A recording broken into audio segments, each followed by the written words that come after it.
Hello! Hi! How are you? I hope you're all having a wonderful day. Let's do our standard check-ins today, and we'll see, does Himawari have everything working? Hello! Hello, hello. If this is your first time checking in, welcome. I am a talking computer monitor right now. Yeah, I know, it's crazy. So today we're going to be going through a book. It's going to be lovely. It's going to be a beautiful experience. Let me just double-check my mic. Today's gonna be laid back. On the off chance that I had broken something. Welcome, welcome, welcome. I hope you're all having a wonderful day. Today we're gonna be going through a little bit of a book called The King in Yellow. The King in Yellow is an anthology series of books, so to say. That is a collection of loosely connected different stories. It's great. Hope you'll all enjoy, because we are gonna have us a lovely time. And we are going to be going through the stories in no particular order other than the one that's given to us in the book. And I hope that you guys have a wonderful time as we go through. This is going to be a laid-back thing. I've got the fireplace roaring over here in all of its splendor. Couldn't afford an actual fireplace, but you know what? We got the next best thing. This is fine. This is fine. We've got a laid-back little environment. Everything should theoretically be just fine. Definitely fine. What the? Oh, because it thinks the fire has... I see. So it thinks the fire is its own thing. Fair enough. Cool. So, welcome along for the ride. We are going to go through this, and it's going to be great. We've got a bit of music here that's my usual talking music. I think we're going to want to probably swap it out for something else, though, so you guys can just enjoy things. We're probably just going to leave it without the music. Just have some nice little, you guys and me, sitting around a fireplace here, enjoying a good old story. That's how it was meant to go.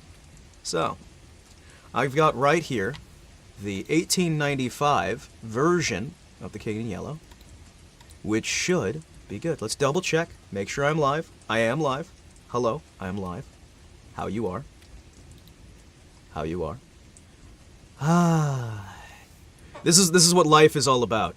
Sitting on a rainy day with a nice fire and getting ready for some crackling stories. If you want to get straight to the story, you can probably find somebody down below who's got like a time skip if you're not watching this live. But right now I'm just relaxing, getting prepped here. I've just done some vocal warm-ups to try and get myself ready. Get things golden. And I'm doing some little double checks. Getting some things good to go. Making sure I've got everything under control before we get things ready. Thoink, thoink, thoink. Because I want this to be exactly what this book deserves, which is a nice, earnest go-through. But we can relaxedly go through the book, read through, and experience it. So The King in Yellow was originally published in 1895. Between the whole Edgar Allan Poe situation and H.P. Lovecraft coming onto the scene, the stories were later retconned into the Cthulhu mythos, to an extent, though this is a little before that. It was written by Robert W. Chambers. And I think that, honestly, from what little I've read of it so far, it's really nice. The book was dedicated to his brother, which is perfectly understandable. And let's take a moment to dive right in here and enjoy the evening. The King in Yellow. Oh, man. This is going to be relaxing. This is going to be good.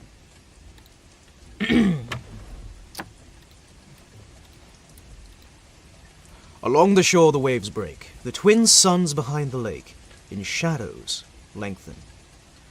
In Carcosa, the strange night. Strange is the night where black stars rise, and strange moons circle through the skies. But stranger still is lost Carcosa. Songs that Hades shall sing. There! Let me do that again. Immediately messing up. Songs that Hades shall sing, where flap of tatters of the king. Must die unheard in dim Carcosa, Song of my soul, my voice is dead. Die thou unsung as tears unshed, shall dry and die in lost Carcosa.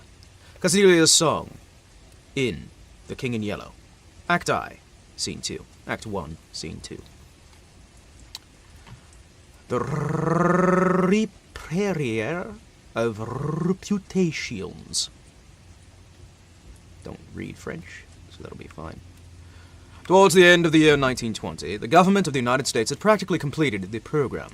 Adopted during the last months of President Winthrop's administration, the country was apparently tranquil. Everybody knows of how the tariff and labor questions were settled. The war with Germany, incident on that country's seizure of the Samoan Islands, had left no visible scars upon the Republic, and the temporary occupation of Norfolk by the invading army had been forgotten in the joy over repeated naval victories and subsequent ridiculous plight of General von Gottenlob's forces in the state of New Jersey. The Cuban and Hawaiian investments had paid 100%, and the territory of Samoa was well worth its cost as a coaling station. The country was in a superb state of decadence.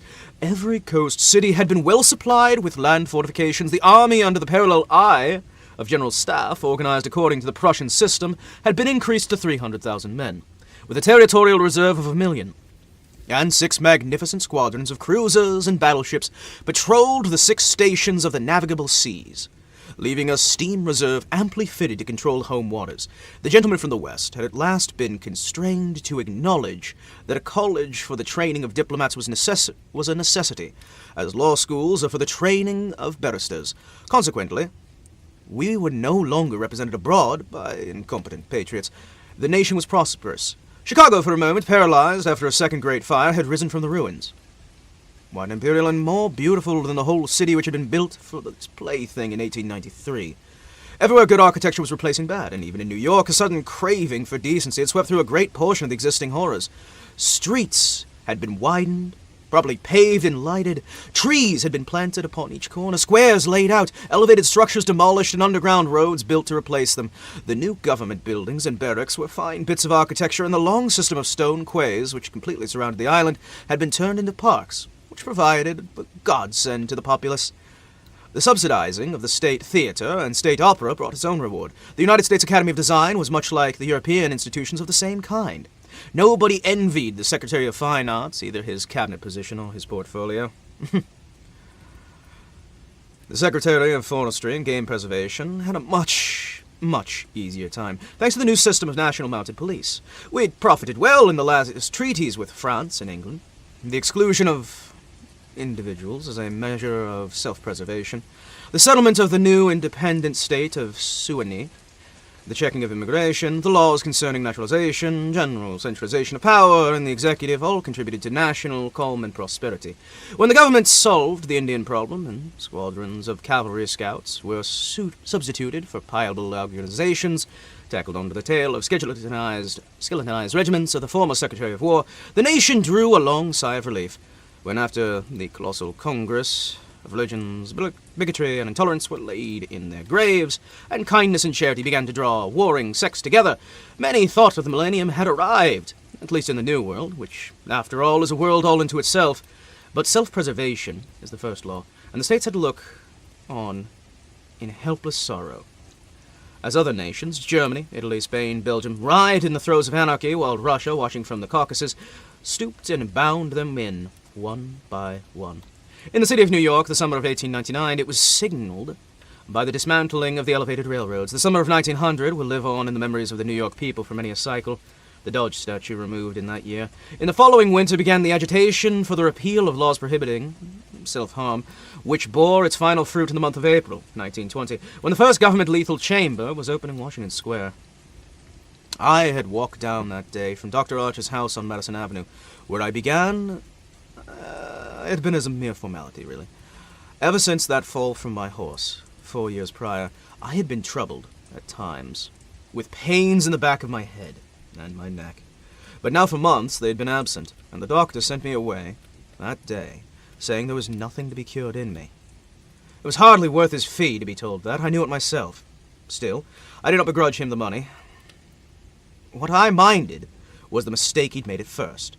When they picked me up from the pavement where I lay unconscious and somebody had mercifully, sent a bullet through my horse's head, I was carried to Dr. Archer, and he, pronouncing my brain afflicted, placed me in his private asylum where I was obliged to endure treatment for insanity. At last he decided I was well, and I, knowing my mind had always been sound as his, if not sounder, paid my tuition, as he jokingly called it, and made my way. I told him smiling that I would get even with him for his mistake, and he laughed heartedly and asked me to call once in a while. I did so, hoping for a chance to even up accounts, but he gave me none, and I told him I would wait. The fall from my horse had fortunately left no evil results. On the contrary, it had changed my whole character for the better. From a lazy young man about town, I'd become active, energetic, temperate, and above all else, ambitious. There was only one thing which troubled me. I laughed at my own uneasiness, yet it troubled me. During my convalescence, I had brought and read for the first time The King in Yellow. I remember after finishing the first act, it occurred to me I'd better stop. I started up and flung the book into the fireplace. The volume struck the barred grate and fell open in the hearth in the firelight. If I had not caught a glimpse of the opening words in the second act, I should have never finished it. But I stood to pick it up.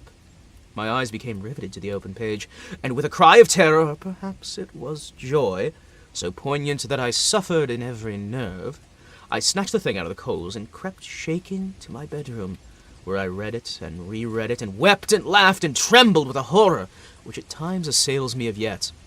This is the thing that troubles me, for I cannot forget Carcosa, where black stars hang in the heavens, where the shadow of men's thoughts lengthen in the afternoon, when the twin suns sink into the lake of Hailey,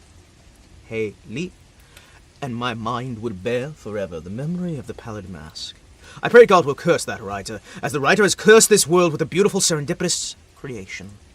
Terrible in its simplicity, irresistible in its truth. A world which now trembles before The King in Yellow, when the French government seized the translated copies which had just arrived in Paris, London. Of course, became eager to read it. It is well known how the book spread like an infectious disease from one city to the next, from one continent to the next, barred out here, confiscated there, denounced by the press and the pulpit alike, censored even by the most advanced literary anarchists. No definitive principles had been violated in those wiki pages. Wicked pages. No doctrine promulgated, no convictions outraged, could not be judged by any known standard. Yet, although it was acknowledged the supreme note of the art had been struck in The King in Yellow, all felt that human nature could not bear the strain, nor thrive on words in which the essence of purest poison lurked. The very banality of innocence of the first act only allowed the blow to fall afterwards, with more awful effect. It was, I do remember, the 13th day of April in 1920, the first government lethal chamber established on the south side of Washington Square by the Wooster Street and South Fifth Avenue. The block, which had formerly consisted of a shabby lot of old buildings used as cafes, restaurants, for others, had been acquired by the government in the winter of 1898. The French and Italian cafes and restaurants had been torn down, the entire block enclosed by gilded iron railing, converted to a garden with lawns, flowers, and fountains. In the center of the garden there stood a white building, classical in architecture, surrounded by thickets of flowers. 6 iconic columns supported the roof, and the door was of bronze. A splendid marble group of the Fates stood before the door, the work of a young American sculptor, Boris Yavin, who had died in Paris when only 23 years old. The inauguration ceremonies had progressed as I crossed University Place and entered the square. I threaded my way through the silent throng of spectators, but found myself stopped at the 4th Street by a cordon of police. A regiment of United States Lancers were drawn up in a hollow square. Round the lethal chamber, on a raised tribune, facing Washington Park, stood the governor of New York, and behind him, grouped the mayor of New York and of Brooklyn, the inspector general of police, the commandant of the state troops, Colonel Livingston, military aides, the president of the United States, General Blount, commanding at Governor's Island, Major General Hamilton, commanding of the garrison of New York and Brooklyn, Admiral Buffby of the fleet in the North River, Surgeon General Lansford, the staff of the National Free Hospitals, Senators Weiss and Franklin of New York, the Commission of Public Works, and more. The tribune was surrounded by a squadron of hussars of the National Guard. The governor was finishing his reply in a short speech to the Surgeon General, and I heard him say, The laws prohibiting self-harm and providing punishment for any attempt at self-destruction have been repealed.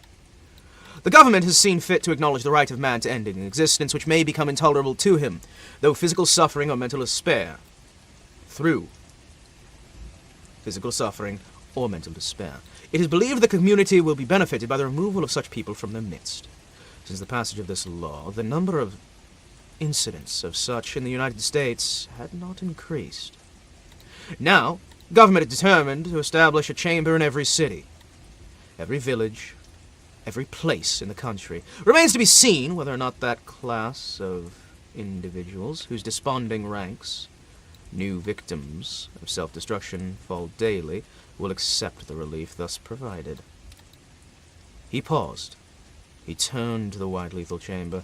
The silence in the street was absolute. There a painless death awaits him who can no longer bear the sorrows of life. If death is welcome, let him seek it there. Then quickly turning to the military aide of the president's household, he said, "I declare the lethal chamber open," and again faced the vast crowd in a clear voice. "Citizens of New York and of the United States of America, through me, the government declares this chamber open." That solemn hush was broken by the sharp cry of command.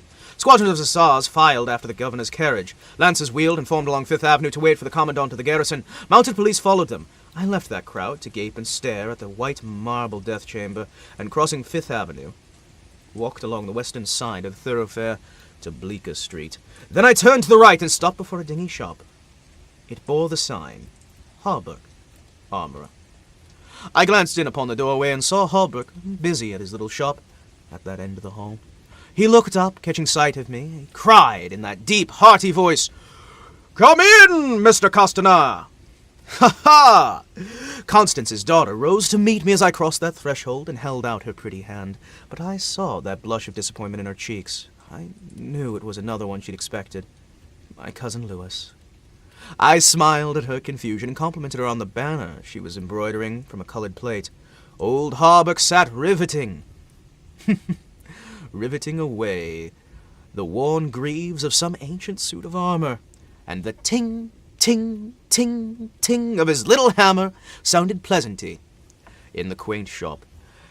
Presently he dropped his hammer and fussed about with it for a moment, finding with him a tiny wrench. The soft clash of mail sent the thrill of pleasure through me. I loved to hear the music of steel brushed against steel, the mellow shock of mallet on thigh pieces, the jingle of chain armor. Give me a sec. Yeah, know my voice.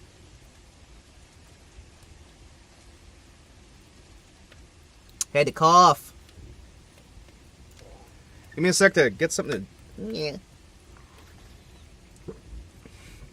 Alright. Sorry about that. That was the only reason I ever went to see Harbrook. He'd never interested me personally, nor did Constance, except for the fact of her being in love with Louis. This did occupy my attention, and sometimes even kept me awake at night.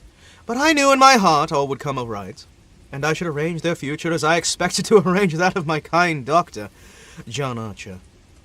However, I ne'er should have troubled myself about visiting them just then, had it not been, as I say, that the music of the tinkling hammer had for me this strong fascination. I would sit for hours, listening and listening, and when a stray sunbeam struck that inlaid steel, the sensation it gave me was too keen to endure. My eyes would become fixed, dilating with pleasure that stretched every nerve almost to the breaking point. The king in the pee-pee robes. Until some movement of the armorer cut off that ray of sunlight. And then, still thrilling secretly, I leaned back and listened again to the sound of the polishing rag. Swish, swish, swish, rubbing rust from the rivets. Constance worked with the embroidery over her knees, now and then pausing to examine more closely the pattern-colored plate from the Metropolitan exhibit. Who is this for? I asked her.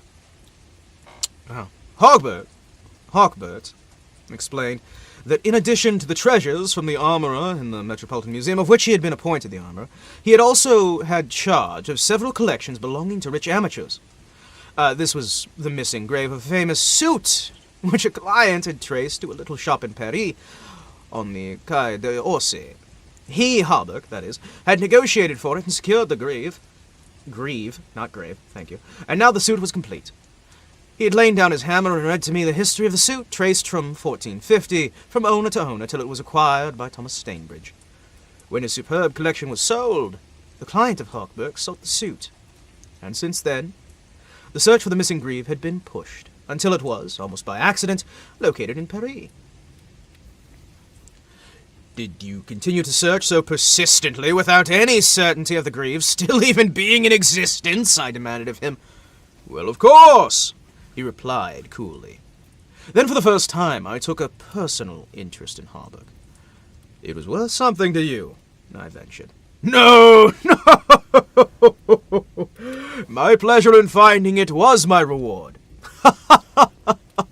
Have you no ambition to be rich? I asked him, smiling. My ambition is to become the best armorer in all the world, he answered. Constance asked me if I had been seen at the ceremonies of the lethal chamber. She herself had noticed cavalry passing up the Broadway that morning, and had wished to see the inauguration, but her father wanted the banner finished. She had stayed at his request. Did you see your cousin, Mr. Castagny, there? Castagny? She asked with that slightest tremor of her soft eyelashes. No, I replied carelessly. Lewis's regiment is maneuvering out in Westshire. I rose and picked up my hat and my cane. Are you going upstairs to see the lunatic again? If Harburg knew how much I loathed that word, lunatic, he would never dare to use it in my presence. It rouses certain feelings within me I do not care to explain. However, I answered him quietly. I think I shall drop in and see Mr. Wilde for a moment or two.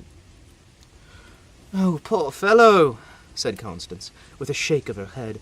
It must be hard to live alone year after year, poor, mangled, and almost demented.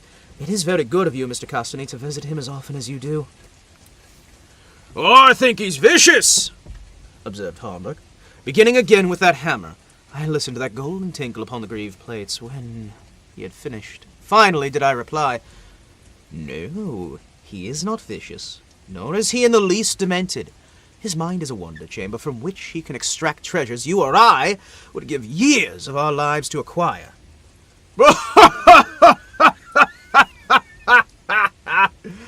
Harburg laughed mockingly. I continued a little impatiently. He knows history as no one else would know it. Nothing, however trivial, escapes his search, and his memory is absolute, precise in its detail, such so that were it known in New York such a man existed, people would not honor him enough. They could not! Nonsense, muttered Harburg, searching the floor for a fallen rivet. Is it nonsense? I asked, managing barely to suppress what I had felt. Is it nonsense when he says the tassets and cuirassiers of the enameled suit of armor commonly known as the prince's emblazoned can be found among a mass of rusty theatrical properties, broken stoves, and rag-pickers' refuse in a garret in Pell Street? Harburg's hammer fell to the ground, clattering about, but he picked it up and asked, with a great deal of calm, how I knew the tassets and left cuirass were missing from the prince's emblazoned. I did not know until Mr. Wilde had mentioned it to me the other day. He said they were in the garret of 998 Pell Street. Nonsense! He cried out. Yet I noticed that hand of his trembling under his leather apron. Oh, is this nonsense, too? I asked pleasantly. Is it nonsense when Mr. Wilde continually speaks of you as the Marquis of Avonshire and of Miss Constance? I dare not finish, for Constance has started to her feet with terror written on every feature. Hobbick looked at me, slowly smoothing his leathern apron. "That is impossible," he observed. "Mr. Wilde may know a great many things about the armor, for instance.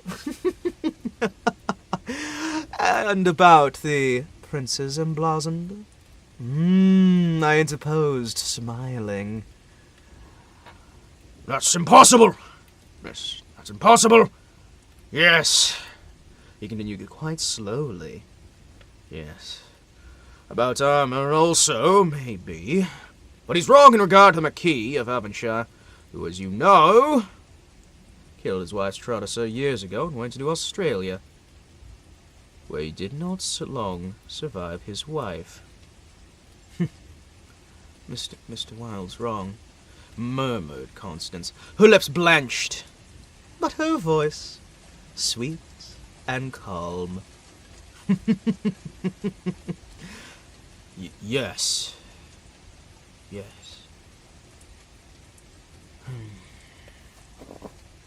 Well, let us agree, if you please, that in this one circumstance, Mr. Wilde's wrong, I declared. I climbed 3 dilapidated flights of stairs, which I had so oft climbed prior, and knocked upon the small door at the end of the corridor. Mr. Wilde had opened the door, and I walked right on in. When he had double-locked the door and pushed a heavy chest against it, he came and sat down beside me, peering into my face with those little light-colored eyes of his. 6 new scratches covered his nose and cheeks, and the silver wires which supported those artificial ears of his had become displaced. I thought I'd never seen him so hideously fascinating. He held no ears. The artificial ones which stood out at an angle from the fine wire were his one weakness, made of wax and painted a shell pink, but the rest of his face was a pallid yellow, sickly almost. May have better revelled in the luxury of something artificial in the manner of fingers for his left hand, which were absolutely without. But it seemed to cause him no inconvenience, as he was satisfied with his wax ears. He was very small, scarcely higher than a child of 10, but those arms were magnificently developed, and thighs thick as any athlete's. Still, the most remarkable thing about him was that as a man of his marvellous intellect and knowledge should have such a head. It was flat-pointed, like the heads of the unfortunates, whom people imprison in the asylums for the weak-minded. Many would call him insane, but I knew him to be so insane as I was. I do not deny him to be eccentric. That mania he had for keeping that cat and teasing her till she flew at his face like a daemon was certainly eccentric. I ne'er would understand why he could keep such a creature, nor what pleasure he found in shutting himself in his room with this silly, vicious beast. I do remember once, glancing up upon from the manuscript I was studying by the light of some tallow dips, and seeing Mr. Wilde squatting motionless on his chair, eyes fairly blazing with excitement, while the cat which had risen from her place before the stove came creeping across the floor right at him. Before I could move, she flattened her belly onto the ground, crouched, trembled, and sprang upon his face. Howling, foaming, they rolled over and over upon the floor, screeching, clawing, till the cat screamed and fled under the cabinet, and Mr. Wilde turned on his back, his limbs contracting and curling like the legs of a dying spider. He was certainly eccentric. Mr. Wilde had climbed into his high chair. After studying my face, he picked up a dog's-eared ledger and opened it. Henry B. Matthews, he read, bookkeeper with the Wysot, and Company, dealers in church ornaments, called April 3rd, reputation damaged on the racetrack, known as a welcher, reputation to be repaired by August 1st, retainer $5. He turned the page and ran his fingerless knuckles down the closely written columns. P. Green, Dusenberry, Minister of the Gospel, Fairbank, New Jersey, reputation damaged in the Bowery, to be repaired soon as possible, retainer $100. He coughed. Called April 6th. Then you are not in need of money, Mr. Wilde, I inquired. Listen. Miss C. Hamilton Chester of Chester Park, New York City, called April 7th. Reputation damaged at Dieppe, France. To be repaired October 1st. Retainer $500. Note: C. Hamilton Chester, Captain, USS Avalanche, ordered home from South Sea Squadron, October 1st. Well, I said, the profession of a repairer of reputations is sure lucrative, is it not? Those colourless eyes of his sought mine. I only wished to demonstrate I was correct. You yourself said it was impossible to succeed as a repairer of reputations. Reputations. That even if I did succeed in certain cases, it would cost me more than I would gain by it. Today, I have 500 men in my employ. They are poorly paid, but they pursue that work with an enthusiasm which possibly may be born of fear.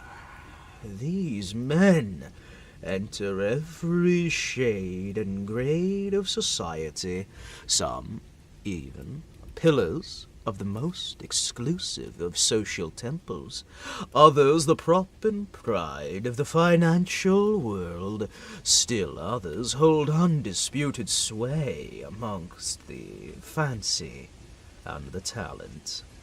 I choose them at my leisure from those who would reply to my advertisements. It is easy enough. They are all cowards.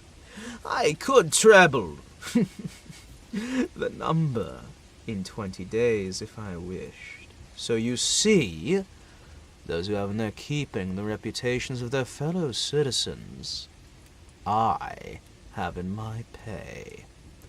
They may well turn on you, I suggested. He rubbed his thumb over those cropped ears, adjusted the wax substitutes. I think not.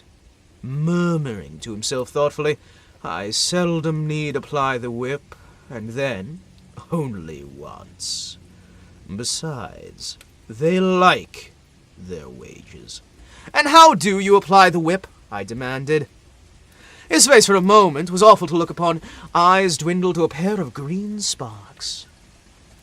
I invite them to come and have a little chat with me, he said in that soft voice. A knock upon the door interrupted him, and his face resumed its amiable expression. Who is it? He inquired. Mr. Styletti, was the answer.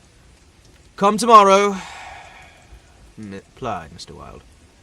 Impossible, began the other, but it was silenced by some sort of a bark from Mr. Wilde. Come tomorrow, he repeated. We heard somebody move away from the door, turn the corner by the stairs.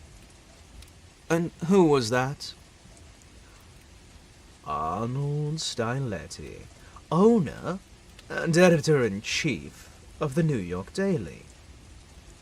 He drummed upon the ledger with fingerless hand, adding on, I pay him very poorly, but he thinks it a good bargain. Arnold Styletti!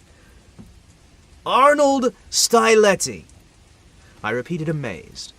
Yes,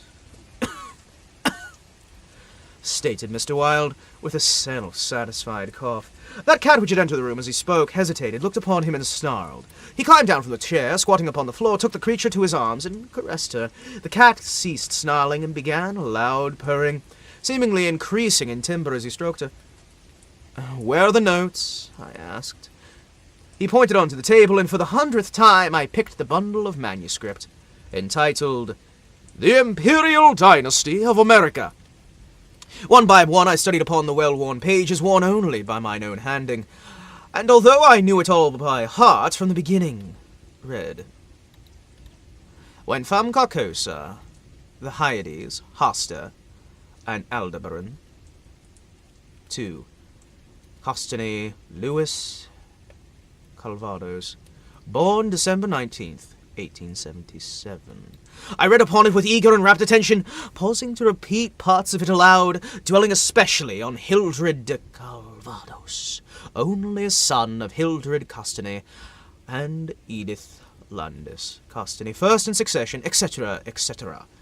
Once I had finished, Mr. Wilde noted, and coughed. Speaking of your legitimate ambition, he said, how do Constance and Louis get along? Oh, she loves him, I replied simply. The cat on his knee turned and struck at his eyes. He flung her off from himself and climbed to the chair opposite of me. And Dr. Archer! But that's a matter you can settle any time you wish, he added. Yes, I replied. Dr. Archer can't wait. But it is time I saw to my cousin Louis. 5 feet when the chair you climb is a mountain. I know, right? Oh, I know, right? Well, I'm only a foot tall, so I wouldn't really know that well. Great Carcosa. It is time, he repeated. Then he took another ledger from the table and ran upon it, over the leaves repeatedly.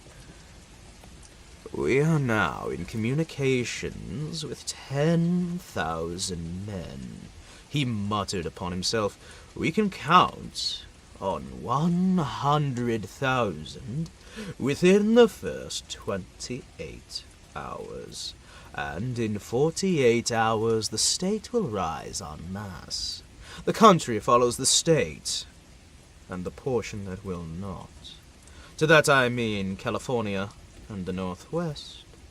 Might better never have been inhabited. I shall not send them the yellow sign. Blood rushed to my head, but I only answered, a new broom sweeps clean.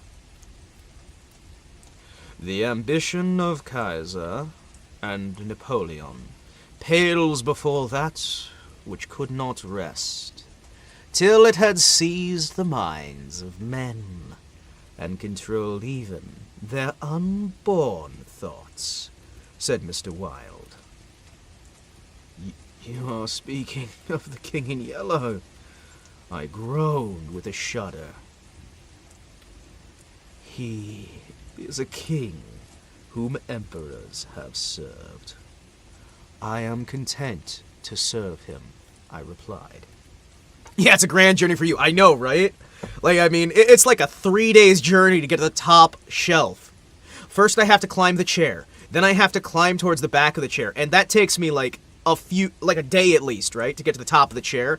Then I have to start climbing one shelf at a time. And it's only by the time I reach that top shelf that I recognize I could have just flown up there with my little propeller. I mean, it happens every time, but what can you expect?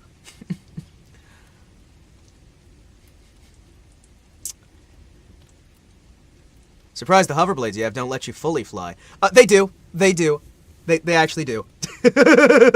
I just forget. Okay? I forget from time to time. I'm not used to having propeller blades, okay? I'm used to having legs. And now I'm stuck with propeller blades. It's kind of weird. Like, I keep just going, I'm just gonna float. Yay. It causes a lot of problems. Mr. Wilde sat rubbing his ears with his mangled hand. Perhaps Constance does not love him, he suggested. I started to reply, but a sudden burst of military music from the street below drowned away my voice. The 20th Dragoon Regiment, formerly in garrison at Mount St. Vincent, was returning from maneuvers in the Westchester County to its new barracks in East Washington Square. It was my cousin's regiment.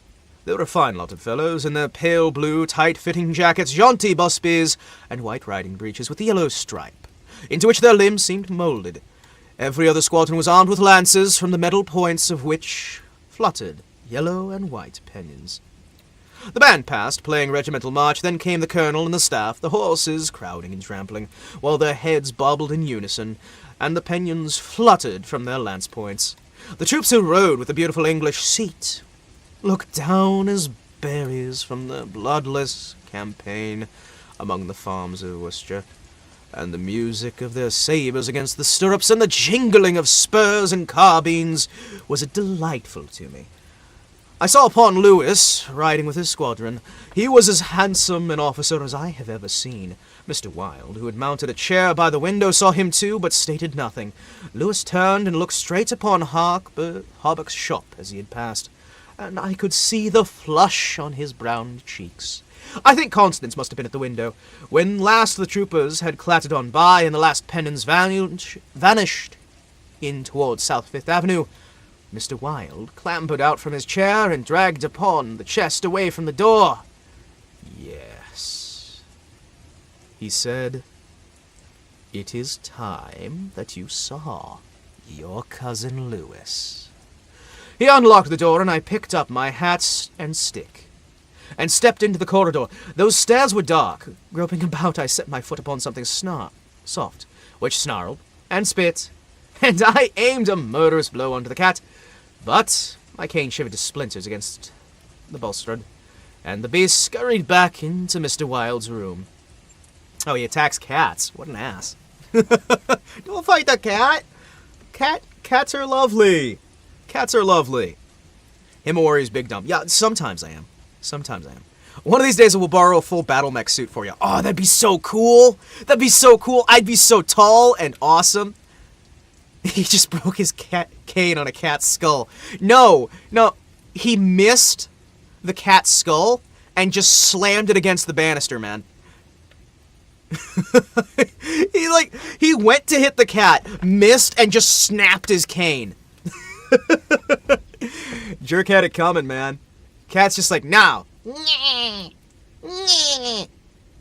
Passing Hawbuck's door again, I saw him at work, still in the armor, but did not seem to stop. Stepping out on Bleecker Street, I followed it to Worcester, skirted along the grounds of the Lethal Chamber, and crossing into Washington Park, went straight to my rooms at the Benedict.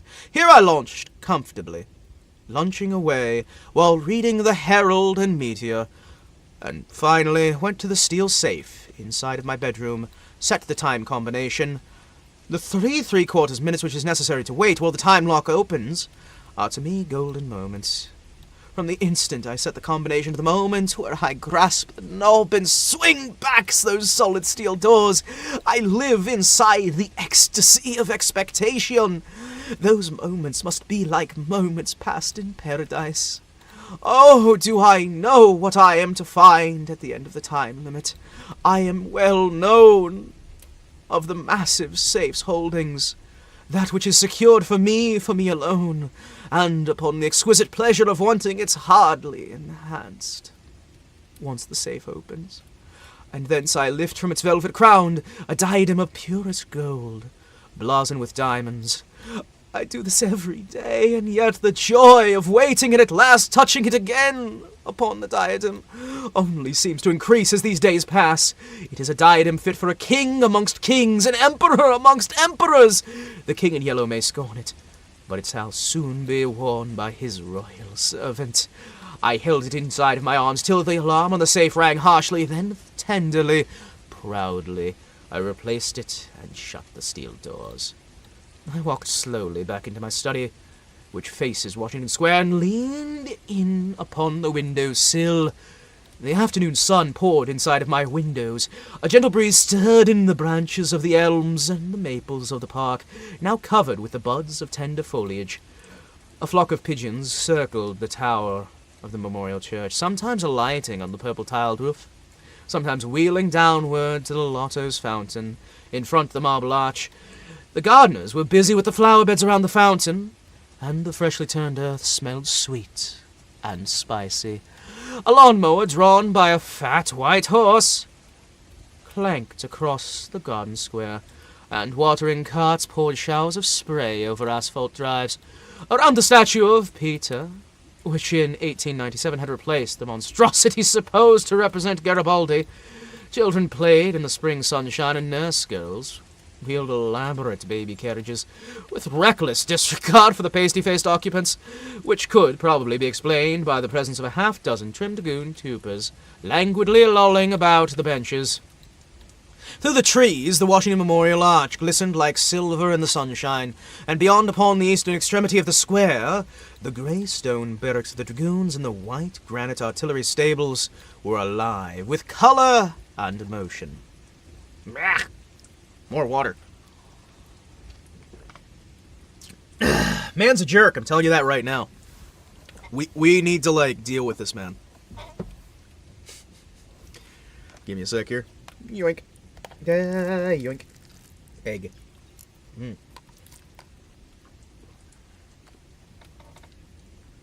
I am finally able to have eggs on a regular basis. It's so great. I got eggs and I got turkey, and it's awesome. I gazed upon the lethal chamber on the corner of the square opposite.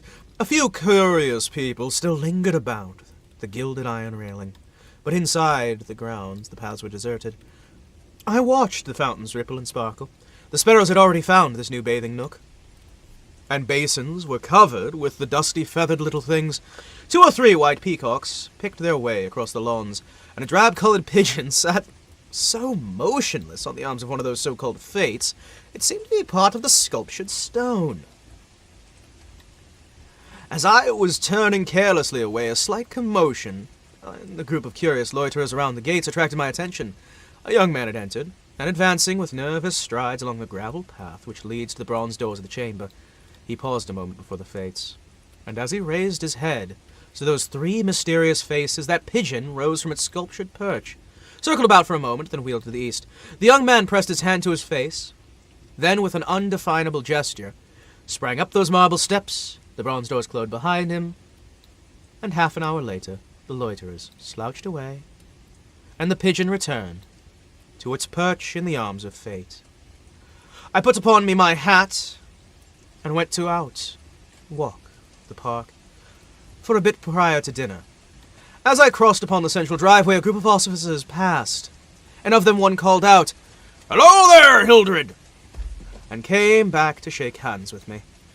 It was my cousin Lewis, who stood smiling, tapping his spurred heels with his riding whip. "Just back from West Cheshire," he said. "Been doing the bullock, milking curds, you know. Dairy maids in sunbonnets who say hee-haw, and I don't think when you tell them they're pretty. I'm near dead for a square meal at Deliminicals." Let's actually do let's do a retread on that. Hee-haw.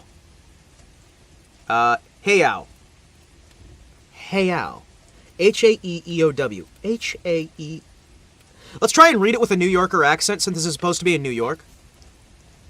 "Hello, Hildred." No. "Hello there, Hildred. How you doing?" Let me try and do a little bit of a Brooklyn. How do we do with that one? "Hey, just back from Worcestershire.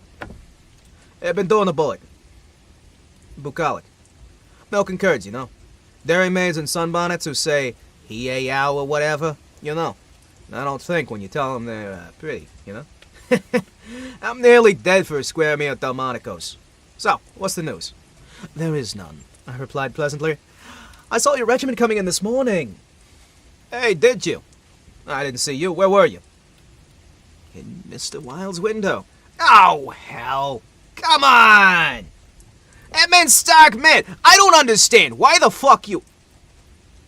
He saw how annoyed I was by his outburst and begged my pardon. "Really, old chap, come on.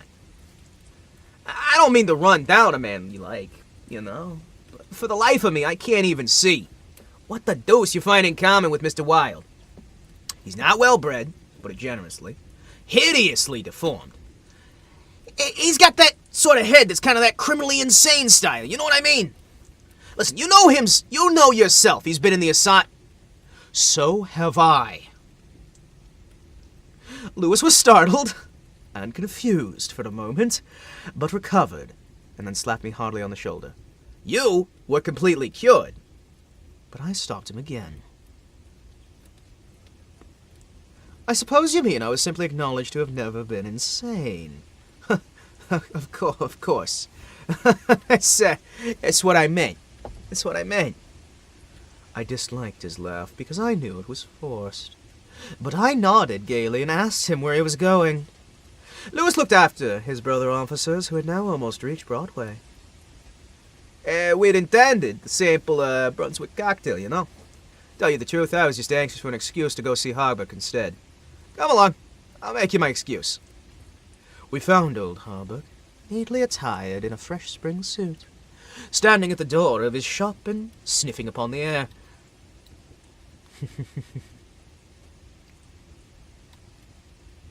I just decided to take Constance for a little stroll before dinner, he replied to the impetuous volley of questions from Lewis. We thought of walking on the park terrace along the North River. At that moment, Constance appeared. She grew pale and rosy by turns as Lewis bent over her small, gloved fingers. I tried to excuse myself, alleging an engagement uptown, but Lewis and Constance would not listen, and I saw I was expected to remain and engage old Harbuck's attention. After all, it would be just as well if I kept my eye upon Lewis, I thought, and when they hailed the Spring Street horse car, I got in after them and took my seat beside the armourer. The beautiful line of parks and granite terraces overlooking the wharfs along the Northern River, built upon in 1910, finished in the autumn of 17, had become one of the most popular promenades in the entire metropolis. They extended from the Battery of 190th Street, overlooking the noble river and affording a fine view of Jersey Shore and the highlands opposite.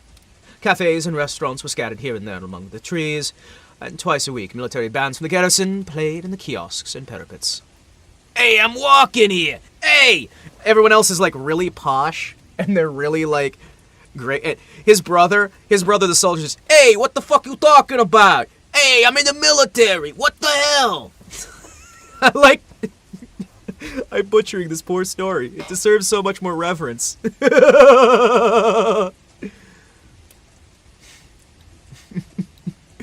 Hey, I got a cannoli. I got a kazoo. Hey, brother, you want to hear me play this kazoo? It sounds great. Come here. I got a kazoo. I'm gonna play it for you.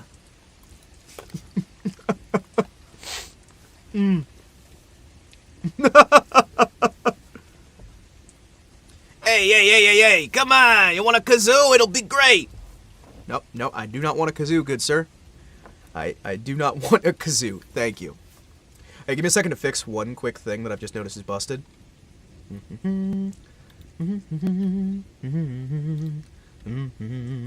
I went to see the world, and what did I see? I saw the Z. Bzzz.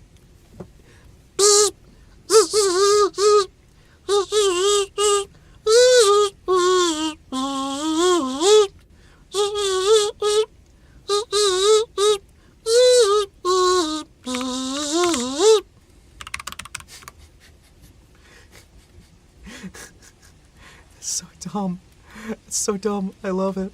I love it so much. Oh my gosh. I love it. Okay. So.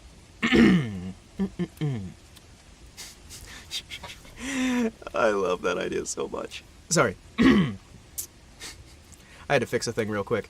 Alright, that has been fixed. Cool.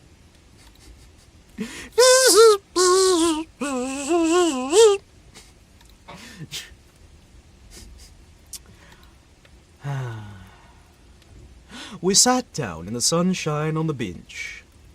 We sat down in the sunshine on the bench at the foot of the equestrian statue of General Sheridan. Uninstalling kazoo.exe. No! Constance tipped her sunshade to shield her eyes, and she and Lewis began a murmuring conversation impossible to catch. Old Harbuck, leaning on his ivory shielded-headed cane, lighted an excellent cigar, the mate to which I politely refused, and smiled at vacancy. The sun hung low above the Staten Island woods, and the bay was dyed with hues of gold, reflected from the sun-warmed sails of the shipping in the harbor. Zzz, zzz, zzz, zzz, zzz. Operation complete.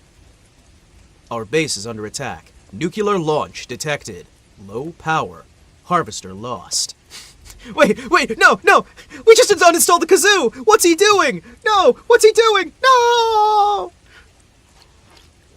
And that's how World War III began. Not with war, not with anything else, with somebody trying to uninstall the kazoo protocol. No more kazoos. Goodbye, kazoos. Brigs, schooners, yachts, clumsy ferry boats. Their decks swimming with people, swarming with them like roaches.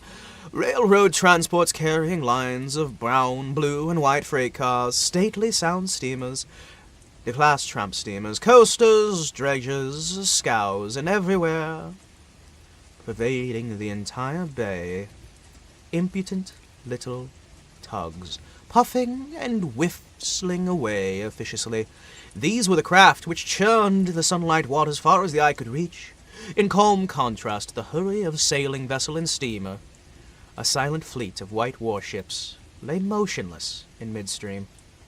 Constance's merry laugh aroused from my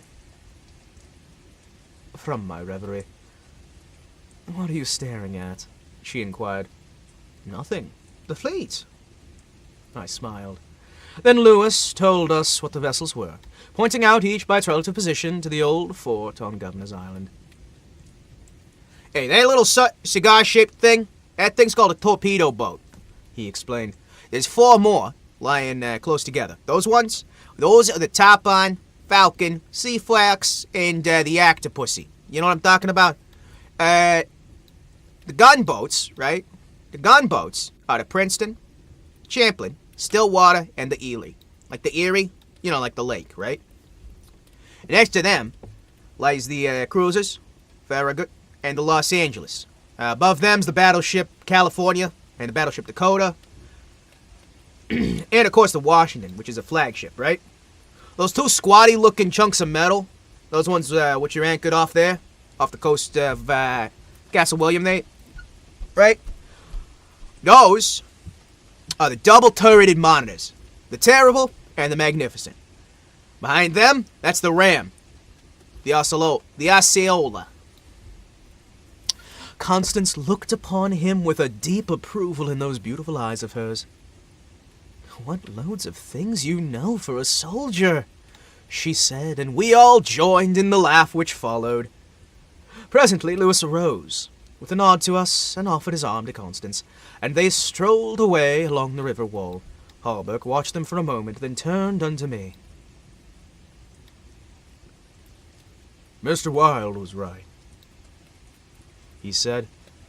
"I found the missing tassets, and the left cuissard of the Princess Emblazoned in a vile old junk garret in Pell Street." 998? I inquired with a smile. "Yes."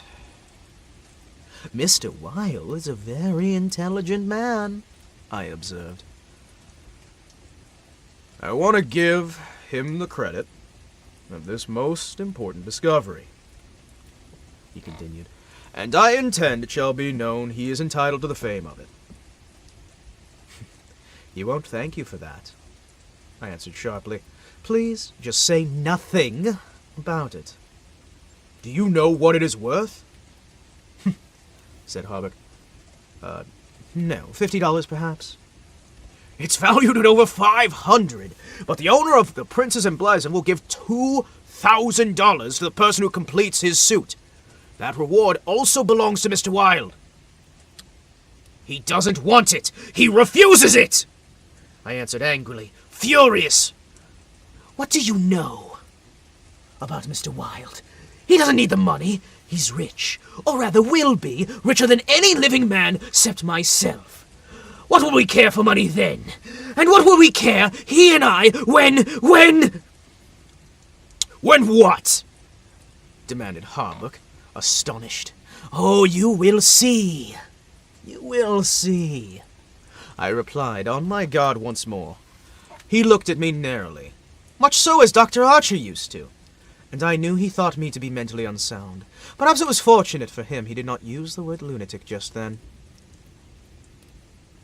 No, I replied to his unspoken thought. I am not mentally weak. My mind is so healthy as Mr. Wilde's, I do not care to explain just yet what I have on hand, but it is an investment which will pay back more than silver and gold, much more than mere silver and gold and precious stone. It will secure the happiness and prosperity of a continent. Yet no, a hemisphere. Oh, said Hawberk. And eventually, I continued more quietly, it will secure the happiness of the whole world. And incidentally, your own happiness and prosperity as well as Mr. Wilde's.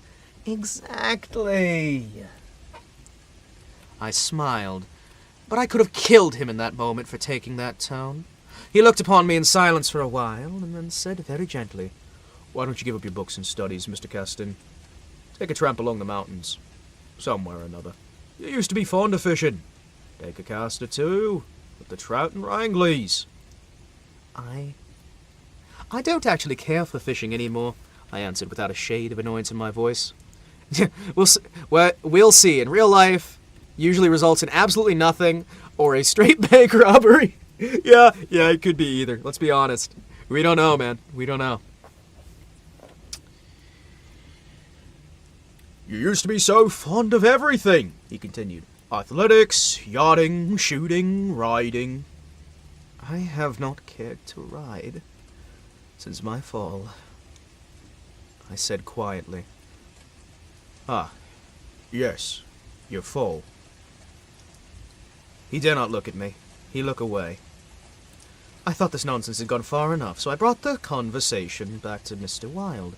But he was scanning my face again in a manner highly offensive to me. Mr. Wilde, he repeated. Do you know what he did this afternoon?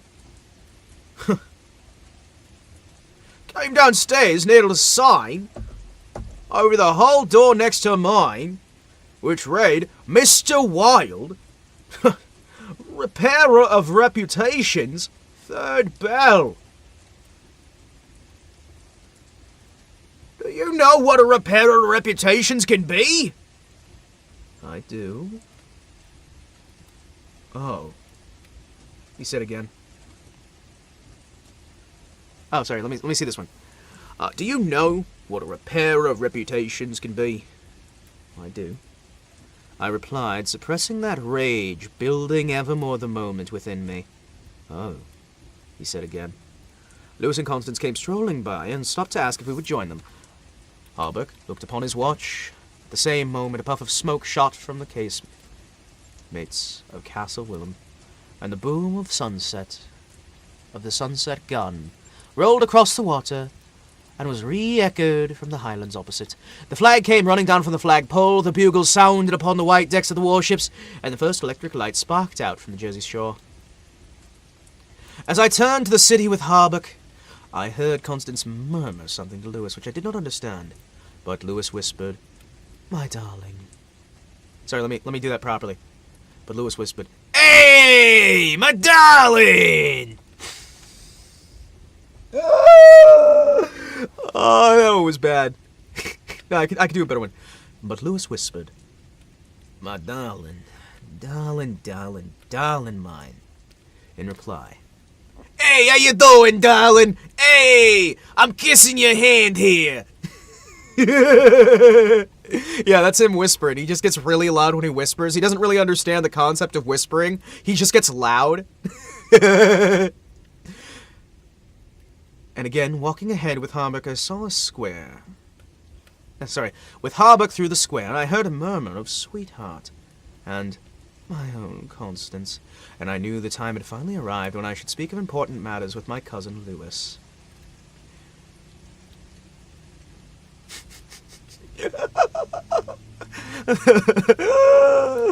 Oh, that one got me. That was stupid, and it got me.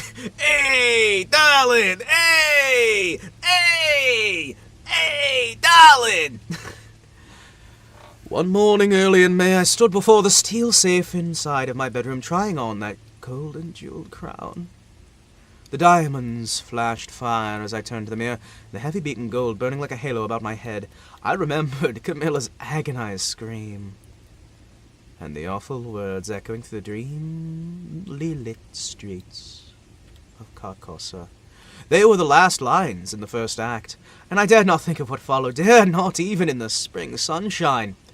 There in my own room, surrounded by familiar objects, reassured by the bustle from the street, and the voices of the servants in the hallway outside, for those poisoned words had dropped slowly into my heart, as death sweat drops upon a bed sheet, and is absorbed. Trembling, I put upon the diadem from my head, and I wiped my forehead. But I thought of Hastur, and of my own rightful ambition, and remembered Mr. Wilde as I had last left him, his face torn and bloody from the claws of that devil's creature, and what he had said. What he had said.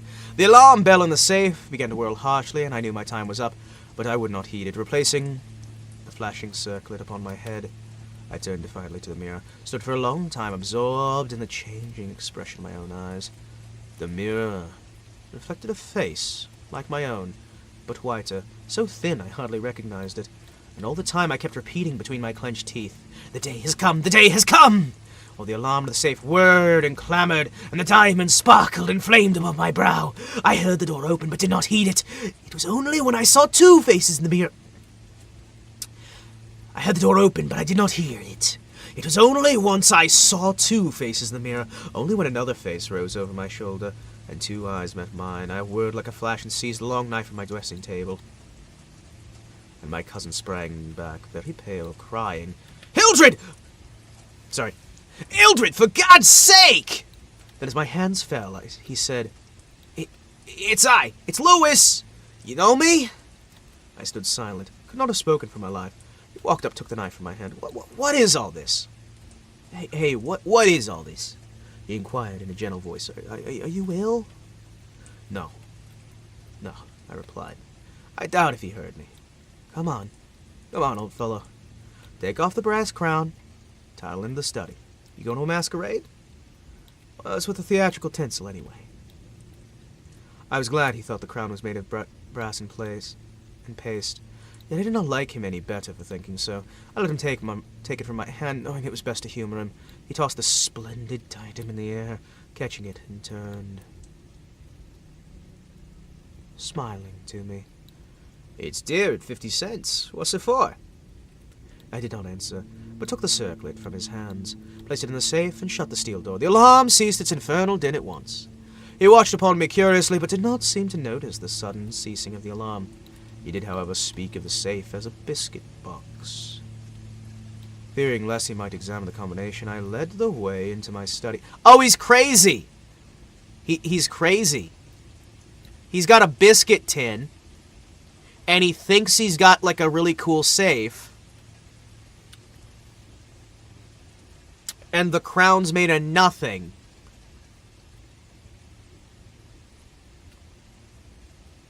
Maybe the other guy's crazy and he's not? Yeah, maybe. Yeah, I could see Hastur doing some shady shit like that. Oh no, you've got this golden crown. And this super cool safe. Yeah. Or maybe you're crazy. Maybe we're all crazy.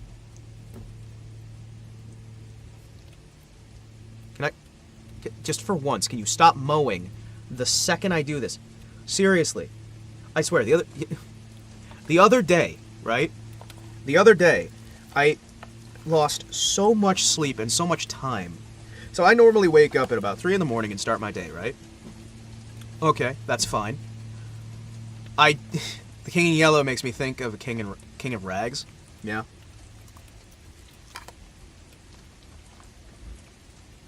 So normally what I do, right? I usually wake up at like 3 in the morning, then I do some work, right? Then I sleep for a bit. Then I wake back up around 10-ish, 11-ish, right? So I can get some sleep, right? So I'm doing some work early in the morning to handle that time zone, then I've got some sleep, then I do some more stuff, then I do some sleep, then I do some more stuff, right? It's a nice little schedule, it breaks it up, right? This neighbor of mine decided to start working on construction on his house at 4:30 in the morning. 4:30 in the morning with a backhoe, chainsaws, a rivet gun, circular saw, a bunch of hammers and chisels and nail guns and everything and anything else, reworked his entire house completely with security on the job site. He had a big old team, and they worked from 4:30 in the morning till about 3 p.m.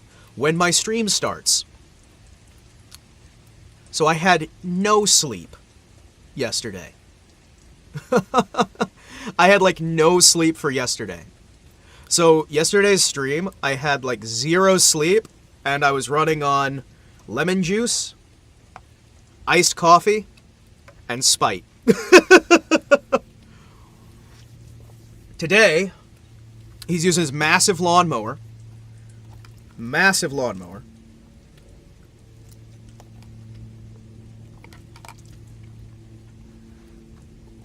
He clearly got energy for that night.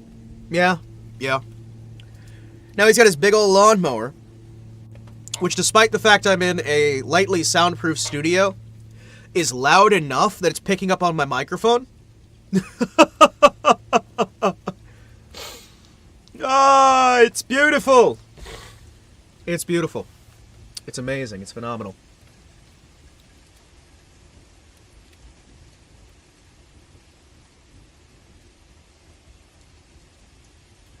It's just the best thing ever. Alright, I think he finished mowing. Say what you want, that thing is loud as hell, but it mows fast. Lewis threw himself upon the sofa and flicked at flies with his eternal riding whip. He wore his fatigues with braided jacket and jaunty cap, and I noticed his riding boots were all splashed with red mud. Where have you been? I inquired of him. Jumping mud creeks in Jersey. He said, haven't had time to change yet. I was in a hurry to see you. Haven't you got a glass or something? I'm dead tired. Been in the saddle 24 hours. It sounds like it's time to dress up as an electrician and change some light bulbs. Oh, yeah. Man, could you imagine if somebody did that? Man.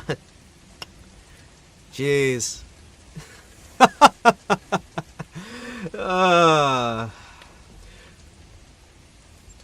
I gave him some brandy from my medicinal store, which he drank with a grimace. Ugh, damn bad stuff.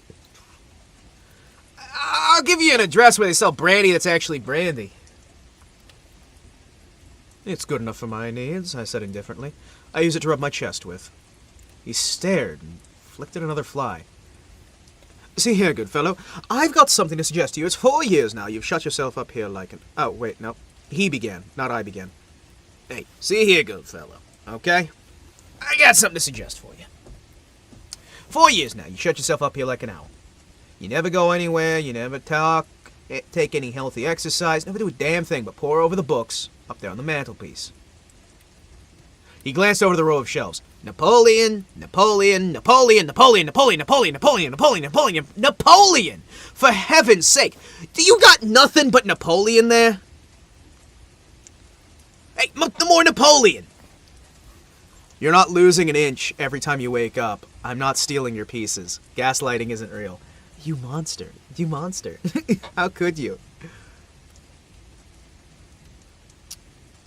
I wish they were bound in gold. But wait. No. Yes, there is another book. It's called The King in Yellow. I looked him steadily in the eye. Have you ever read it? I asked him. I? No, thank God above. I don't want to be driven crazy. I keep slipping accents. Let me try that again. Aye? No. Thank God. I don't want to be driven crazy. I saw he regretted his speech as soon as he had uttered it. There's only one word which I loathe more than I do lunatic, and it's the word crazy. But I controlled myself and asked him why he thought the King in Yellow was dangerous. I don't know, man, he said hastily. I only remember the excitement it created, denunciations from the pulpit and press. The author shot himself after bringing the monstrosity, didn't he? I understand he's still alive, I answered. That's probably true. Yeah, bullets couldn't kill a fiend like that. It's a book of great truths, I said. Yeah. Truths which send men frantic and blast their lives. I don't care if the thing is as they say, the very supreme essence of arts. It's a crime to have written it, and I, for one, shan't open its pages. Is that what you have come to tell me? I asked. No, I came to tell you I'm gonna be married. I believe for a moment my heart ceased to beat, but I kept my eyes on his face. Yep. I'm gonna be married to the sweetest girl on earth. He's the best ever. Constance Hallberg, I stated mechanically. How'd you know? I didn't even know it myself till that evening in April. You know, when we strolled down that embankment before dinner? I can't believe it's already been a year. So, when is it to be? It was to have been next September, but about an hour ago, we got this dispatch, right? So ordering our regiment to Presidio, San Francisco. Leaving at noon tomorrow. Tomorrow, right? Just think, Eldred. Tomorrow, I shall be the happiest SOB that ever drew a breath in this jolly world. For Constance is going with me. I offered him my hand in congratulations. He seized it, shook it like the good-natured fellow he was, or rather pretended to be. I'm going to get my squadron, my own squadron, as a wedding present. The captain and, Miss Louis Gaston. Gastony. Hey, Eldred! Eh? Hey! Then he prattled on, telling me where it was to be, who were to be there, made me promise to come and be the best man. I set my teeth and listened to his boyish chatter without showing what I felt. But I was getting to the limit of my endurance, and when he jumped up, switching his spurs till they jingled, said he must go, I did not take to detain him. There's one thing I want to ask of you, I said quietly. Out with it, as promised. He laughed. Come on, out with it. I want you to meet me for a quarter of an hour's talk tonight. Hey, of course, if you wish. Okay, where to? Anywhere. In the park there. What time, Mildred? Midnight. What in the name of... He began, but checked himself and laughingly assented. I watched upon him as he went down the stairs and hurried away, that saber of his banging at every stride. He turned upon Bleecker Street, and I knew he was going to see Constance. Gave him 10 minutes to disappear, then followed in his footsteps, taking with me the crown and the silken robe, embroidered with the yellow sign. When I turned into Bleecker Street, I entered the doorway which bore the sign, Mr. Wilde, Repairer of Reputations. Third bell. I saw old Harbach moving about his shop. Imagine I heard Constance's voice in the parlor, but I avoided them both, hurried up the trembling stairways to Mr. Wilde's apartment. I knocked upon the door and entered without ceremony. Mr. Wilde lay groaning on the floor, his face covered in blood, his clothes torn to shreds. Drops of blood were scattered about over the carpet, which had been ripped and frayed, evidently in the recent struggle. It's that cursed cat, he said, ceasing his groans, turning those colorless eyes to me. She attacked me while I was asleep. I believe she'll kill me yet. This was too much. I went into the kitchen and, seizing upon a hatchet of the pantry, started to find the infernal beast and settle her then and there. My search was fruitless, and after a while I gave up and came back to find Mr. Wilde squatting upon his high chair by the table. Yeah, he was gonna chop up the cat. I don't know that I like this main character, guys. I don't know if I like this guy. I think that's the point, though. I think you're not supposed to like him. Probably. He had washed his face and changed his clothes. The great furrows the cat claws had plowed in his face he'd filled with collodion, and a rag hid the wound in his throat. Told him I should kill the cat when I come across her, but he only shook his head and turned to open the ledger before him. He read name after name of the people who had come to him in regard to their reputation, and the sums he had amassed were startling. He's an insane maniac who thinks he's Lord. He's literally you. Literally me, for real, for real? Yeah, the difference is I know I'm king of the earth. He just thinks it. Notice I didn't argue the insane maniac part. I just argued that I know, I don't think. That's the part that's the part that offends me. Not calling me insane, not the potential of me being insane. I accept that I'm insane. I just also know for a fact that I will have this planet for my own, and it will be the crown of my empire as I lead humanity to the stars to colonize the galaxy for ourselves. It's like being called a Filipino boy. Yeah. Filian's great. Filian's great, man. You know, I gotta say, like, there are so many VTubers, and it's like, yeah, I get it. There's a lot of scandal that goes about VTubing, right? I still like them all. They're awesome. You know what I mean? It's like, whatever happens with anybody, I'm just sitting there and I'm like, are you making good content? Are you entertaining? Cool. Sweet. That's good enough. You know what I mean? It's silly, but that's how I am with this whole thing. No matter what happens, yeah, remember, have fun. We are talking cartoons on the internet. We're cartoons. You tell me for a second that we can take ourselves super duper crazy seriously for a second. That any of this is anything other than us having fun going out on the internet. Yeah, some people are out there for money, some people are out there for this, that, the other. But this is just fun. I am a 1 foot tall computer monitor with a fire on a TV set, my little pulpit here. Like, come on. We got people who are like cats and foxes and other crazy things. All of this is like, let's just have fun. Let's enjoy it. Let's not get too serious. Don't get political. Don't get crazy. Just have fun with what you have. Build something good. Build something enjoyable. Just have fun. If we're not having fun, what's the point? What benefit be it to a man who gain the entire world but lose of himself? Yea, I say unto you, there is no benefit. Come on. You'll get what you get, and that's fine. Just have fun along the way.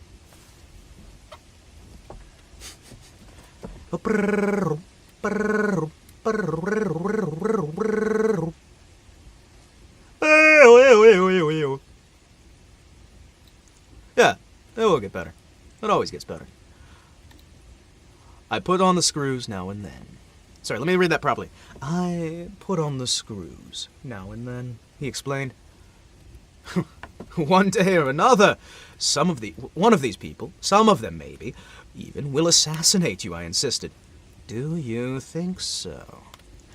He said, rubbing his mutilated ears. It was useless to argue with him. So I took down the manuscript entitled Imperial Dynasty of America. For the last time I should ever take it down in Mr. Wilde's study, I read it through, thrilling and trembling with pleasure. When I had finished, Mr. Wilde took the manuscript and, turning to the dark passage which leads from this study to the bedchamber, called out in a loud voice, Vance! Then for the first time I noticed a man crouching there in the shadow. How I had overlooked him during my search for the cat, I cannot imagine. Vance! Come in. The figure rose and crept towards us, and I shall never forget the face he raised to mine, as the light from the window illuminated it. Vance, this is Mr. Castanet, said Mr. Wilde. But before he'd finished speaking, the man threw himself to the ground before me, crying and gasping. Oh, God! Oh, my God! Help me, forgive me! Oh, Mr. Castanet! Keep the man away from me! You can't mean it! You're different. Save me. Save me. I'm broken down. I was in a madhouse, and now it all was coming right when I'd forgotten the king of yellow, and I don't want to go mad. I'll go mad. I'll go mad. I'll go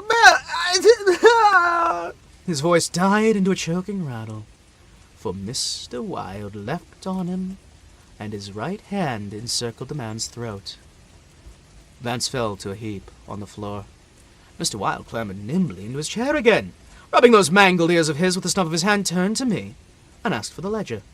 I reached down from the shelf, and he opened it.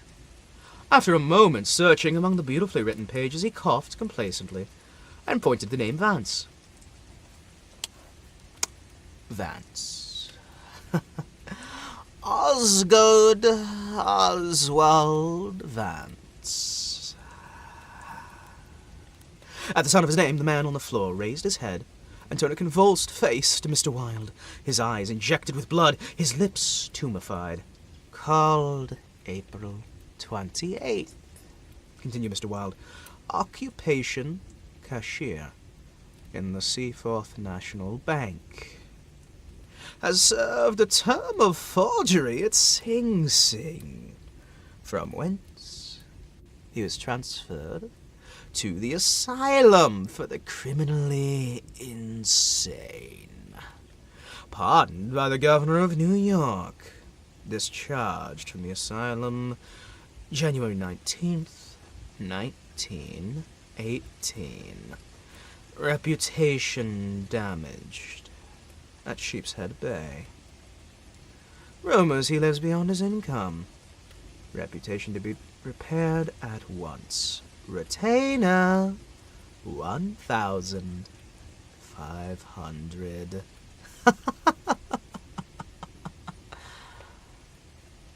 Note: he has embezzled sums amounting to $30,000 since March of 1919.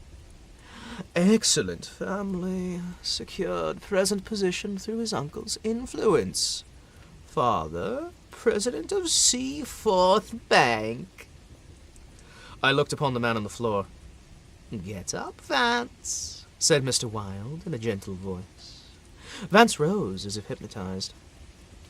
He will do as we suggest now, observed Mr. Wilde, opening the manuscript. He read the entire history of the Imperial Dynasty of America.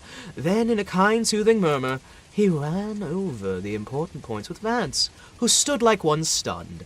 His eyes were blank and vacant, that I imagined, as such, he'd become half-witted, and remarked it to Mr. Wilde, who replied it was of no consequence anyway.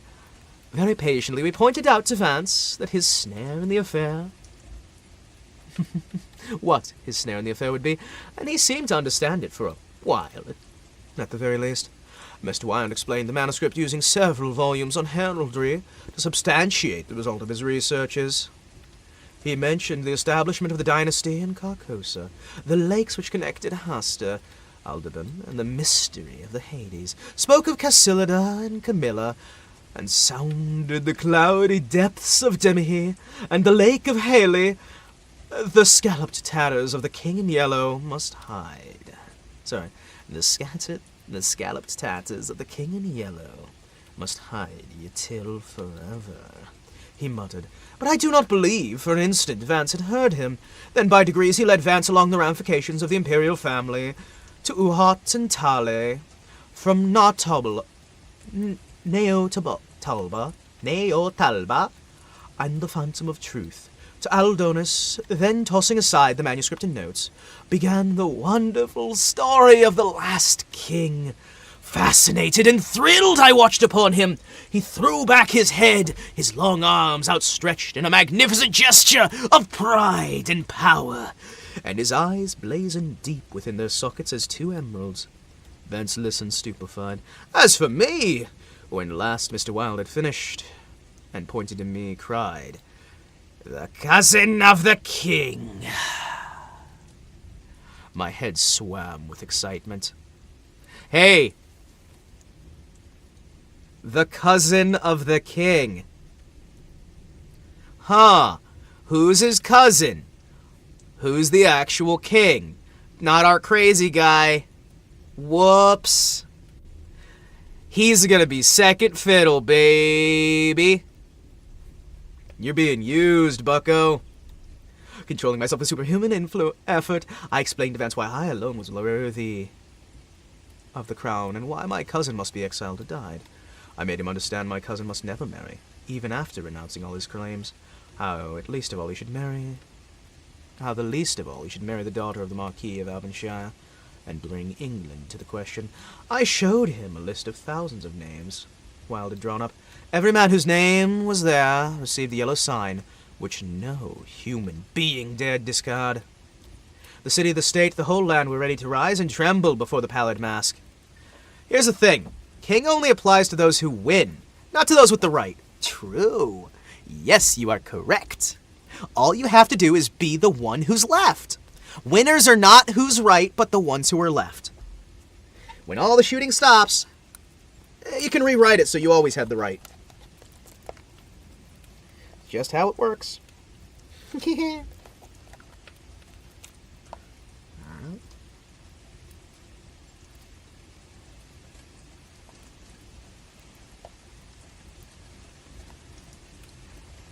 Exactly.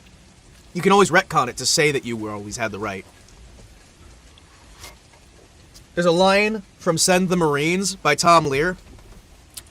For might makes right until we see the light. They've got to be protected, all their rights respected, till somebody we like can be elected.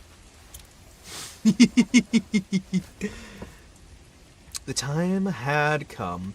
People should know the son of Hastur, and the whole world bow to the black stars which hang in the sky over Carcosa. Vance leaned upon the table, head buried in hands. Mr. Wilde drew a sketch of the margin of yesterday's Herald. With a bit of lead pencil, it was a plan of Harbuck's rooms. Then he wrote out the order, affixed the seal, and shaking like a placid man, I signed my first writ of execution with my name, Hildred Rex.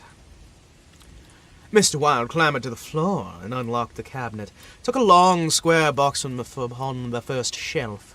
This he brought to the table and opened. A new knife lay in the tissue paper inside, and I picked it up and handed it over to Vance, along with the order and the plan of Harbuck's apartment.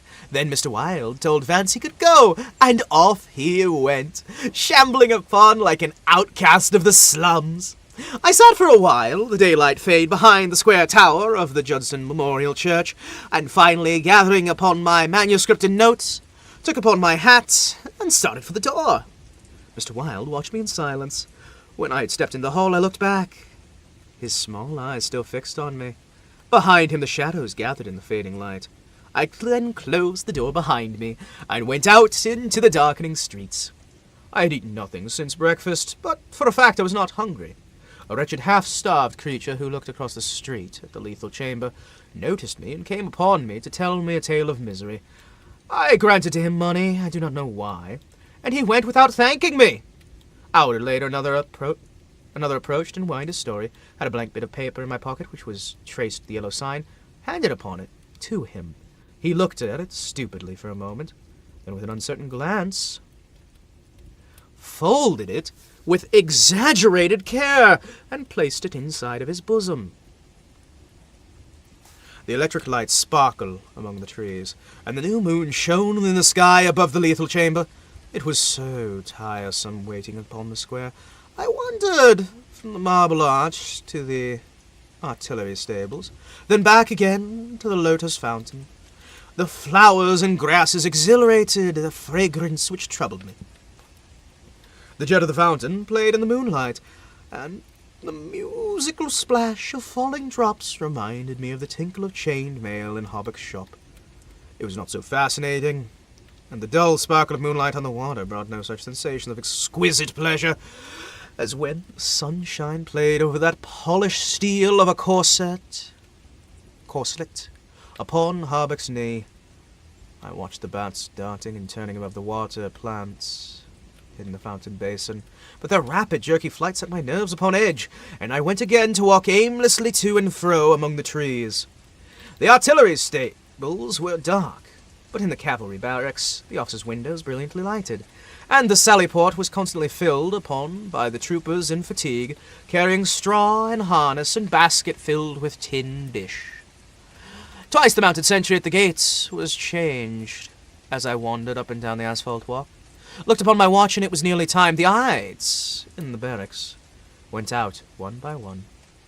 Barred gate closed, and every minute or two an officer passed in through the side wicket, leaving a rattle of accoutrements and a jingle of spurs upon the night air. The square had become silent. The last homeless loiterer had been driven away by the grey-coated park policeman. Car tracks along Worcester Street were deserted. The only sound which broke the stillness of it was the stamping of the sentry's horse, the ringing of sabre against saddle pommel. Inside the barracks, the officers' quarters were still lighted, and military servants passed and repassed before the bay windows. 2 o'clock sounded from the new spire of St. Francis Xavier, and at the last stroke of that sad-toned bell, a figure passed through the wicket beside the portcullis, returned the salute of the sentry, and crossing the street, entered the square and advanced toward Benedict Apartment House. "Louis!" I called. The man pivoted on spurred heels and came toward me. "Is that you, Hildred?" "Yes, you're on time." I took his offered hand and we strolled towards the lethal chamber. He rattled on about his wedding and the graces of Constance and their future prospects, calling my attention to his captain's shoulder straps, the triple gold arabesque on his sleeve and fatigue cap. I believe I listened to as much the music of his spurs and sabre as I did to his boyish babble. And at last we stood under the elms on the 4th Street corner of the square, opposite the lethal chamber. Then he laughed and asked me what I wanted with him. I motioned a seat on the bench under the electric light and sat down beside him. He looked upon me curiously with that same searching glance, which I hate and fear in doctors. I felt the insult of his look, but he did not know it. I carefully concealed my feelings. "Well, old chap, what can I do for you?" I drew from my pocket the manuscript and notes of the Imperial Dynasty of America, looked him in the eyes, and said,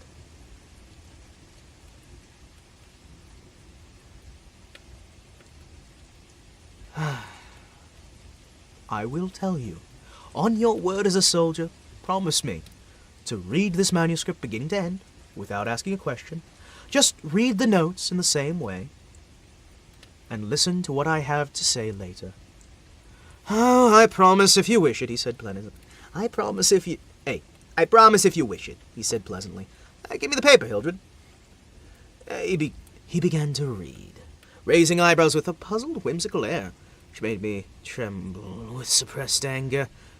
As he advanced, his eyebrows contracted and lips seemed to form the word rubbish. Then he looked slightly bored, but apparently for my sake continued to read, with an attempt at interest, which presently ceased to be an effort. He started when the closely written pages. Therein he came upon his own name. When he came to mine, he lowered the paper, looked sharply upon me for a moment, but he kept his word and resumed his reading. I let the half-formed question die on his lips unanswered. When he came to the end and read the signature of Mr. Wilde, he folded the paper carefully and returned it to me. I handed him the notes. He settled back, pushing his fatigue cap up upon his forehead, with a boyish gesture which I remembered so well in school. I watched his face as he read, and when I finished, took the notes with the manuscript, placed them in my pocket. Then I unfolded a scroll, marked with a yellow sign. He saw the sign, yet did not seem to recognize it, and I called his attention to it, somewhat sharply. "Well, I see it. What is it?" "It's the yellow sign," I said angrily. "Oh, that's it? No. Oh, that's it. Yeah. Is that it?"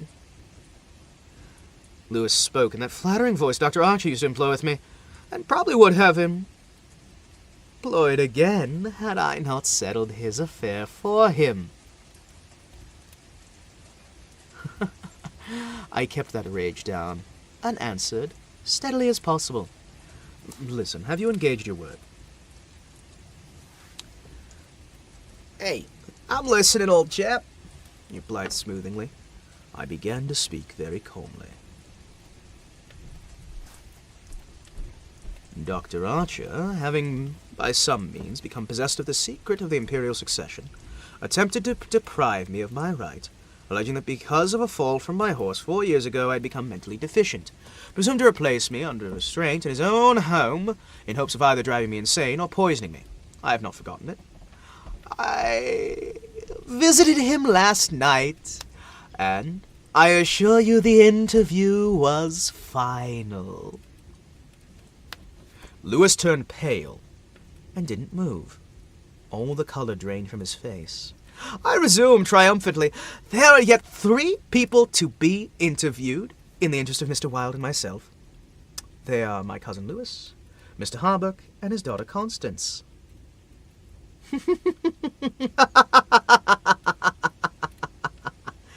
Lewis sprang to his feet, and also I arose. He flung the paper with the yellow sign upon the ground.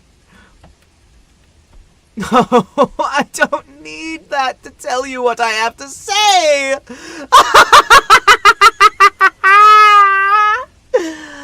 I laughed and I laughed. I cried with that laugh of triumph. You must renounce the crown to me!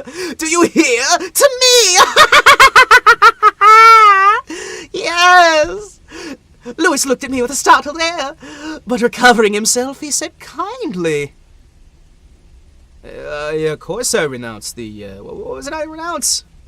The crown! The crown! Renounce the crown! I said angrily. Of course I renounce it. I renounce it. Come on. Come on, old chap. Hey, I'll walk you back to your rooms with you. Don't you try any of your doctor's tricks on me, I cried, trembling with fury. Don't you act as if you know I am insane. You know nothing. What nonsense. Come on. It's getting late, Hildred. No. I shouted upon him. You must listen. You cannot marry. I forbid it, you hear? I forbid it. You shall renounce the crown, and in reward, I grant you exile. But if you refuse, you shall die. He tried to calm me. Oh, he tried, but I was roused at last, and drawing my long knife, I barred his way. Then I told him how they would find Dr. Archer in the cellar, his throat open upon the ground, and I laughed. I laughed in his face when I thought of Vance and his knife and the order signed by myself. Ah, yes, you are the king! I cried to him, but I shall be king. Who are you to keep me from empire over the habitable earth? I was born the cousin of a king, but I shall become the king. Lewis stood white, rigid before me. Suddenly a man came running up from 4th Street, entered the gate of the Lethal Temple, traversed the path to the bronze doors at full speed, and plunged into the death chamber with the cry of one demented. I laughed! Oh, I laughed! I laughed until I wept the tears, for I had recognized Vance, and knew Harbuck and his daughter no longer in my way. Go! I cried to Lewis. You have ceased to be a menace to me. Now you shall never marry Constance, and if you marry anyone else in your exile, I shall visit you as I did my doctor last night. Mr. Wilde takes charge of you tomorrow. Then I turned and darted into the South Fifth Avenue, and with a cry of terror, Lewis dropped his belted saber. He followed me as the wind. I heard him close behind me upon the corner of Bleecker Street, and I dashed into the doorway under Hawkman's sign. He cried, "Halt, or I halt, or I fire!" But when he saw I flew up the stairs, leaving Harbuck's shop below, he left me, and I heard him hammering, shouting at their door, though it were possible to arouse the dead. Mr. Wilde's door was open. I entered crying, "It is done! It is done! Let the nations arise and look upon their king!" But I could not find Mr. Wilde.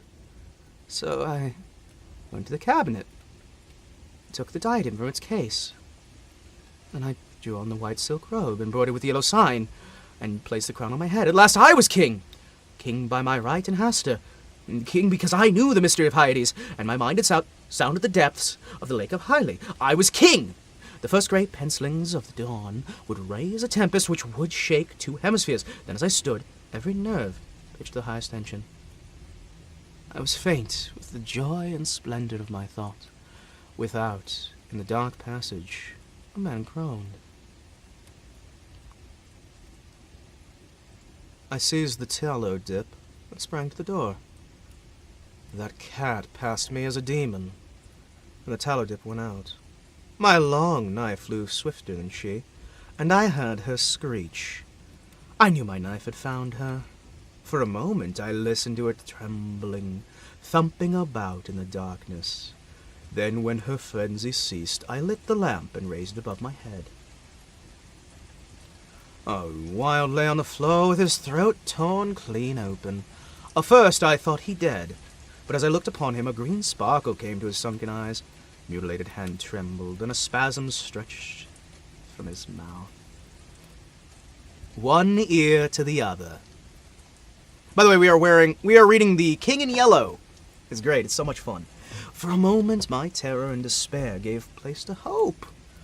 But as I bent over him, his eyeballs rolled clean round in his head, and he died. I stood, transfixed with rage, despair, my crown, my empire, every hope, every ambition, my very life, laying prostrate there, with the dead master. They came, seized me from behind, and bound me till my veins stood like cords. And my voice failed, the paroxysms of my frenzied screams. But still I raged, bleeding, infuriated among them. More than one policeman felt my sharp teeth. Then, when I could no longer move, they came nearer. I saw him! Hawberk! Behind him, my cousin Lewis's glassy face.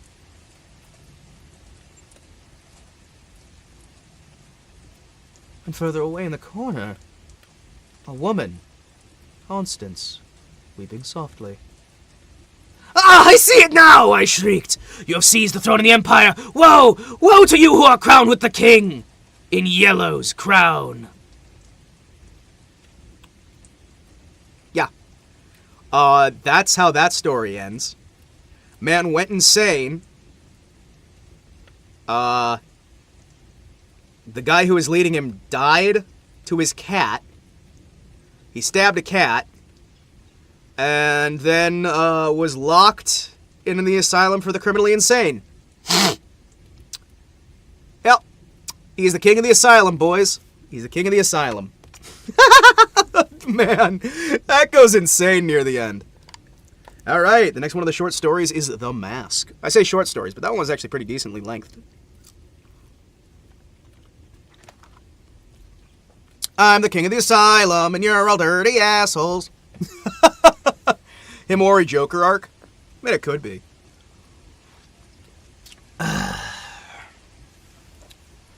The Mask.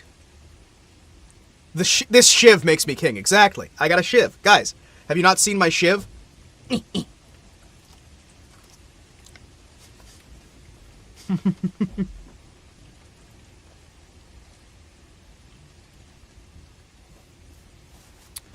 Camilla.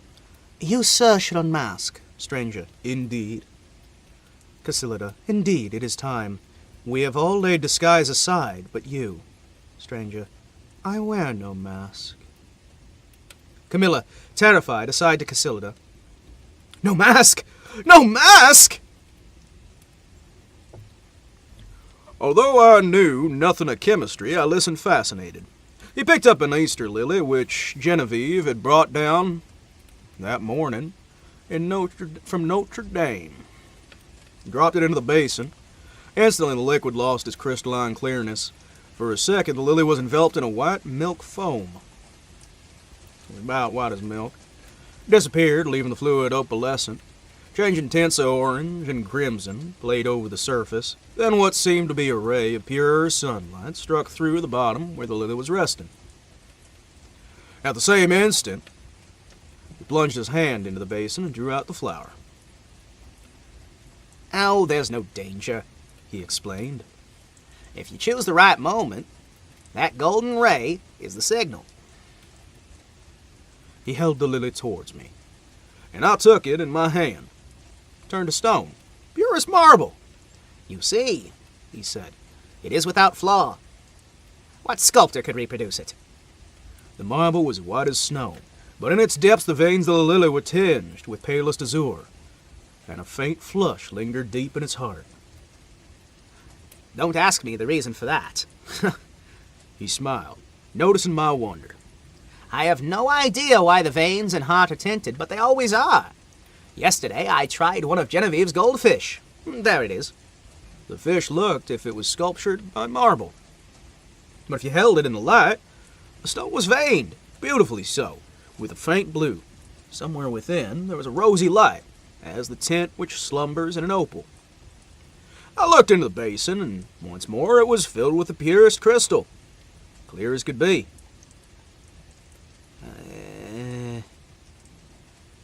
Do I touch it? I demanded. I don't know, he replied. But you'd better not try it. There's one thing I'm curious about, I said, and that's where the sunlight's coming from. It sure looked like a sunbeam, true enough, he said. I don't know. It always comes when I immerse any living thing. Perhaps, he smiled, perhaps it's the vital spark of the creature, escaping the source. Escaping to the source from whence it came. I saw he was mocking me, threatened him with a maul stick, but he laughed and changed the subject. Oh, stay to lunch. Genevieve will be here directly. Saw her going to early mass, I said. And she looked fresh, as sweet as that lily. Well, before you destroyed it. Do you think I destroyed it? Boris said gravely. Destroyed, preserved, how can we tell? We sat in the corner of a studio near his unfinished group of the Fates. He leaned back on the sofa, twirling a sculptor's chisel and squinting at his work. I can probably get it, honestly. I can probably get it. Right now we're just reading the King in Yellow, because that's a book that's been mentioned like dozens of times in my chat. I'm like, okay, fine, we'll read it. We'll go through the whole damn thing. Eventually. We're probably not going to sit here for like 20 hours reading it, but hey. We might sit here for 20 hours reading it. I'm not sure yet. So it was Hounds of Tindalos. Well, you can send it to me over in the Discord. If you put it in the stream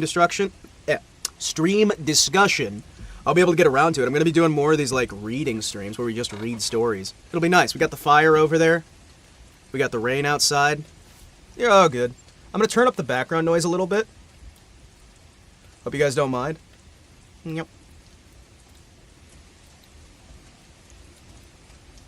Just a little bit. Just a little bit. Just a little bit. Just a little bit. So it's nice and quiet, but it's not gone. Nyum. Nyum. Nyum. By the way, he said, I've finished pointing up that old academic. Writing, eh? And I suppose I will have to go to the salon. It's all I have ready this year, but after the success the Madonna brought me, I feel ashamed to send a thing like that. The Madonna was an exquisite marvel for which Genevieve had sat and been the sensation of last year's salon. I looked at Ariadne. It was a magnificent piece of technical work, but I'd agreed with Boris the world would expect something better of him than that.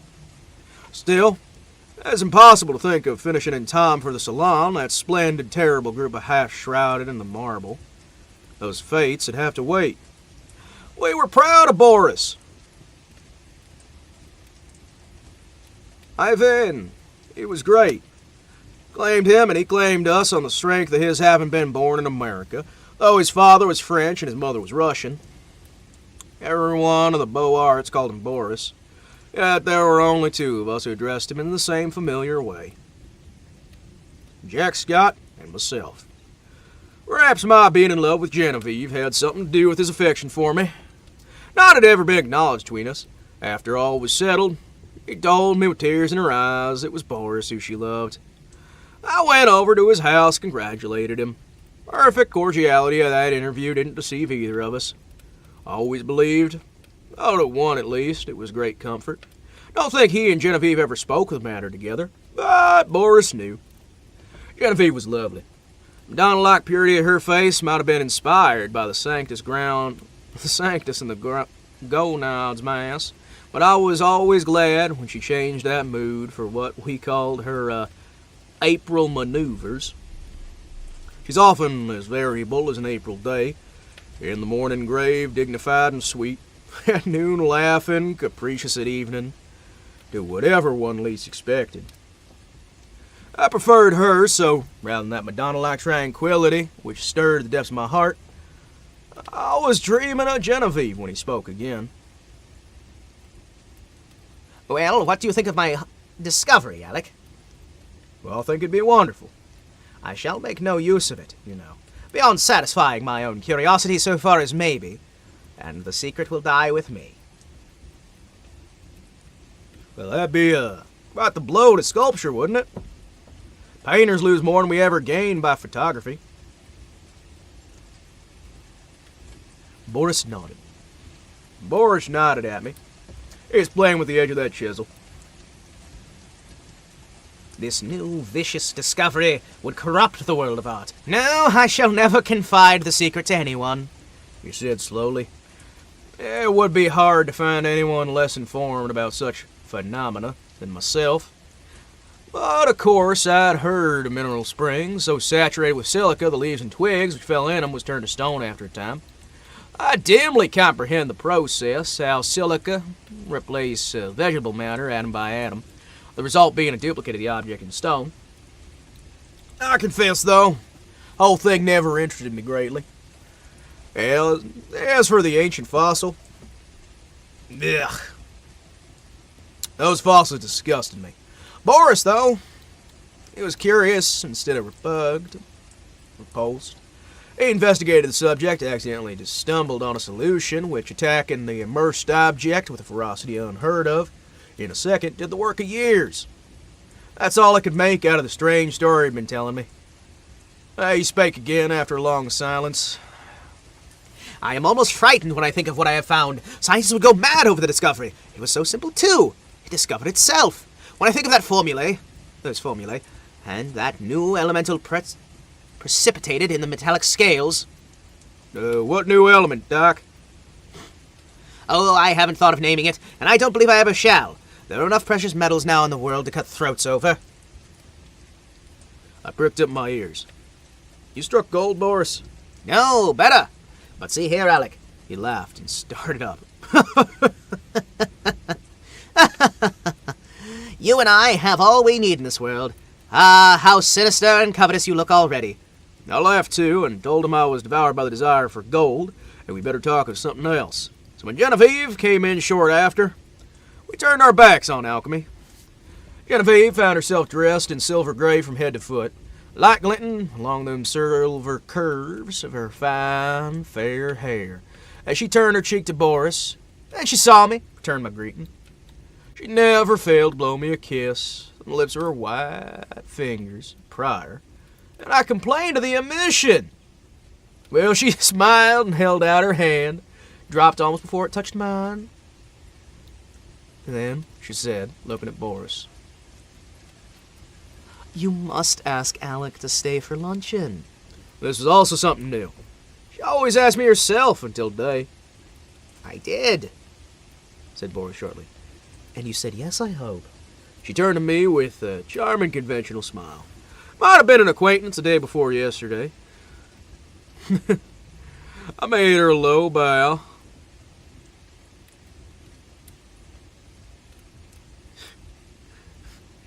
I don't know French. Yaviez bien, l'honneur, madame. Yaviez bien, l'honneur, madame. But refusing to take up our usual bantering tone, she murmured a hospitable commonplace and disappeared. Boris and I looked at each other. I better go home, don't you think? I asked him. Hanged if I know, He replied frankly. While we were discussing the advisability of my departure, Genevieve reappeared in the doorway without her bonnet. She was beauty. Her eyes were too bright. She came straight up and took my arm. Luncheon is ready. Was I cross, Alec? I thought I had a headache, but I haven't. Come here, Boris. She slipped her other arm through his. Alec knows that after you, there's no one in the world whom I like as well as I like him. So if he sometimes feels snubbed, it won't hurt him. I cried out, "Who says there are no thunderstorms in April?" Are you ready? Chanted Boris. Aye, ready. And arm in arm, we raced to the dining room, scandalizing the servants. After all, we weren't so much to blame. Genevieve was 18, Boris 23, and I wasn't even quite 21 yet. Some work I was doing about this time on the decorations for Genevieve's boudoir kept me constantly at the quaint little hotel in Rue Sainte-Cécile. Boris and I in those days labored hard, but as we pleased, which was fitfully. And we all three, with Jack Scott, idled a great deal together. One afternoon I'd been wandering alone over the house, examining the curios, prying into the odd corners, bringing out the sweetmeats and cigars from the strange hiding places, and at last stopped in the bathing room. Boris, all over clay, stood there washing his hands. The room was built of rose-colored marble, except on the floor, which was tessellated in rose and gray. In the center was a square pool, sunken below the surface of the floor. Steps led down into it, sculptured pillars supporting a frescoed ceiling. A delicious marble Cupid appeared to have just alighted with his pedestal at the upper end of the room. The whole interior was Boris's work and mine. Boris, in his working clothes of white canvas, scraped the traces of clay and red modeling wax from those handsome hands of his, and coquetted over his shoulder with the Cupid. I see you, he insisted. Don't try to look the other way and pretend not to see me. You know who made you, you little humbug. It was always my role to interpret Cupid's sentiments in these conversations. When my turn came, I responded in such a manner, Boris seized my arm and dragged me towards the pool, declaring he'd duck me. Next instant, he dropped my arm and turned pale. Good God, he declared. I forgot the pool is full of solution. I shivered a little. Dryly advised him to remember better where he'd stored the precious liquid. In heaven's name. In heaven's name, why do you keep a small lake of that stuff here, all places? I want to experiment on something large, he replied. Oh, me, for instance? That came too close for jesting, but I do want to watch the action of the action of the solution more on a more highly organized living body. There is that big white rabbit, he said, following me into the studio. Jack Scott, wearing a paint-stained jacket, came wandering in and appropriated all the sweetmeats he could lay his hands on, looted the cigarette case, and finally he and Boris disappeared together to visit the Luxembourg Galley, where a new silver bronze by Rodin and a landscape of Monet were claiming the exclusive attention of artistic France. I went back to the studio and resumed my work as a Renaissance screen. I like how I've accidentally made this Frenchman. He's from French Texas, guys. He's from French Texas. I just realized these guys are all French. They're all French and something else. And I'm doing a Texas-style Southern accent.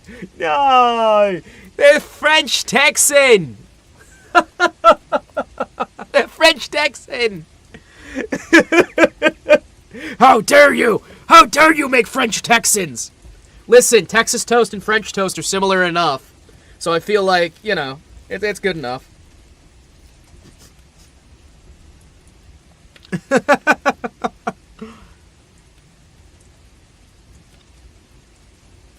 Dude, French Texas is going to be the brand new nation that I form. Monty, what's wrong with being associated with the French?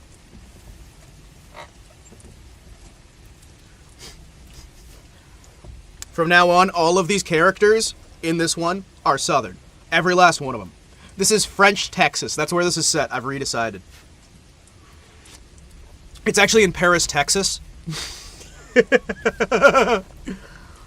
It's Paris, Texas.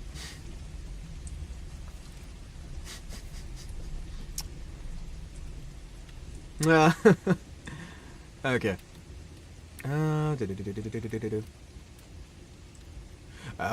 I went back to the studio and resumed my work.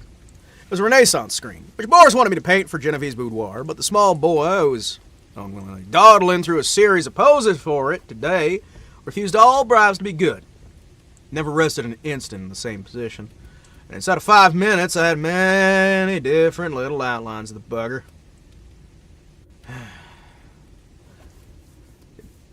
Jeez. Are you posing or executing a song and dance, my friend? I inquired. Whichever monsieur pleases, he replied with an angelic smile.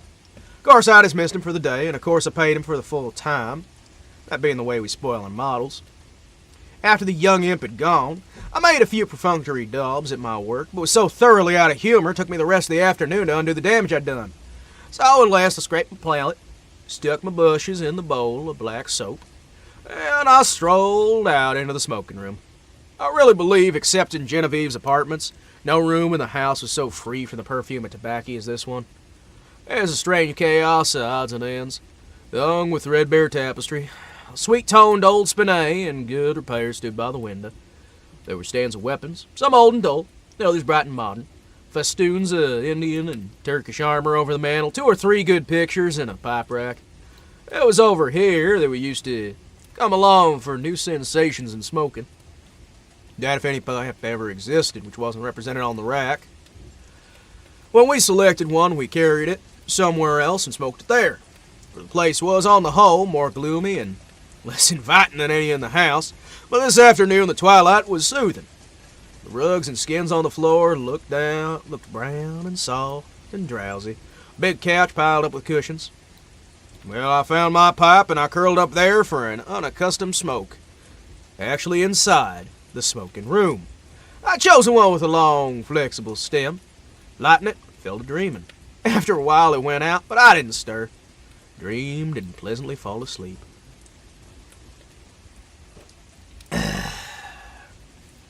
I awoke to the saddest music I'd ever heard. Darude Sandstorm. It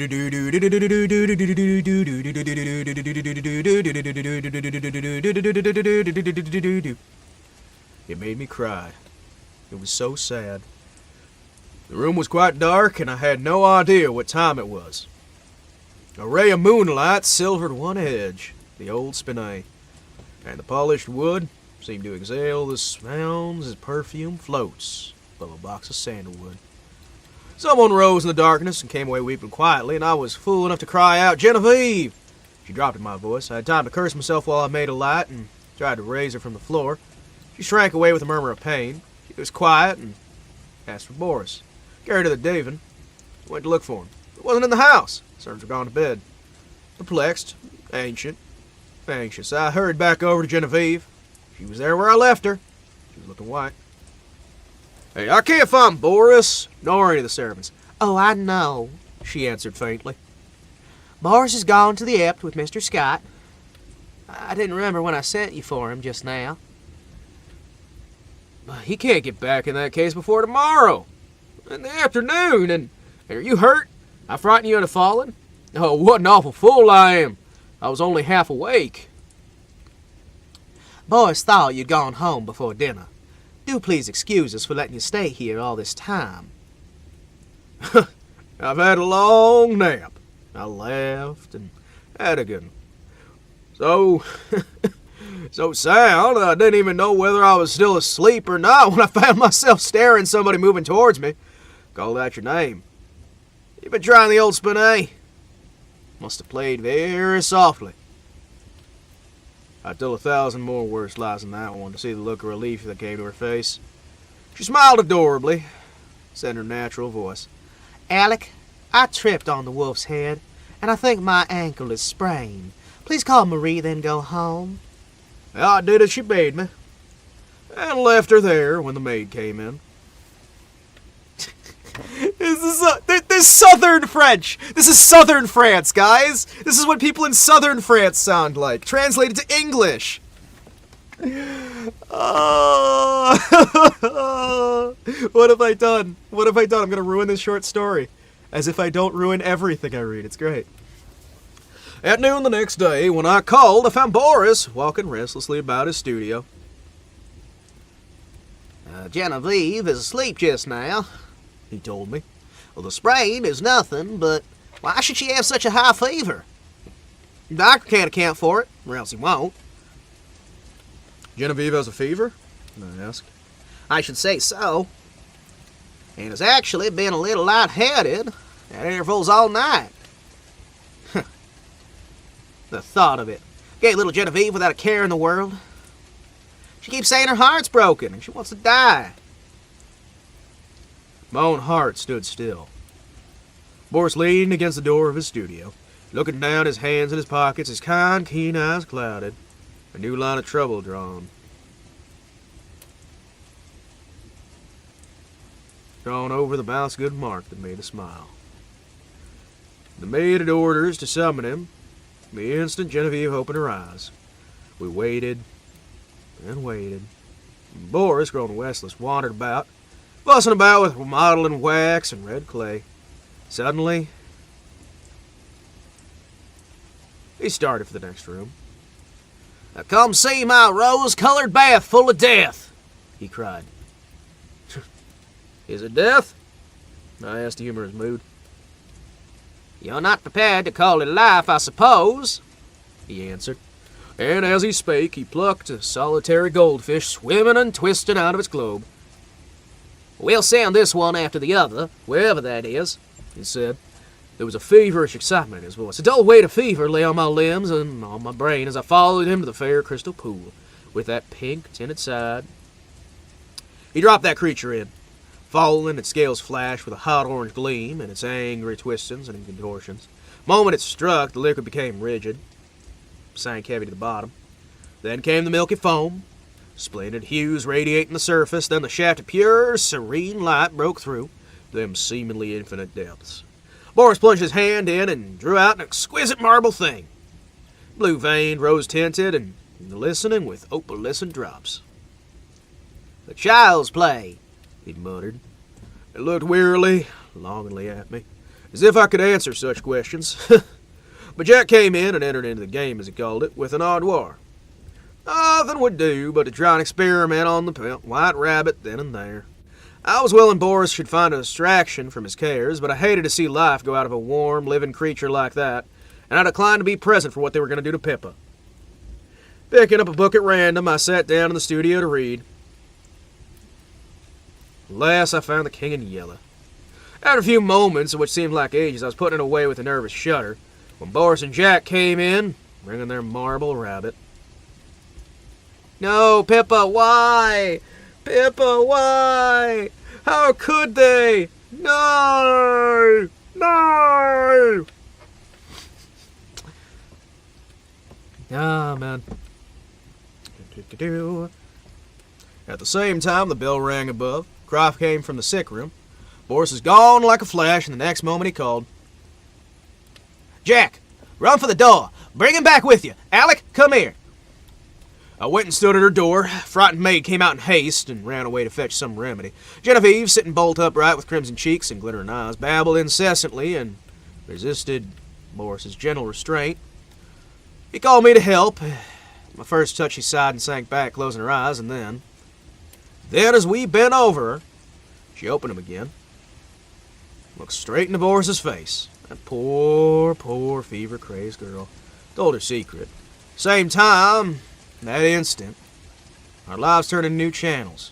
The bond that held us together snapped forever, and a new bond formed in its place. For she had spoken my name, and as the fever tortured her heart pulled out its load of hidden sorrow.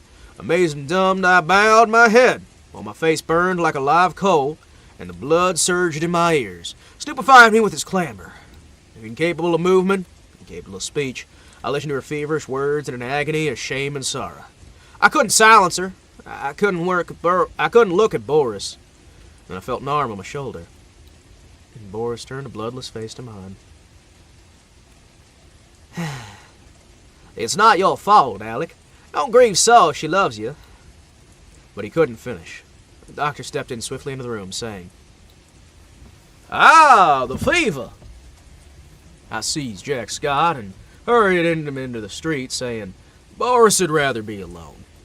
We crossed that street to our apartments, and that night, seeing I was going to be ill too, he Went for the doctor again. Last thing I recollect with any distinctness was hearing Jack say,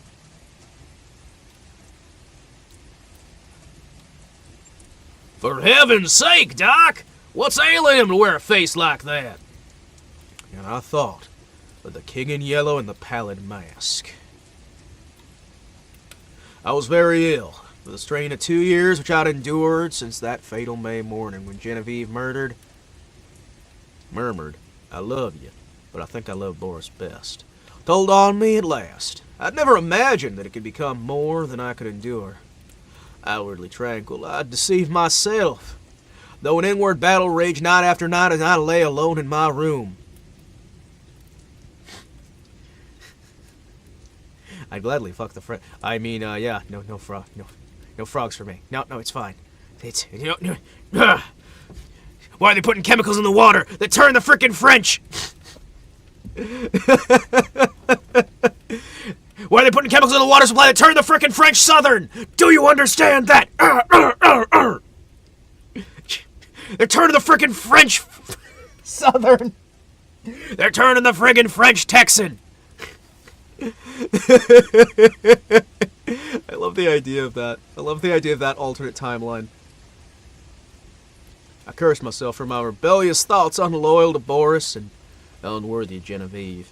The morning always brought relief, and I returned to Genevieve and my dear Boris with a heart washed clean by the tempest of the night. Never in word or deed or thought while I was with them had I betrayed any sorrow, even to myself.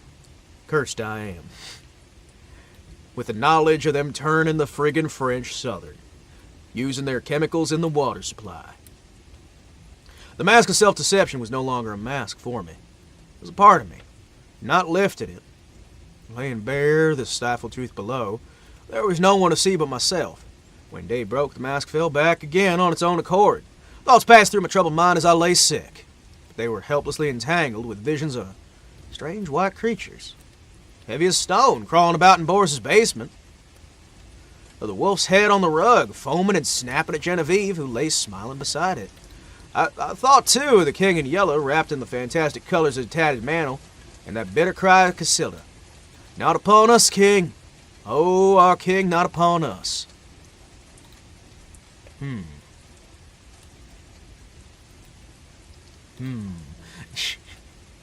me a second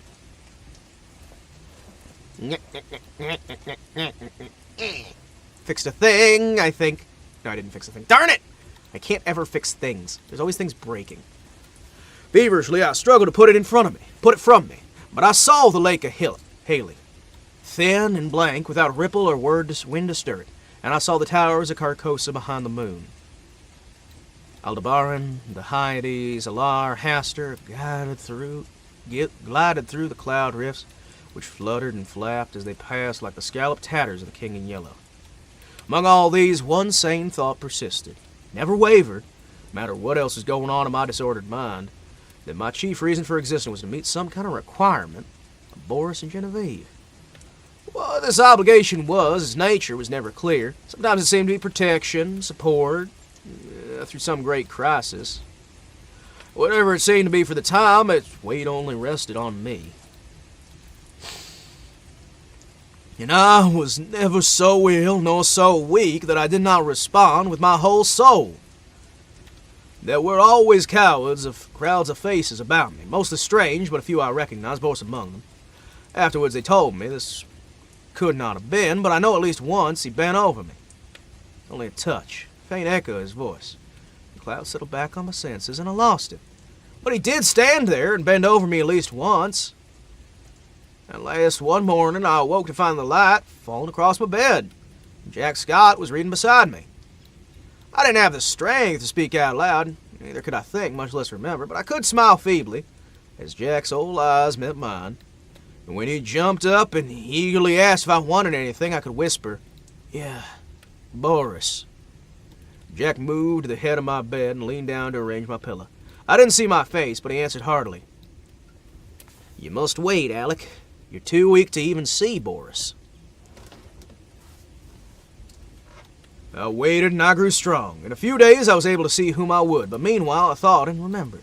For For the moment, when all the past grew clear again in my mind, I never doubted what I should do when the time came. I felt Boris would have resolved upon the same course, so far as he was concerned. As for what pertained to me alone, I knew he would see that as I did. No longer asked for anyone. Ne'er inquired why no messages came from them, why during the week as I lay there waiting and growing stronger, never heard their names spoken. Preoccupied with my own searchings for the right way, with my feeble but determined flight against despair. Simply acquiesced in Jack's reticence, taken for granted that he was afraid to speak of him, lest I should turn unruly and insist on seeing him. Meanwhile, I said over and over to myself how it would be when life began again for us. We'd take up our relations exactly as before. Genevieve had fallen ill. Boris and I'd look into each other's eye. There'd be no rancor, nor cowardice, nor mistrust in that glance. I'd be with them again for a little while in dear intimacy of their home, then without pretext or explanation, disappear from their lives. Boris would know. Only comfort was that Genevieve wouldn't know. Seemed as I thought it over, I'd found the meaning of the sense of that obligation that had persisted all through my delirium, the one possible answer to it. So when I was quite ready, I beckoned Jack to me one bright day and said, "Jack, I want Boris at once. Take my dearest greetings to Genevieve." When at last he made me understand they were both dead, I fell into a wild rage, one that tore all of my little convalescent strength to atoms. I raved and cursed myself into a relapse, which I clawed forth some weeks after. Boy at 21 who believed his youth was gone forever. I seemed to be past that capability of further suffering, till one day Jack handed me the letter and the keys to Boris's house. I'm relapsing! I'm relapsing! I took him without a tremor and asked him to tell me all. It's cruel of me to ask him. There was no help for it. He leaned wearily on thin hands to reopen a wound which would never heal. He began quietly. I need my fix, man. My fix of scares. I need to be scared, man. Where's my scares, bro?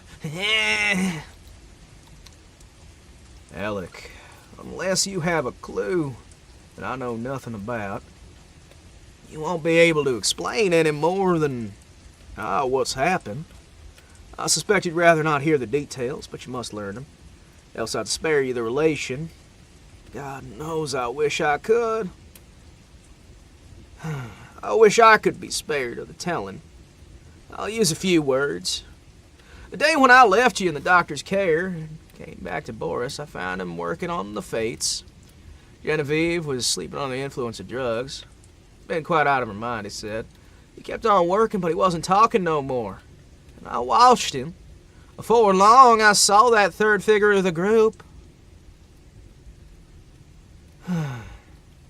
One looking straight ahead, out over the world, for his face, not as you ever saw it. Just look at them and to the end. It's one thing I'd like to find an explanation, but I never shall. Well, he worked away, and I watched him in silence. We went that way till near midnight. Heard that door open and close sharply, and a swift rush to the next room. Boris sprang through that doorway, and I followed, but we was too late. She was at the pool. She was at the pool. Her hands were across her breast. Then Boris shot himself right through the heart. Jack stopped speaking. Drops of sweat stood under his eyes as his thin cheeks twitched. I carried Boris to his room. And when I backed back and let that hellish fluid out the pool, turning on all the water, I washed that marble clean. When at length I dared descend the steps, I found her laying there, white as snow.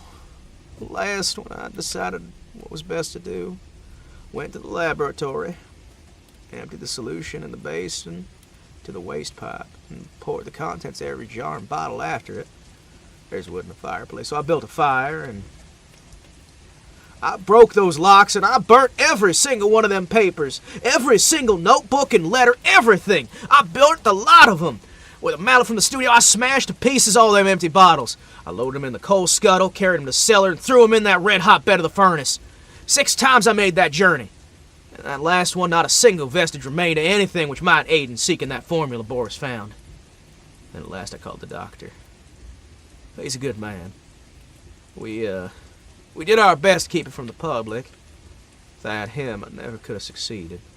At least we got the servants paid and set away to the country, where old Rosier keeps them quiet with stories of Boris, and Genevieve's travels in distant lands, from whence they won't return for years. Buried Boris in a little cemetery, Severus. Sevres. The doctor's a good creature. He knows when to pity a man who can bear no more. Gave a certificate of heart disease and asked no questions of me. Then, lifting his head from his hands, he said, "Oh, I'll open the letter, Alec, for both of us." I tore it open. It was Boris's will, dated a year prior. Left everything to Genevieve, in case of her dying childless. I was to take control of the house, and Jack Scott management at Ept. Upon our deaths, property returned to his mother's family in Russia, with the exception of the sculptured marbles executed by himself. Those he left to me. The page blurred under our eyes, and Jack got up, and, well, he walked to the window. Presently he turned and sat down again, ready to hear what he was going to say. He spoke with the same simplicity and gentleness. Genevieve lies before the Madonna in the marble room. The Madonna bends tenderly above her. Genevieve smiles back in that calm face they'd never expect. Never would have been except for her. His voice broke, and he grasped my hand, saying, "Courage, Alec. You gotta have courage." The next morning, he left for Ep to fill his trust. That same evening, I took the keys, and I went into the house. I'd known it so well. Everything was in order, but the silence was terrible, unbearable. Though I went twice to the door of the marble room, I couldn't force myself to enter. It wasn't in my strength. I went into the smoking room, and I sat down before the spinet. The spinet, small lace handkerchief, was on those keys, and I turned away. I was choking. It was plain I couldn't stay. I locked every door, every window, and 3 front and back gates, and I went away. Next morning, outside, went to pack my valise, leaving him in charge of the apartments. I took the express to Constantinople. During 2 years, I wandered through the East. First in our letters, we never mentioned Genevieve and Boris. Gradually, their names crept in. I recollect a passage in one of Jack's letters repairing to mine. "What you tell me is seeing Boris bending over you while you were ill, feeling his touch on your face and hearing that voice. Of course, it troubles me. This that you described must have happened a fortnight after he died. I say to myself you were dreaming, part of your delirium, but it doesn't satisfy me, nor would it you." Towards the end of the second year, a letter came from Jack to me in India. So unlike anything I'd ever known of him, I decided to return at once to Paris. Man wrote, "I'm well, sell all my pictures, as artists do. We have no need for money. I have not a care of my own, but I'm more restless than if I had. I'm unable to shake off a strange anxiety about you. It's not apprehension, it's more expectancy. For what? God only knows. I can only say it's wearing me out. Nights I dream of you and Boris, I never recall anything afters, but I wake in the morning, my heart's still beating. All day, excitement increases until I fall asleep at night, and I recall the same. I'm exhausted by it, and I'm determined to break up this morbid condition. I will see you. Shall I go to Bombay or you to Paris?" I telegraphed him to expect me by the next steamer.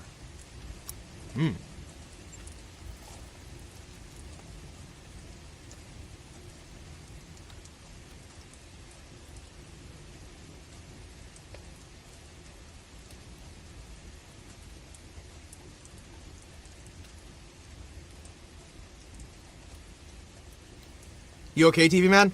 TV Man is okay, but I had to I had to grab something for my throat, and I'm just like, ah, God. Something going wrong. So give me a second here. I need to pop one of my throat lozenges.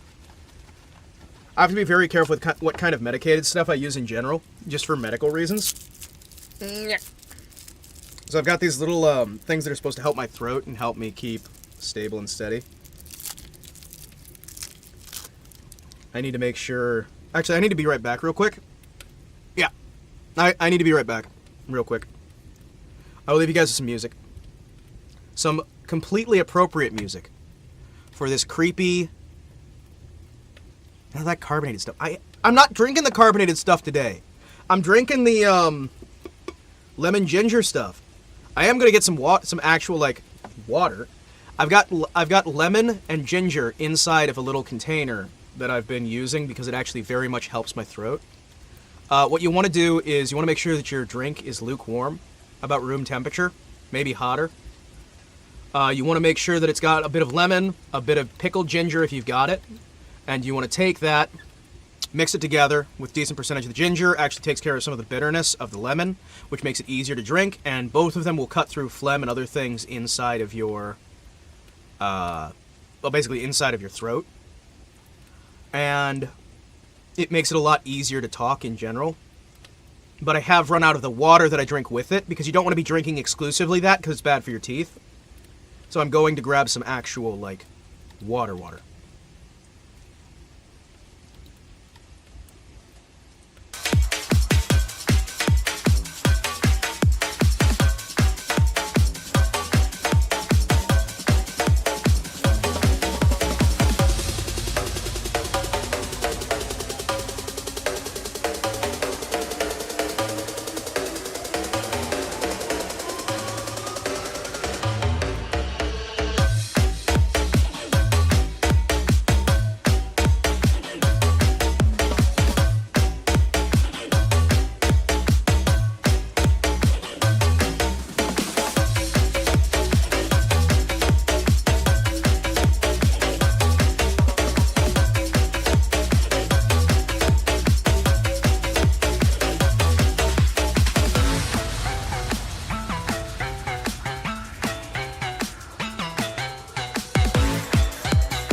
Wow.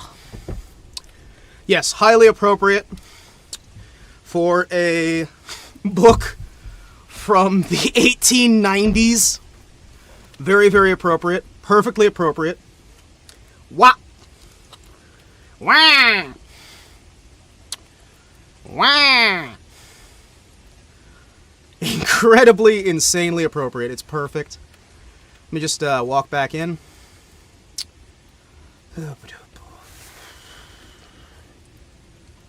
Okay, guys. So I'm back. Wow.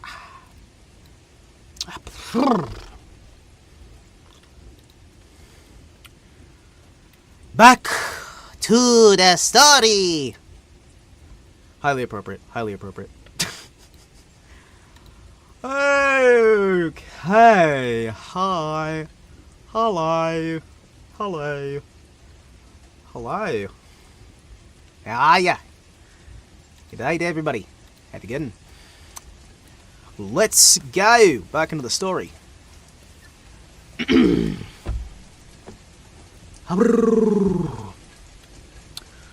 When we met, I thought he had changed very little. He insisted looked in splendid health. Nope, we're doing the southern voice, right? Yeah, the southern voice, that's right. Let's do it proper.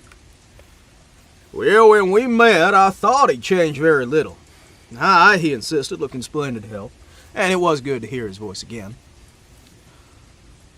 But as we sat and chatted about what life still held for us, we felt it was pleasant to be alive in the bright spring weather. We stayed in Paris together a week. Then I went for a week to Ept with him. But first we went to the cemetery at Sèvres, where Boris lay. Shall we place the fates in the little grove above him? Jack asked. And I answered, I only think the Madonna should watch over Boris's grave, but Jack was none the better for my homecoming. Dreams of which he couldn't retain even the least definitive outline continued. And he said at times the sense of breathless expectancy was suffering. It was suffocating him. You see, I do you harm, and not good, I said. Try a change without me. So we started alone for a rambling among the Chanel Islands, and I went back to Barrée. I had not yet entered Boris's house, now mine since my return, but I knew it must be done. It had to be kept in order by Jack. It had been kept in order by Jack. There were servants there, so I gave up my own apartment and went there to live. I did. Instead of agitation I'd feared, found myself able to paint there tranquilly.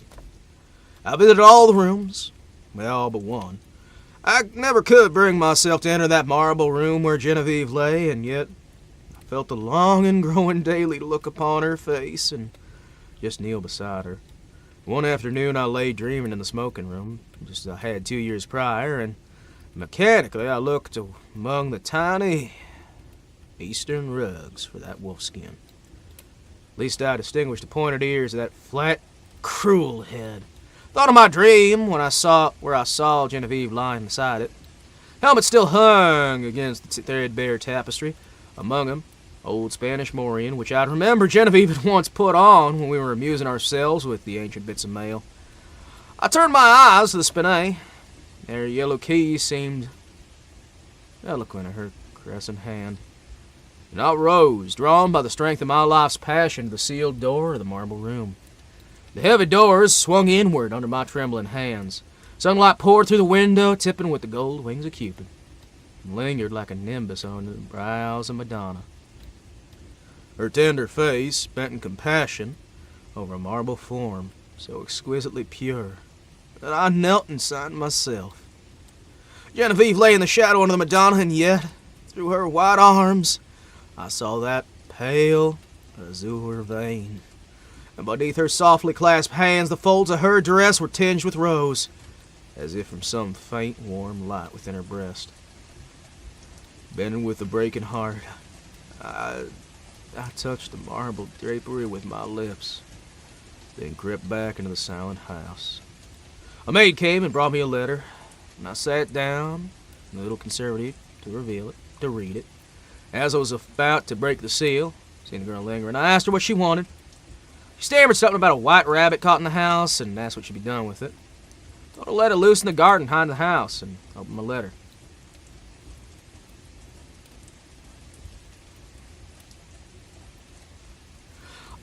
Oh! Oh! Oh! Oh! Oh! Oh!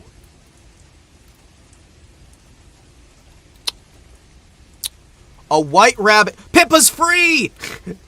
Guys! I think that's the rabbit from earlier in the book. Huh.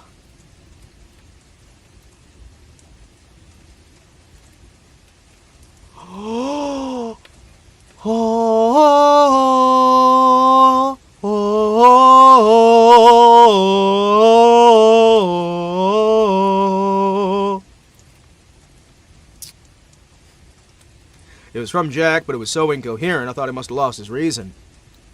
It was nothing but a series of prayers to me not to leave the house till he could get back. Couldn't tell me why.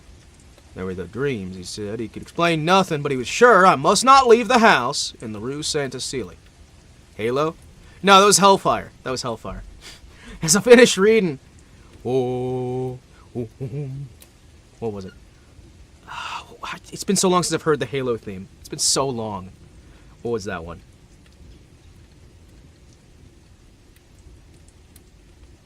No, that's not the one. No, no, no, no, no, no, no, no, no, no, no, no, no, no, no. No, that's Skyrim. I can't remember the Halo one off the top of my head. I remember the sound that it made, but I can't remember the actual pitch of the sound. As I finished my reading, raised my eyes and saw the same maidservant standing in the doorway, holding a glass dish with 2 goldfish. Put those back in the tank and tell me what you mean by interrupting me. With half-suppressed whimper, she emptied the water and the fish in the aquarium. Turned to me asking my permission. She said people were playing tricks on her, evidently with a design of getting her into trouble. Marble rabbit had been stolen and a live one brought into the house, and the 2 beautiful marble fish were gone, and she had just found those common live things on the dining room floor. I reassured her, sent her on her way, saying I would look about myself, and went into the studio. Nothing there but my canvases and some casts. Except the marble of the Eastern lily. I saw it on the table across the room. Then I strode angrily over to it. The flower I lifted to the table was fresh and fragile and filled the air with perfume. Then, suddenly, I comprehended and sprang through the hallway of to the marble room. The doors flew open, and the sunlight streamed in my face, and through it, in a heavenly glory, the Madonna smiled as Genevieve lifted her flushed face from the marble couch and opened those sleepy eyes. Hey, an actual happy ending! Fucking hell! How much is it in a spooky story to ask for a happy ending for your characters, huh? Seriously. Like, how often do we get that? How often do we actually get a happy ending in one of these things? You know what I mean? That's so cool! Yeah, the guy shot himself in the heart. You're asking for the wrong series. Listen, I'm just saying.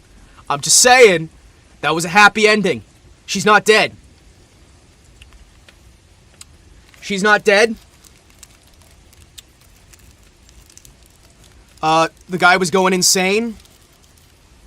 But you know what? She ain't dead. Boris might be dead. But you know what? If they would have kept that stuff, they could have, like, used it. If they would have kept that mixture, they could have used it so that, like, people could, like... It's like asking for a happy ending in a cyberpunk that isn't just... I nuked the system. Hey, I nuked the system. The system is mine. I just got a happy ending, though. So, yeah. I just got one. Take that, nerds. I just got a happy ending in one of my horror books. Ooh. That's like my favorite story so far, because it's happy. I like happy. Happy make me smile. I mean, except for the fact that Boris shot himself in the heart, not realizing that she was going to be fine.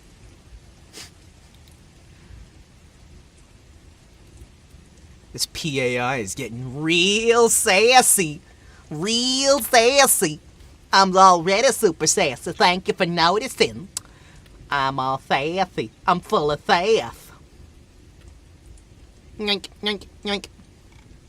Sass, sass, sass, sass, sass, sass, sass, sass, sass, sass, sass.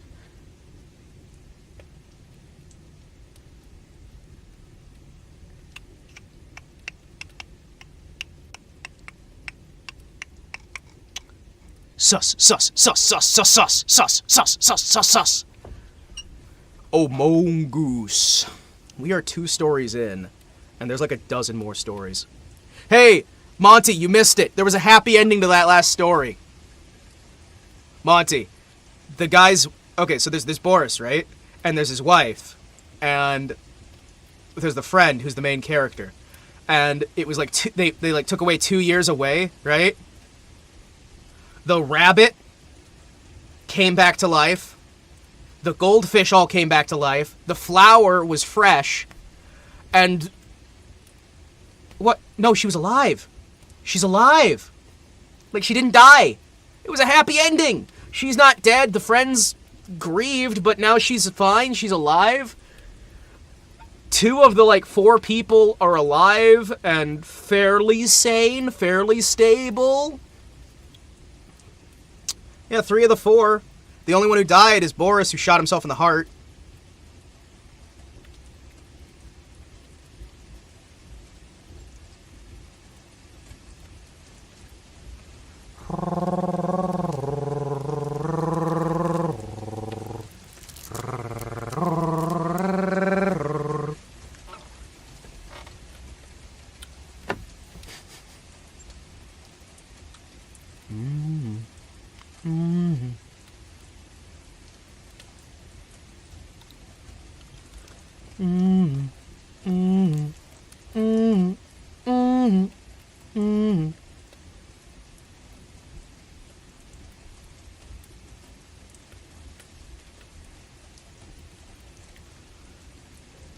No.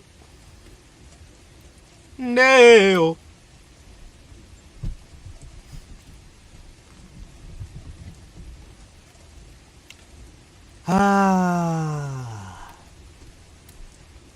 You should play The Sinking City one of these days. I should. It'd be fun. It's right up my alley.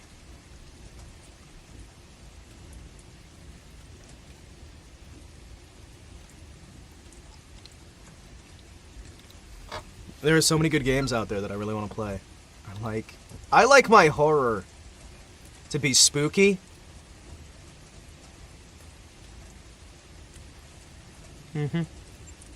Spooky. Spooky.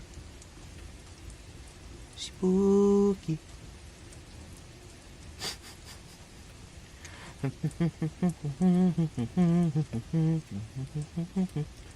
You might be wondering, Himawari, why are you not starting the next story yet?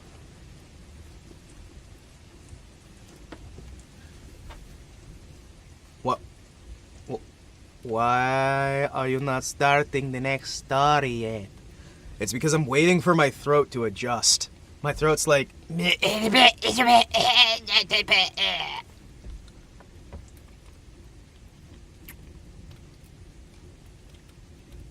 My throat's going... And I've got like one of my lozenges to keep me better.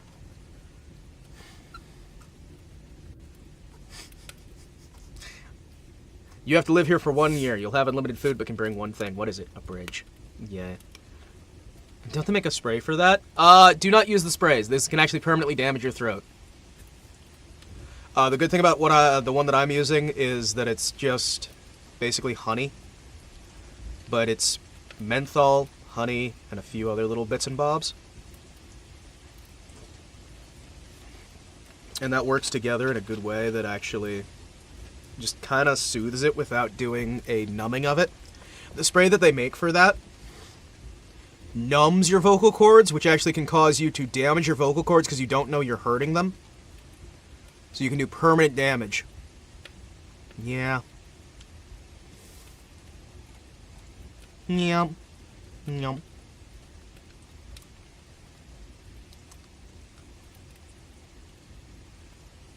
Yeah, it's basically vocal morphine. Like, a lot of people misunderstand what that's for.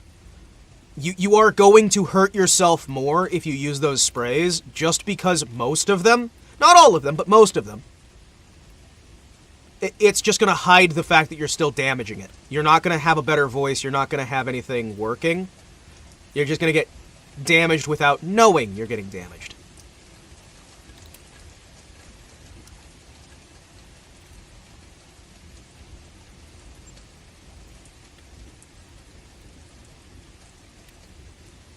I'm sorry, wait, what? I'm sorry. I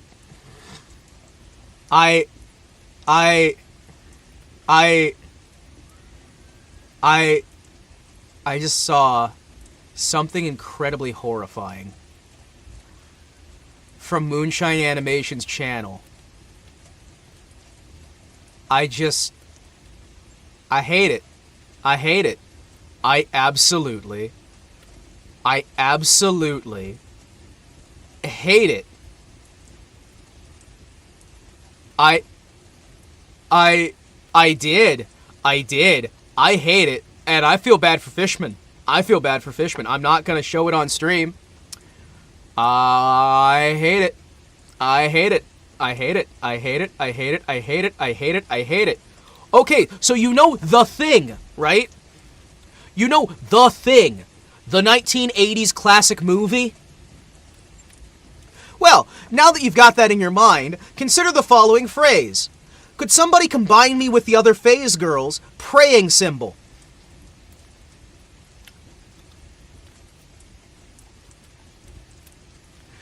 Yeah, that's all I have to say. I did not need to see that. It was horrifying.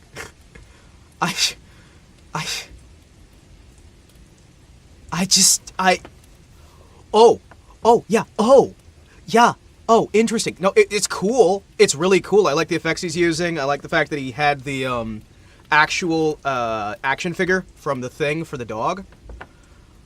I will send it in the Discord, which you guys should all join the Discord. The Discord's awesome. But yeah, no, that's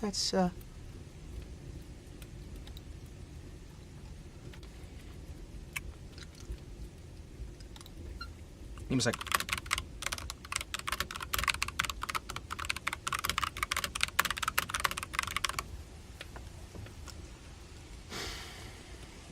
Give me a second. I just got a job offer. I actually just got a very big job offer. I'm sorry. Ooh, that might be too big a job offer. Huh. Hey guys, I went to my Discord, and I'm like, okay, I'm gonna post this, and it's like, hey, here's this project that you wanted to be a part of for years. Remember how we said we weren't gonna have you on the project? Well, hey, we're bringing you on the project, and we'd like to get in contact with your lawyer to try and draft up a contract. And I'm just like, that's a lot. That's a lot.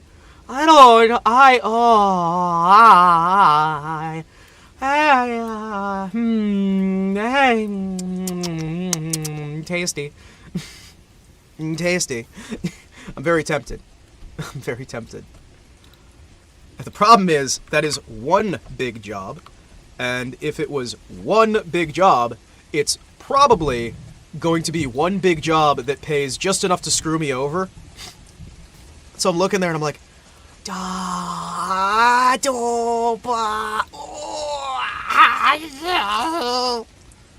that's my exact, like, feelings on the matter. There's a lot of lines. And there's some really good pay. I am incredibly tempted, in all honesty. Okay. If it's a screw job or sounds like a scam, hindsight is off in 2020. Yeah, that is true. That is true. No, I've worked with this guy before. It's just this particular project I was not invited for. The prior projects I had been invited for, right? He's always paid before, and he's always paid very well before, right? I've worked with his company, I've worked with him before. The projects that he does are usually very high quality, right? And the companies that are involved are interesting. I can't really say any details on this stuff just because you guys know how it goes. But yeah, that could be interesting. That could be an interesting thing.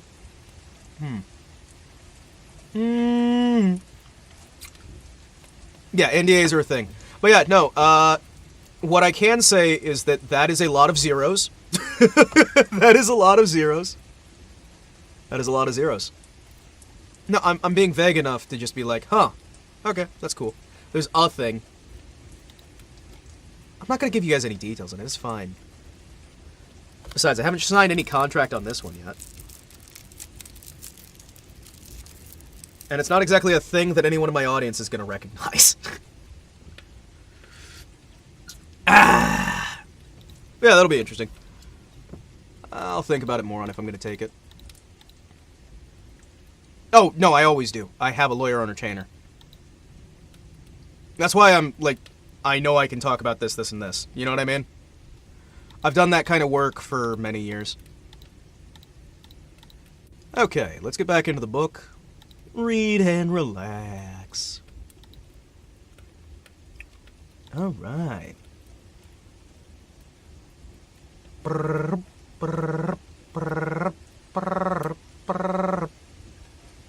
You back in the book?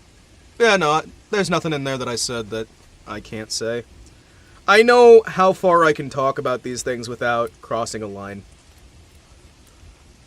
Okay, in the Court of the Dragon.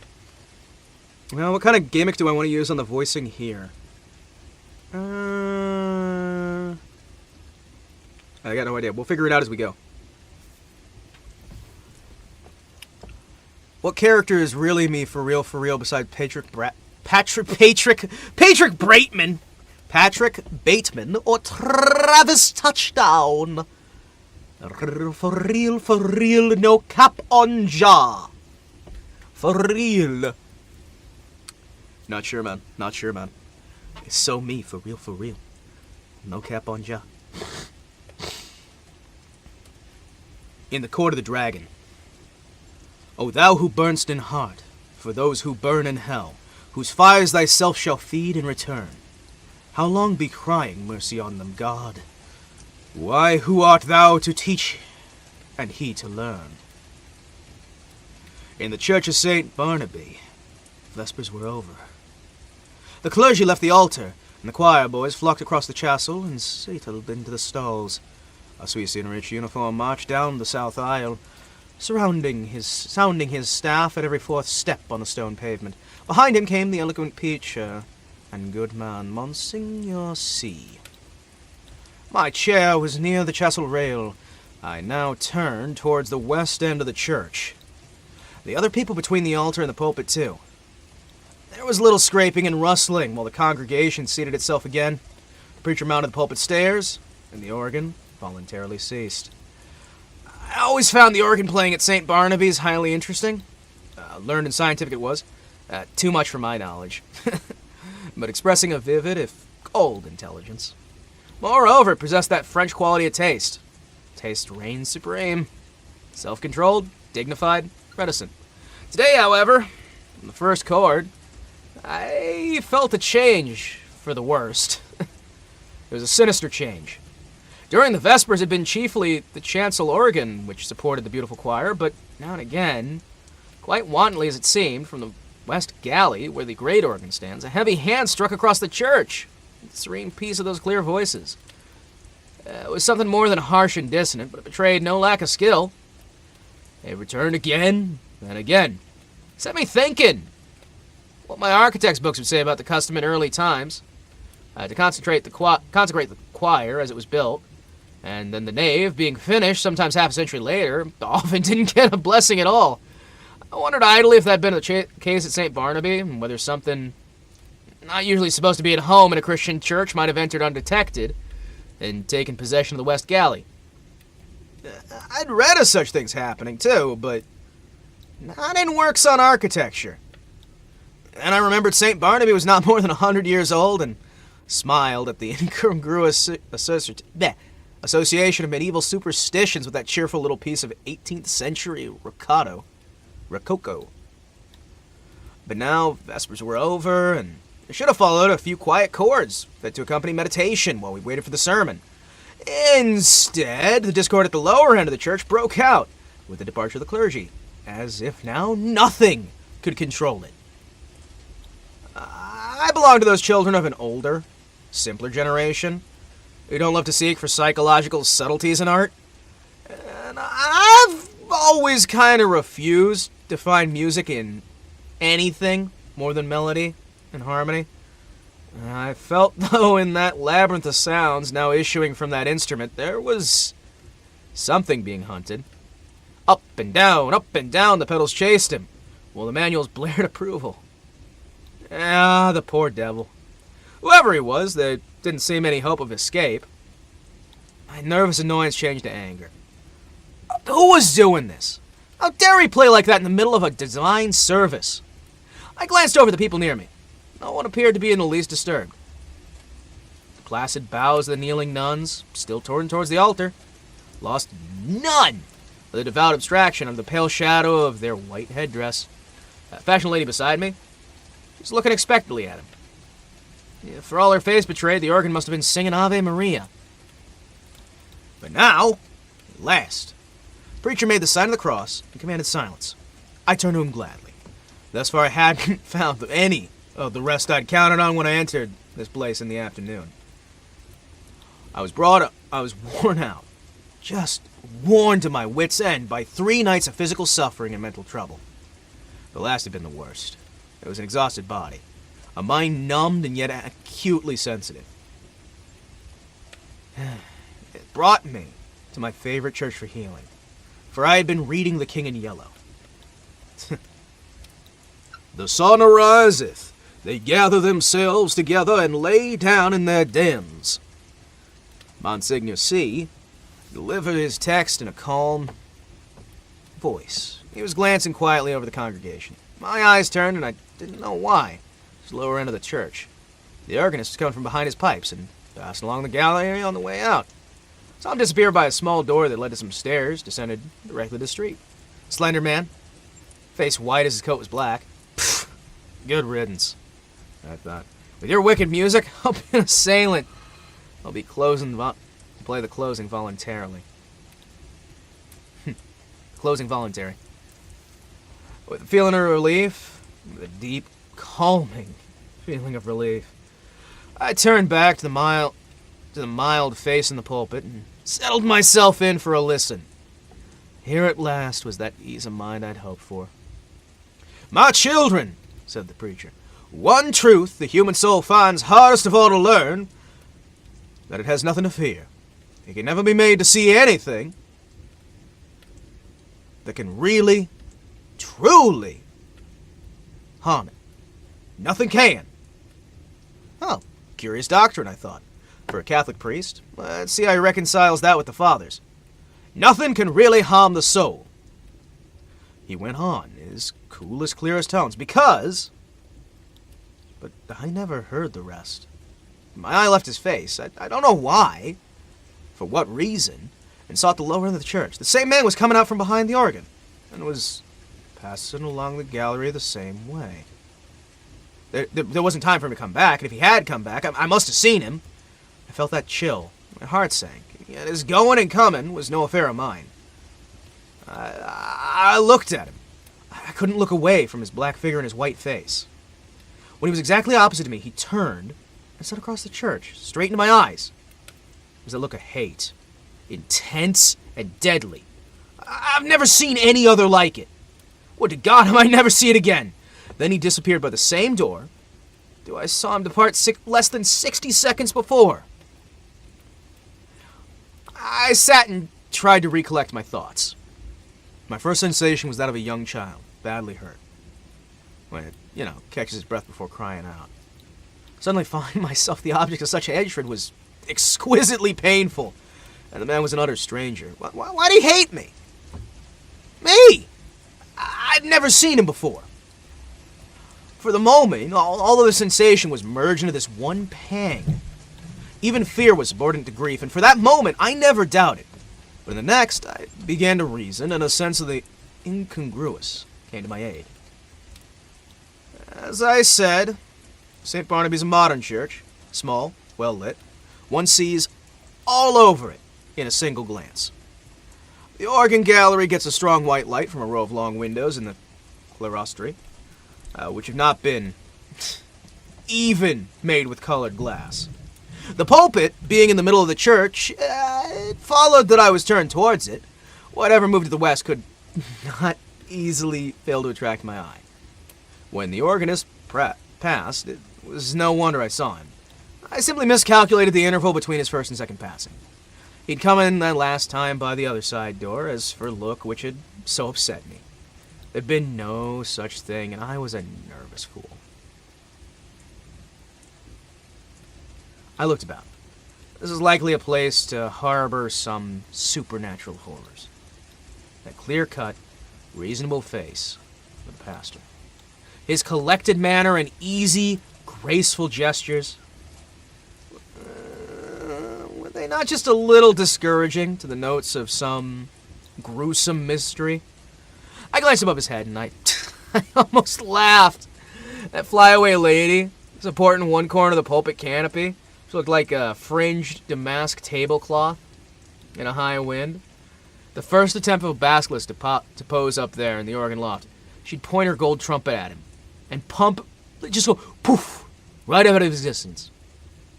I laughed to myself with the conceit, which at the time I thought amusing. And I sat and chafed myself and everything else from the old harpy outside the railing who'd made me pay 10 centimes for my chair. Or she would even let me in. If anything, she was more like a basilisk, I was telling myself, than it was the organist with the anemic complexion. From that grim old dame, yes, alas, Mr. C himself, for all devoutness had fled. I'd never yet done such a thing in my life. But right now, I felt a desire to mock. As for the sermon, I couldn't hear a word of it for the jingle in my ears of the skirts of St. Paul has reached, having preached us those 6 Lent lectures, more unctuous than he ever preached. Keeping time to the most fantastic and irreverent thoughts. It was no use to sit there any longer. I needed to get out of the doors and shake myself free from the hateful mood. I knew the rudeness I was committing, but I still rose and left the church. I had to. A spring sun was shining on the place as I ran down those church steps. On one corner I saw a barrel full of yellow jonquils, pale violets from the Riviera, dark Russian violets, white Russian hyacinth. Oh, hyacinths! Yeah, hyacinths! In a golden cloud of mimosa. The street was full of Sunday pleasure seekers and others. I swung my cane and laughed with the rest. Someone overtook and passed me and never turned, but there was that same deadly malignity in his profile that there'd been in his eyes.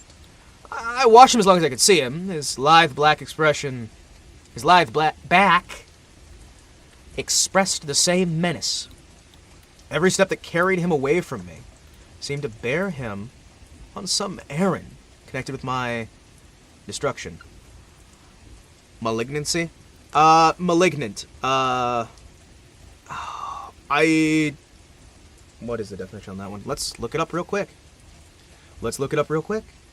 Malignity. Malignity?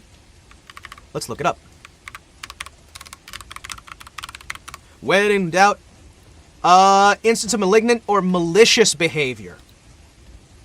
Ah, okay. It means possessing of malignancy or malevolence. Basically evil. Evil intent.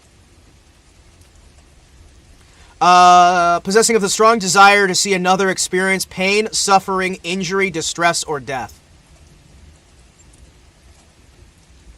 Possessed also of a bitter, persistent hatred.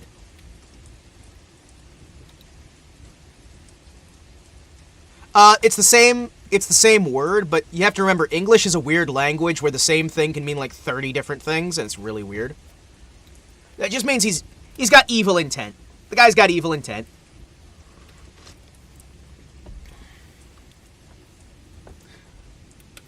I was creeping along, my feet almost refusing to move.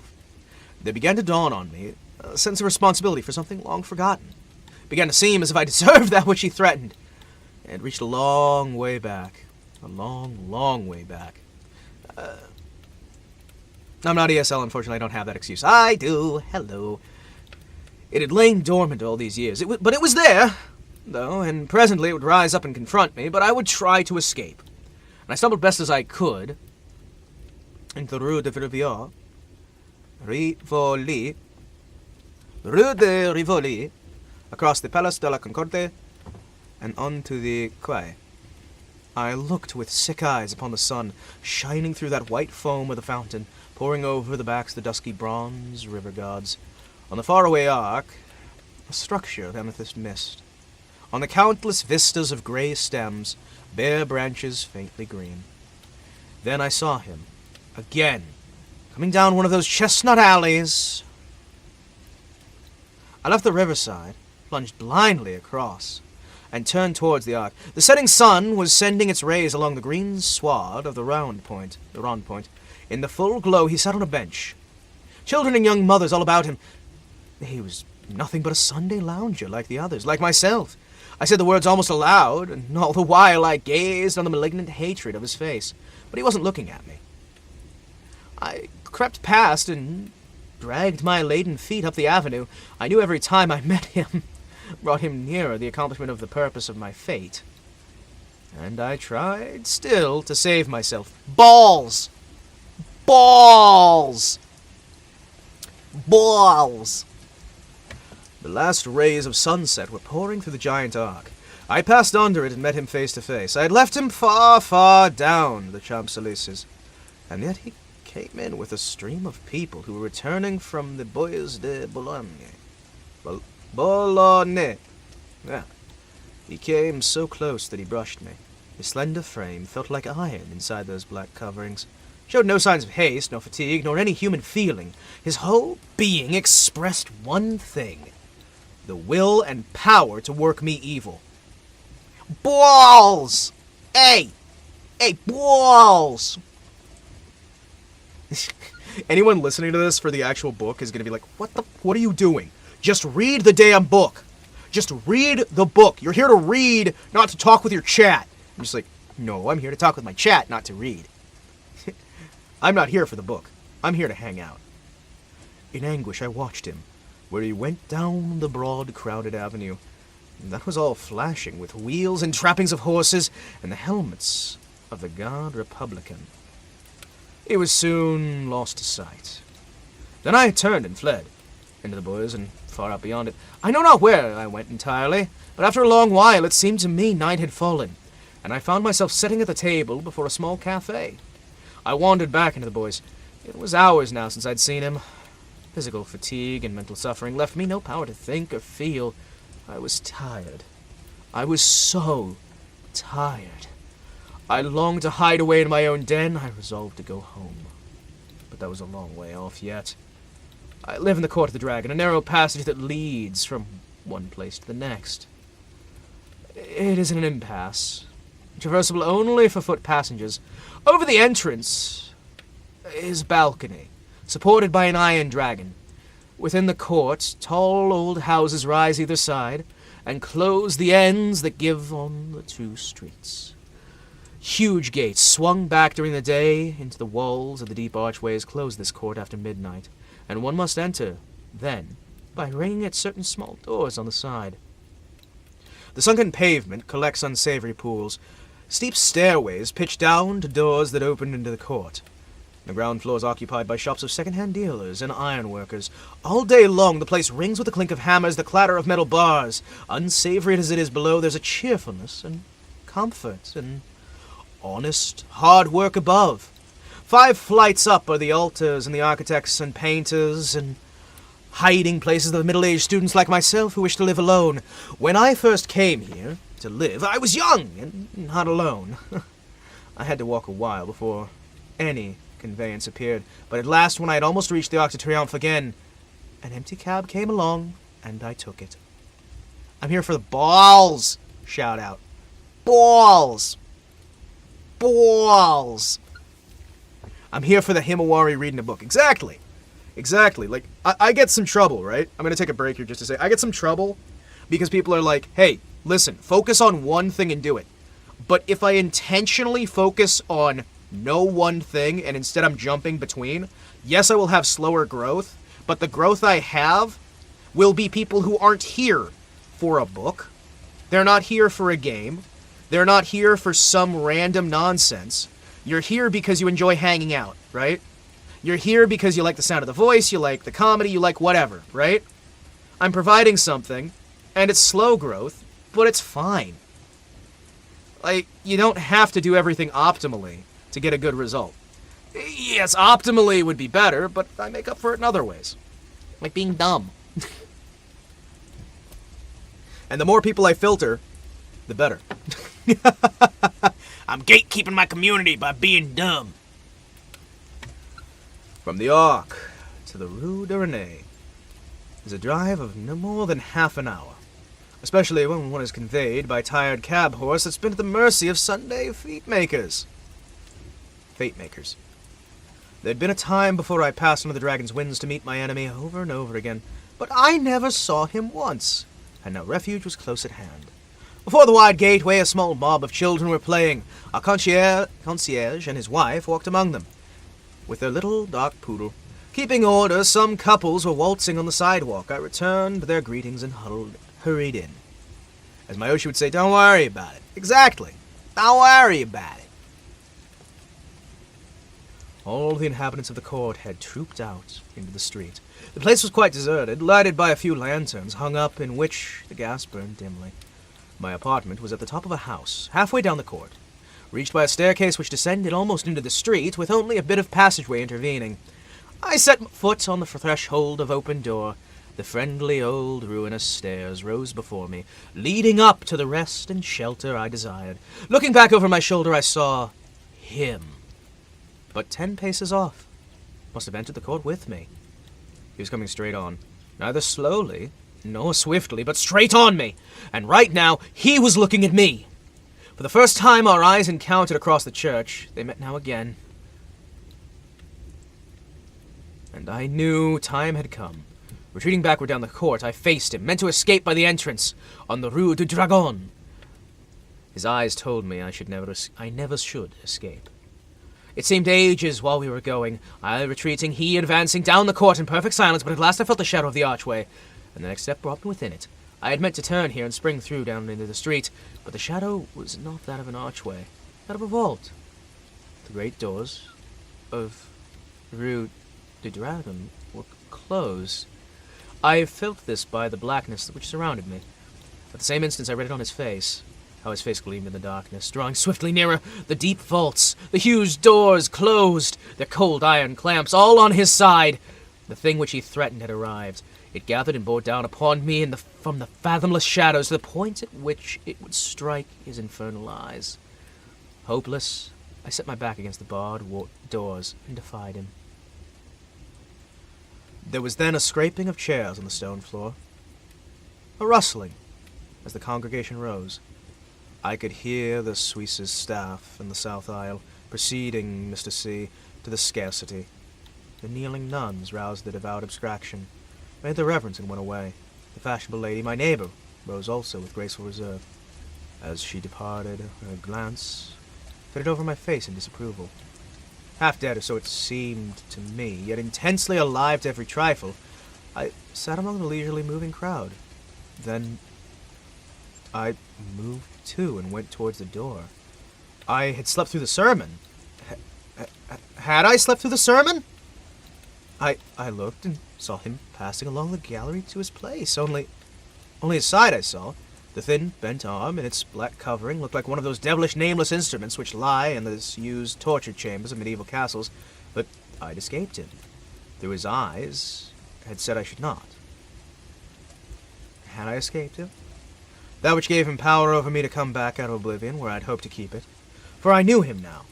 Death in the awful abode of lost souls, whither my weakness long ago had sent him.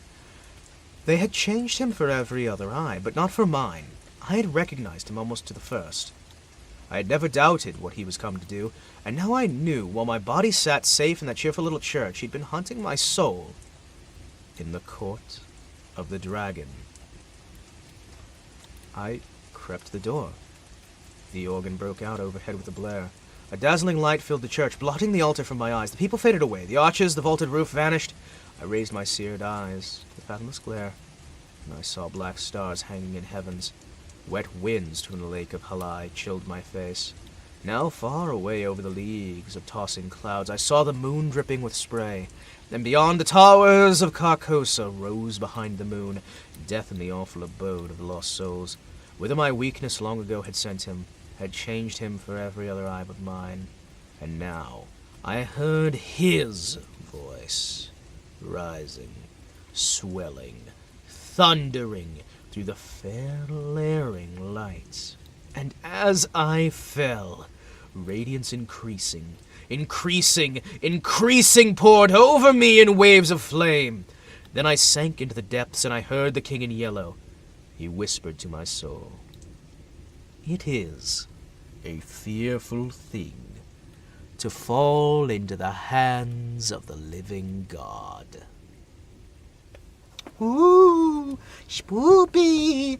Ooh, ah, oh, ooh. Hey, did you guys know that in 3 hours, we are about a fifth of the way through the book? About a fifth of the way through.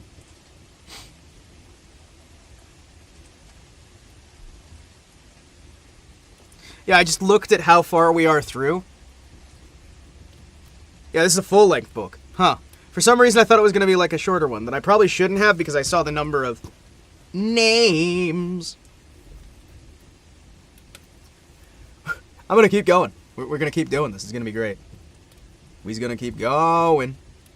The next book is The Yellow Sign. Well, the next story. Let the red dawn surmise what we shall do when this blue starlight dies and all is through. There are so many things which are impossible to explain. Why should certain chords in music make me think of the brown and gold tints of autumn foliage? Why should the Mass of Saint Cecile bend my thoughts wandering among caverns whose walls blaze with ragged masks of virgin silver? What was it in the roar and turmoil of Broadway at 6 o'clock that flashed before my eyes the picture of a still Breton forest, where sunlight filtered through spring foliage, and Sylvia bent half curiously, half tenderly, over a small green lizard, murmuring, "To think that this is also a little ward of God." When first I saw the watchman, his back was toward me. I looked upon him indifferently until he went to the church, paid no more attention to him than I had any other man who lounged through Washington Square that morning. Once I shut my window, turned back into my studio, I had forgotten him. Late in the afternoon, the day began warm. I raised the window and again leaned out to get a sniff of air. A man was standing in the courtyard of the church, and I noticed him again, with as little interest as I had that very morning. I looked across the square to where the fountain was playing, and then with my mind filled with vague impressions of trees, asphalt drives, and the moving groups of nursemaids and holiday makers, I started my walk back towards my easel. As I turned, my listless glance included the man below the churchyard, faced towards me now. With a perfectly involuntary movement, I bent to see it. At the same moment, he raised his head to look upon me. Instantly, I thought of a coffin worm. Whatever it was about the man that repelled me, I don't know, but the impression of a plump, white grave worm was so intense and nauseating, I must have shown it in my expression, for he turned his puffy face away with a movement that made me think of a disturbed grub in a chestnut. I went back to my easel and motioned the model to resume her pose. After working a while, I was satisfied that I was spoiling what I had done rapidly as possible, and took it up a palette knife and scraped the color out again. The flesh tones were sallow and unhealthy. I did not understand how I could have painted such sickly color into the study which before that had glowed with healthy tones. I looked at Tessie. She had not changed. A clear flush of health dyed her neck and cheek as I frowned. "Is it something I've done?" she said. "No, I've made a mess of this arm. For the life of me, I cannot see how I've come to paint such mud as that into the canvas." Don't I pose well?" "Of course. perfectly.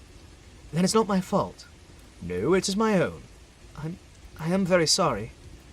I told her she could rest while I applied rag and turpentine to the plague spots on my canvas. She went off to smoke a cigarette and look over the illustrations in Courier Francius. I did not know whether it was something in the turpentine or defect in the canvas, but the more I scrubbed, the more the gangrene spread. I worked like a beaver to get it out, yet the disease appeared to clip from limb to limb of the study before me. Alarmed, I strove to arrest it, but now the color on the breast changed and the whole figure seemed to absorb the infection as a sponge soaks up water. Vigorously, I applied palette knife, turpentine, and scraper, thinking all the time what a seance I should hold with Duval, who had sold me the canvas, but soon noticed it was not the canvas defective, nor the colors. It must be the turpentine, I thought. Or else my eyes become so blurred and confused by the afternoon light I can't see straight. I called Tessie, the model. She came and leaned over my chair and blew smoke, rings of smoke in the air. What have you been doing?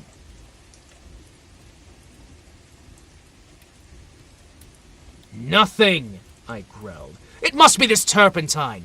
What a horrible color it is now, she continued. Do you think my flesh resembles green cheese? No, I do not. Did you ever know me to paint like that before? No, indeed. Well then, it must be the turpentine or something. She slipped on an Asiatic-styled robe and walked towards the window. I scraped and rubbed and cleaned until I was tired. And finally picked up my brushes and hurled them through the canvas with a forcible expression, the tone alone of which reached Tessie's ears. Nevertheless, she promptly began, "That's it. Swear and act silly and ruin your brushes. You've been 3 weeks on that study, and now look. What's the good of ripping the canvas? Oh, what creatures artists are." I felt about as much ashamed as I usually did after such an outbreak, and turned to the ruined canvas as well. Tessie helped me clean my brushes, then danced away to dress. From the screen, she regaled me with bits of advice concerning whole or partial lack of temper, until thinking perhaps I'd been sufficiently tormented. And then she came out to implore me to button her waist, where she could not reach it on the shoulder. "Everything went wrong from the time you came back from that window and talked about that horrid-looking man you saw in the churchyard," she announced. "Yes, he probably bewitched the picture," I said, yawning. I looked upon my watch. "It's after 6, I know," said Tessie, adjusting her hat before the mirror. "Yes," I replied. "I didn't mean to keep you so long." I leaned out the window, but recoiled with disgust. For the young man with the pasty face stood below in the churchyard! Tessie saw my gesture of disapproval and leaned to the window. "Is that the man you don't like?" she whispered. I nodded. "I can't make of his face, but he does look fat and soft. Some way or another." She continued, looking back at me. "It reminds me of a dream, an awful dream I once had, or," she mused, looking down at her shapely shoes. "Was it a dream after all? And how should I know?" I smiled towards her. Tessie smiled in reply. "Well, you were in it, so perhaps you might know something about it." "Tessie! Tessie!" I protested. "Don't you dare be a flatterer by saying you dream about me!" "But I did. Shall I tell you about it?" "Oh, go ahead," I declared, lighting up a cigarette. Tessie leaned back on the open windowsill and began very seriously. "One night last winter, I was laying in bed, thinking about nothing at all in particular. I'd been posing for you, and I was tired out, yet it seemed impossible for me to sleep. I heard of the bells in the city, ringing 10, 11, and midnight. I must have fallen asleep about midnight, because I don't recall hearing the bells after. It seemed to me I'd been scarcely closing my eyes when I dreamed that something impelled me to the window. I arose and, raising the sash, leaned out. 25th Street was deserted far as I could see, and I began to fear. Everything outside seemed so dark and uncomfortable. Then the sound of wheels in the distance came to my ears, and it seemed as though that was what I must wait for. Very slowly the wheels approached, and finally I could make out a vehicle moving to the street. It came nearer and nearer, and when it passed beneath my window, I saw it was a hearse. And as I trembled with fear, the driver turned and looked straight upon me. When I awoke, I was standing by the open window, shivering with cold. But the plumbed hearse and the driver were gone. Dreamed the dream again in March last, and again woke aside the window. Last night the dream came again. You remember how it was raining? When I awoke, standing at the open window, my nightdress was soaked. Where did I come into this dream? I asked. You were in the coffin, but you weren't dead. In the coffin? Yes. Now, how did you know? Could you see me? No, I only knew you were there. Had you been eating Welsh rarebits or lobster salad? I began, laughing. But the girl interrupted me with a frightened cry. Hello? What's up? Hello? Anything? I said as she shrank into the embrasure by the window. The man below in the churchyard, he drove the hearse. Nonsense, I said. Yet Tessa's eyes were wide with terror. I went to the window and looked out, and the man was gone. Come, Tess, I urged. Don't be foolish. You've posed too long. You're nervous. Hello? Hi. Am I not here anymore? Hello? What? Have I lost things? Am I here? Hello?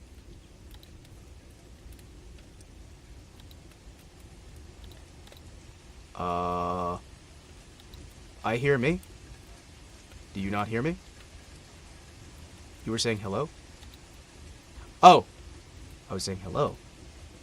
Oh, okay. Oh, I was reading the book. Sorry, my brain was like, oh no! Did I get bonked by YouTube for reading a public domain novel? No! Everything is awful. But then it's like, oh, okay. I said hello, so you said hello. Hi! Hello! Do you think I could forget that face? She murmured.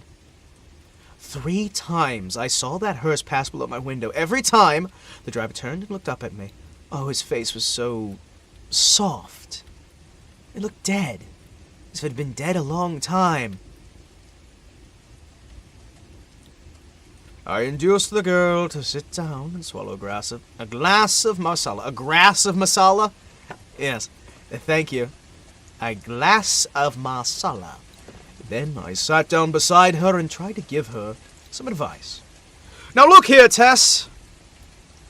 You go to the country for a week or 2, and you'll have no more dreams about hearses. You pose all day, and when the night comes, your nerves are upset. You can't keep this up.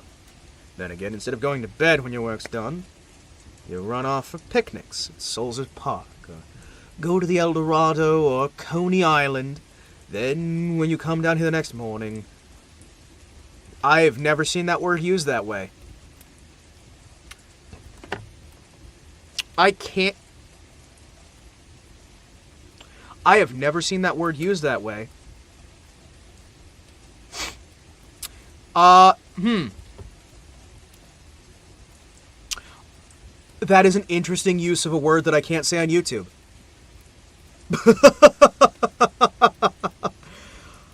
I understand in the context, but you know for a fact the algorithm is going to detect that word. Huh. Wow, read more, Himawari. I know, right?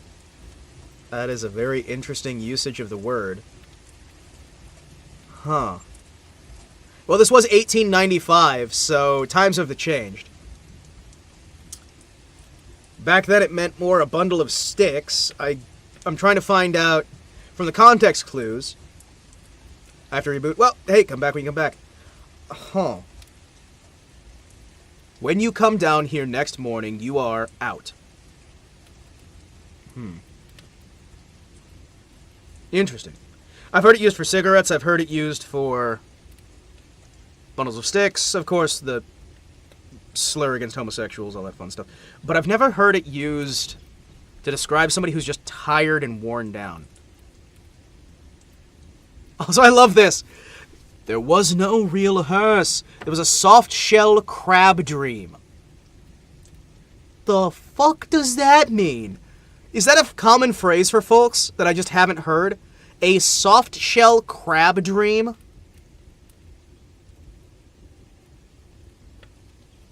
A soft-shell crab dream.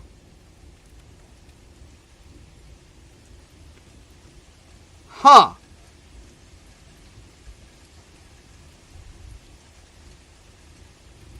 I'm not sure how I feel about a soft-shell crab dream.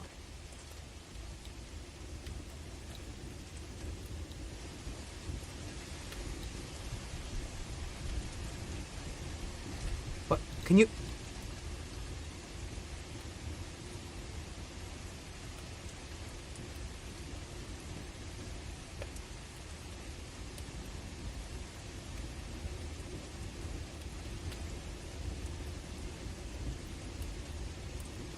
Okay, are they done? Why are they dancing on the floor above? I don't... Why does everybody need this stomp? It's like, I'm recording. The light's on. Do not stomp. You don't need to stomp up there. Jeez. Had to mute my mic for a second. Sorry about that. Look here, Tessie. Look here. Soft-shell crab dream. Stomp, stomp, stomp, stomp. It's like they're clogging up there. She smiled faintly.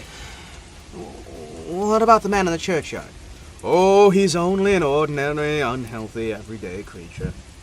As true as my name is Tessie Reardon, I swear to you, Mr. Scott, the face of the man below in the churchyard is the face of the man who drove the hearse. What of it, I said. It is an honest trade, is it not? Then you think I did see the hearse? Oh, I said diplomatically. If you really did, it might not be unlikely that the man below drove it. There's nothing in that. Then Tessie unrolled her scented handkerchief, arose, taking a bit of gum from a knot in the hem, placed it in her mouth. Then, drawing on her gloves, she offered me her other hand, with a frank, "Good night, Mr. Scott," and walked out. The next morning, Thomas the bellboy brought me a herald, a bit of news. The church next door had been sold. I thanked heaven for it. Not being a Catholic, I had any repugnance. Not that being a Catholic, I had any repugnance for the congregation next door, but because my nerves were shattered by a blatant exhorter whose every word echoed through the aisle of the church as if it had been my own rooms, and insisted with his ahs and a nasal persistence which revolted my every instinct. Then, too, there was a fiend in human shape, an organist, who reeled off some grand old hymns with an interpretation of his own. And I longed for the blood of a creature who would play the doxology with an adamant of minor chords one only hears in the quartet of a very young undergraduate. I believe the minister was a good man, but when he bellowed, "And the Lord said unto Moses, the Lord is a man of war. The Lord is his name, and my wrath shall wax hot, and I will kill you all with a sword." I wondered how many centuries of purgatory it would take to atone for such a sin. And who bought the property? I asked Thomas. Nobody that I know, sir. They do say gent what owns it. Hamilton Flex was looking at it. He might be building more studios. I walked to the window. The young man with the unhealthy face stood by the churchyard gate, and at the mere sight of him, the same overwhelming repugnance took possession of me. By the way, Thomas, I said, who is that fellow down there?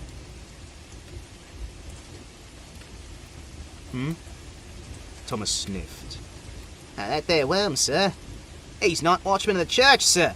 Makes me tired of sitting out all night on them steps, looking at you insulting like. I'll punch his head in, sir. Begging your pardon, sir. Go on, Thomas. One night, coming home with Harry, the other English boy, I sees him sitting there on them steps. We ate us some molly and gin with us, sir. 2 girls on the trade service, and he looks so insulting at us. I up and says, "Hey, what's you looking at, you fat slug?" Beg pardon, sir, but that's how I says it, sir. And then he don't say nothing, I says, "Hey, come and have a go." Come on out and I'll punch that pudding in. And I ups the gate and goes in, but he don't say nothing. He don't say nothing. Only looks insulting like. And I hits him. I hits him good one. But his head's cold and mushy. So cold and mushy it's sicking you to touch him. What'd he do then? Him? Nothing. And you, Thomas? The young fellow flushed with embarrassment and smiled uneasily. Mr. Scott said, I ain't no coward, and I can't make it all the way. I can't make it out all why I run. I was in the 5th Lancers, sir. Burglar at Tel El Kabir, and was shot by the whales. You don't mean to say you ran away? Yeah, I ran one, I did. I did, sir. Why? That's just what I want to know, sir. Grabbed Molly and ran away, the rest I can. The rest was as frightened as I was, sir. What was they frightened at? What could you possibly be frightened at? Thomas refused to answer me for a while, but now my curiosity was aroused about that repulsive young man below, and I pressed him. 3 years' sojourn in America had not only modified his dialect, but given him the American's fear of ridicule. You won't believe me nothing, Mr. Scott. Yes, I will. You'll have a laugh at me, sir. Have a go. Nonsense! He hesitated. Well, sir, it's God's truth. That when I hit him, he grabbed me wrist, sir. And when I twisted his soft, mushy fist, and one of his fingers came off in my hand. The utter loathing and horror in Thomas's face must have been reflected from my own, for he added, It's awful! I know when I sees him, I just goes away. He makes me ill. when Thomas... By the way, that's written exactly in that matter. I was just reading it exactly as written. Man, that is some over-the-top stylation of the text. There's no other way I can read it other than that, like, over-the-top Cockney accent. Come and have a go if you had enough. Oi, what's all this then? That kind of stuff? Yeah. When Thomas had gone, I went to the window. The man stood beside the church railing, both hands on the gate. But I hastily retreated to my easel once more, sick and horrified, for I saw that middle finger of his right hand was indeed missing. At 9 o'clock, Tessie appeared, vanished beneath the screen with a merry, "Good morning, Mr. Scott." When she had reappeared and taken her pose upon the model stand, I started a new canvas, much to her delight. She remained silent long as I was on the drawing, but as soon as the scrape of charcoal ceased, I took up my fixative, and she began to chatter. "Oh, I had such a lovely time last night. We went to Tony Pasta's." "And who are we?" I demanded. "Oh, Maggie. You know, Mr. White's model. Walter White?" No, I added that one. Mr. White's model. And Pinky McCormick. We call her Pinky because she's got the beautiful red hair you artists like so much. And Lizzie Burke." I sent a shower of spray from the fixative over the canvas and said, "Well, go on." "We saw Kelly and Baby Barnes, the skirt dancer, and all the rest. I made a mash." "Then you've gone back on me, Tessie." She laughed and shook her head. "It's Lizzie Burke's brother, Ed. It's Lizzie Burke's brother, Ed. He's a perfect gentleman." I felt constrained to give her some parental advice concerning mashing, which she took with a bright smile. "Oh, I can take care of a strange mash," she said, examining her chewing gum. "But Ed's different. Lizzie's my best friend." Then she related how Ed had come back from the stocking mill in Lowell, Massachusetts, that is, to find her and Lizzie grown up, and what an accomplished young man he was, and how he thought nothing of squandering $50 for ice cream and oysters to celebrate his entry as clerk into the woolen department of Macy's. Before she finished, I began to paint, and she resumed the pose, smiling and chattering like a sparrow. By noon, I'd have study fairly well rubbed in, and Tessie came to look upon it. "That's better," she said. "Hey, right on, man. Right on. Just got back, but I want to say Himawari, you're cool, dude. Don't let anybody take that from you." Well, hey. They say suffering builds character. And boy, I have a lot of character. Some would say too much character. Some would say far too much character. But I do have character. I thought so too, and I ate my lunch with a satisfied feeling that was all going well. All was going well. Tessie spread her lunch on a drawing table opposite me, and we drank our claret from the same bottle and lit our cigarettes upon from the same match. I was very much attached to her. I'd watch her shoot up into a slender but exquisitely formed woman from a frail, awkward child. She'd posed for me during the last 3 years, and among my models she was my favorite. It would have troubled me very much. Indeed, she'd become tough, or fly, as the phrase goes. Fly? Tough or fly? Wow, okay, I guess that's an older phrase than I thought. This is again the 1895 printing, which, as some of you may have noticed, I intentionally skipped some words in the first book, like the first story, because some of those you're no longer allowed to say on YouTube without getting banned. So I had to go like, okay, how do I adjust? Adjust. There's a few of those in here where I have to adjust them based on what I know for a fact is banned on YouTube. It's like, okay, yeah. Pretty fly for a Wi-Fi.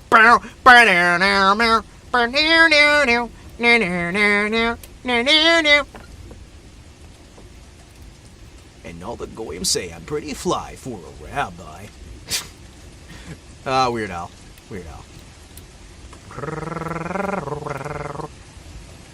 I never noticed any deterioration of her manner, and felt at heart she was all right. She and I never discussed morals at all, and I had no intention of doing so, partly because I had none myself, and partly I knew what she would do to be exactly what she liked, in spite of whate'er I may say. Still, I did hope she would steer clear of complications, because I wished her well. And then also, I had a selfish desire to retain the best model I had.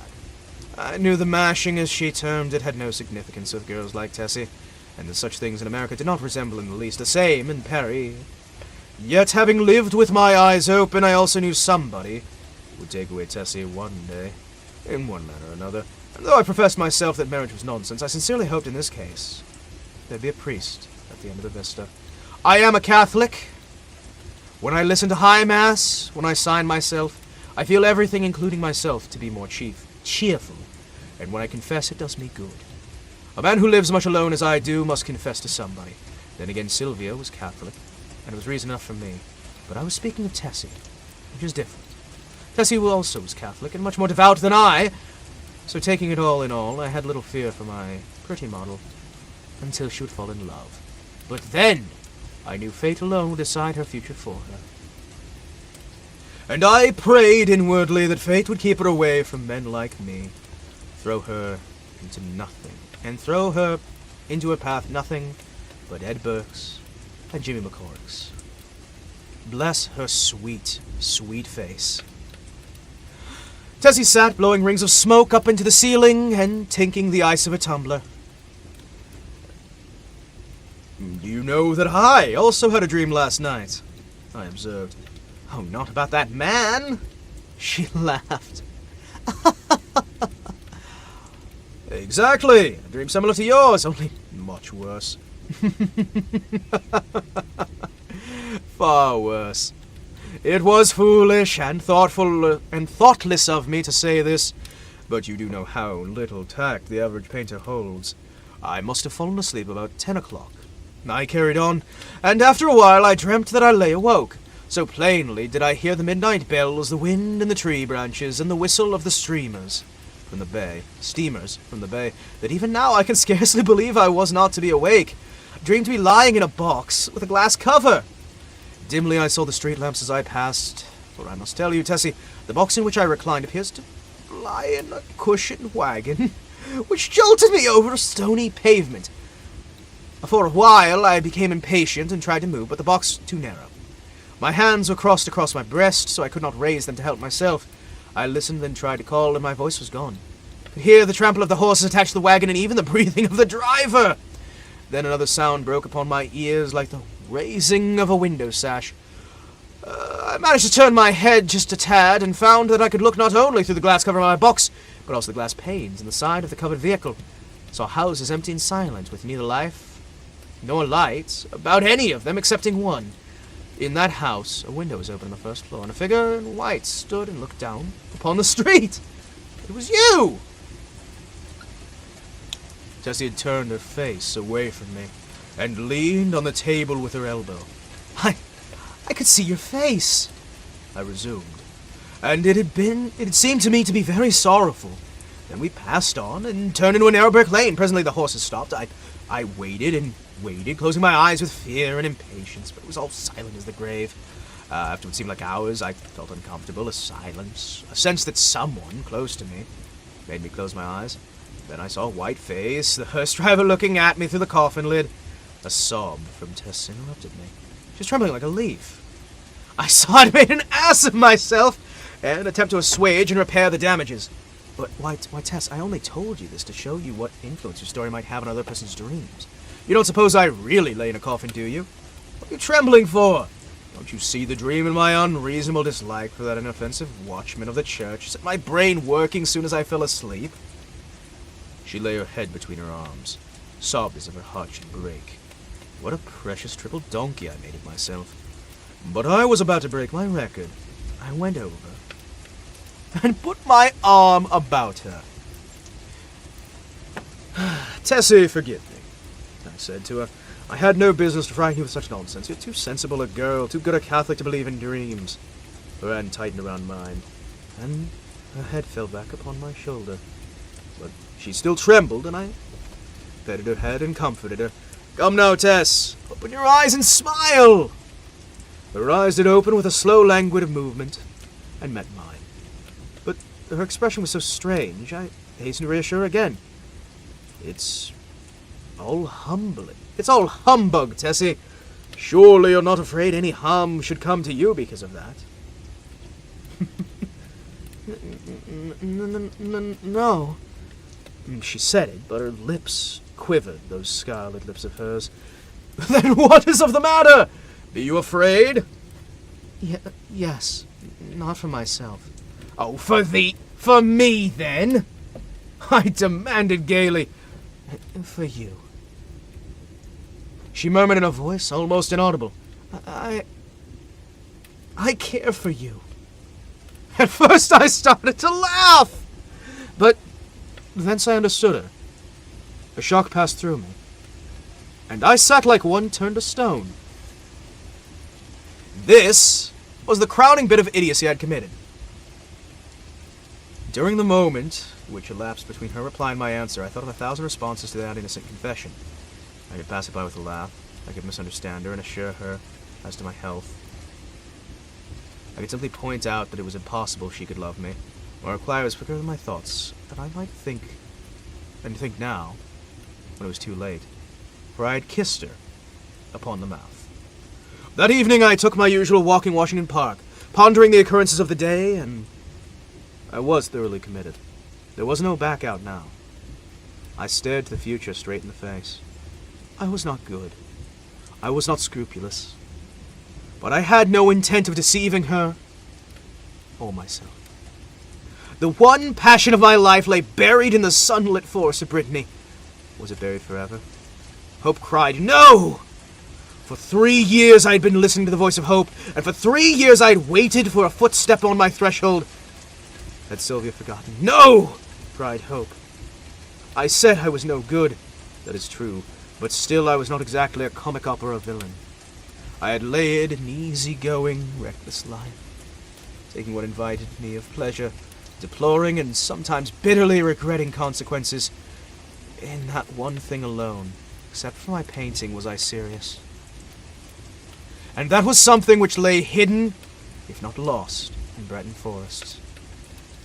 It was too late for me to regret what occurred during the day. Whatever it had been, pity, a sudden tenderness or sorrow, or the more brutal instinct of gratified vanity, it was all the same now. Unless I wished to bruise an innocent heart, my path lay marked before me. Fire and strength, depth of passion, of a love which I had never even suspected, with all my imagined experiences in the world, left me no alternative but to respond and send her away. Whether because I am so cowardly about giving pain to others, or whether it is that I have little life of the gloomy Puritan in me, I do not know. But I shrank from disclaiming responsibility for the thoughtless kiss, and in fact had no time to do so before the gates of her heart opened, and the flood poured forth. Others who habitually do their duty, and find a sullen satisfaction in making themselves and everyone else unhappy, may have withstood it. I, however, did not. I dared not. After the storm abated, I did tell her she might better have loved Edgar and worn a plain gold ring. But she would hear none of it, and I thought perhaps, mayhaps, so long as she decided to love somebody she could not marry, it had better be me. I at the least could treat her with an intelligent affection, and whenever she became tired of infatuation, she could go none the worse for it. For I was dedicated on that point. Though I knew how hard it would be, I remembered the unusual termination of platonic liaisons, and how disgusted I'd been whenever I'd heard of one. For I knew I was undertaking a great deal for so unscrupulous a man as I was. And I dreamed of the future. But never for one moment did I doubt she was safe with me. Had it been anybody but Tessie, I should not have bothered my head about scruples, for it did not occur to me to sacrifice Tessie as I would have sacrificed any woman of the world. I looked the future square in the face, and saw several probable endings to the affair. She would either tire of the whole thing, or become so unhappy, I should have either to marry her or go away. If I married her, she would be unhappy, I with a wife unsuited to me, and she with a husband unsuitable for any woman. For my past life could scarcely entitle me to marry. If I went away, she might either fall ill, recover, and marry some Eddie Burke, or may recklessly, deliberately go and do something foolish. On the other hand, if she tired of me, then her whole life would be before her, with beautiful vistas of Eddie Burkes, and marriage wings, and twins and Harlem flats, and heaven knows what else. As I strolled along the trees by the Washington Arch, I decided that she should find a substantial friend in me anyway, and the future would take care of itself. Then I went into the house, put upon me my evening dress, for the little faintly perfumed note on my dresser said, "Have a cab at the stage door at 11. The note was signed Edith Carmichael, Metropolitan Theatre. I took sup that night, or rather we took sup, Miss Carmichael and I, at Solari's, and the dawn was just beginning to glide across the Memorial Church as I entered Washington Square after leaving Edith at Brunswick. There was not a soul in the park as I passed along the trees and took walk which leads from the Garibaldi statue to the Hamilton apartment house. Yet, as I passed the churchyard, I saw a figure sitting on stone steps. In spite of myself, a chill crept over me at the very sight of the white, puffy face, and I hastened to pass. Then he declared unto me something which may have been addressed to me, or utterance to himself, but a sudden furious anger welled up within me that such a creature should address me. For an instant I felt like wheeling about and smacking my stick over his head, yet I walked on, entering the Hamilton, and travailed to my apartment. For some reason I tossed about of the bed, trying to get sound of his voice out of my ears, but could not. It filled upon me my head, that muttering sound like thick oily smoke from a fat-rendering vat, or an odor of noisome decay. And as I lay and tossed about, the voice in my ears became more distinct. I began to understand the words he had muttered. They came to me slowly as if I had forgotten them. And at last, I could make out some sense of the sounds. And this it was. "Have you found the yellow sign? Have you found the yellow sign? Have you found the yellow sign? I was furious! What did he mean by that? Then with a curse upon him and his, I rolled over and went myself to sleep. But when I woke later, I was pale, haggard, for I had dreamed the dream of the night prior, and it troubled upon me more than I cared to think. I dressed and went down upon my studio. Tessie sat by the window. As I came in, she rose and put both arms around my neck for an innocent kiss. She looked herself so sweet and dainty, I kissed her again, then sat before the easel. Hello! Where's that study I began yesterday? Tessie looked conscious, but didn't answer. I began to hunt among the pile of canvases, saying, hurry up, Tess, and get ready. We must take advantage of the morning light. When at last I gave up the search among the other canvases and turned to look around the room for the missing study, I noticed Tessie, standing by the screen with clothes still on. What's the matter? I asked. Don't you feel well? Yes. Then hurry. Do you want me to pose as I've always posed? Then I understood. Here was a new complication. I had lost, of course, the best nude model I'd ever seen. I looked at Tessie. Her face was scarlet. Alas, alas. Eden of the Tree of Knowledge, and Eden and naive innocence were dreams of the past. I mean for her, of course. I suppose she noticed the disappointment in my face, for she said, I will pose if you wish. I'll pose if you wish. The study is behind the screen. Here where I put it. No, I said. We have begun something new. And I went into my wardrobe, picked out a Moorish costume, which fairly blazed with tinsel. It was a genuine costume, and Tessie retired to the screen where it enchanted. When she came forth again, I was astonished. Her long black hair was bound above her forehead, in a circlet of turquoise at the ends. The ends were curled about her glittering girdle.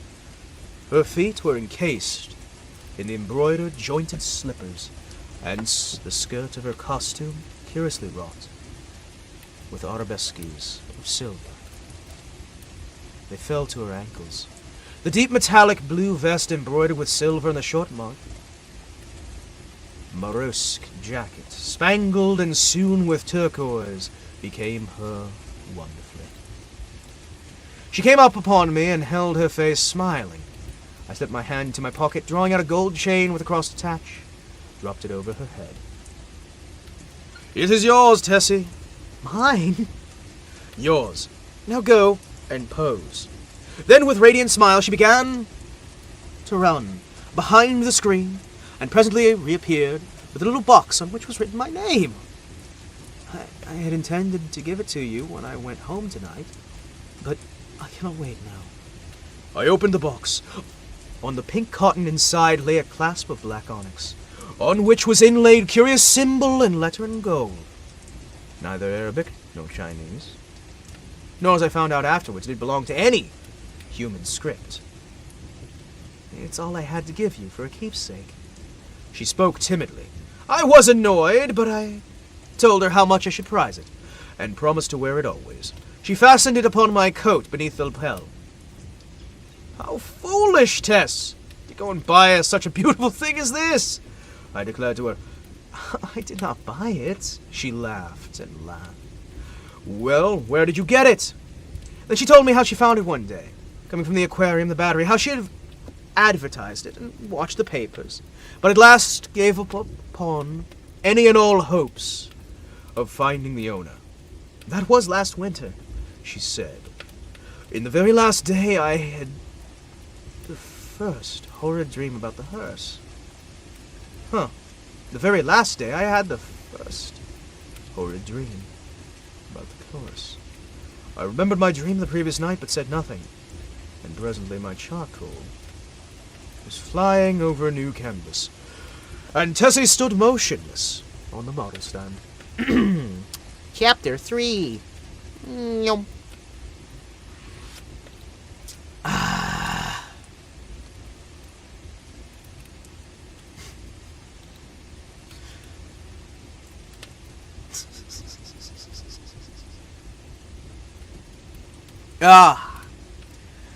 My neck cracks and rolls and turns and spins Again and again and again I turn.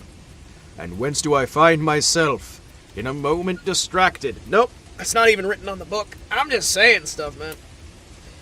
If you get into a mindset of a writer, you find yourself able to file parlance most divine.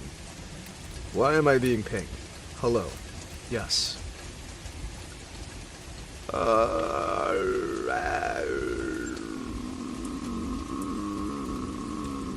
Oh, they added channel points back to, what's it called? They added channel points back into crowd control. So you guys can get the free channel points on Twitch, and then you can spend them on YouTube through Twitch. That is so weird. So you can get like the channel points you always get for like hanging out there, right? But they made it so you can spend the Twitch channel points on YouTube. And I'm just like, what? That's a weird one. How'd you manage that one? Yeah, you can spend the channel points you get on Twitch, on YouTube, through crowd control. Just like, that's interesting. I'm a little fascinated, honestly. That's really cool. Yeah, I just got an update to the beta. Channel point rewards and channel point conversion is back. Users can get more coins, and free coins have been made adjustable. Heck yes. Channel reward conversions are temporarily limited to 12 per reward/session, and if you modify the price and the reward manually, it deletes the conversions. Channel rewards should be much more reliable than in the past. Hell yeah! Guys, they added back the ability to do the free channel points, so I can like not have to keep redoing the damn thingamadoodle. That's awesome. That's gonna be great. That's gonna make the crowd control stuff so much easier. Yay. It's gonna be great, man. It's gonna be great.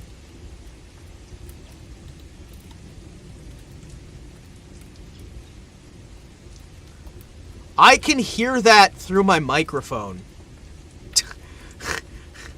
Just had like the SpongeBob, like do do do do do ch do do do do do ch boo doo doo boo boo boo boo boo boo blare through my ears.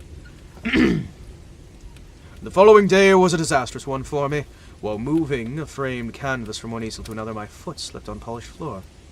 I felt heavily on both wrists, so badly sprained it was useless to attempt to hold a brush, and I was obliged to wander about the studio, glaring at my unfinished drawings and sketches till despair seized me.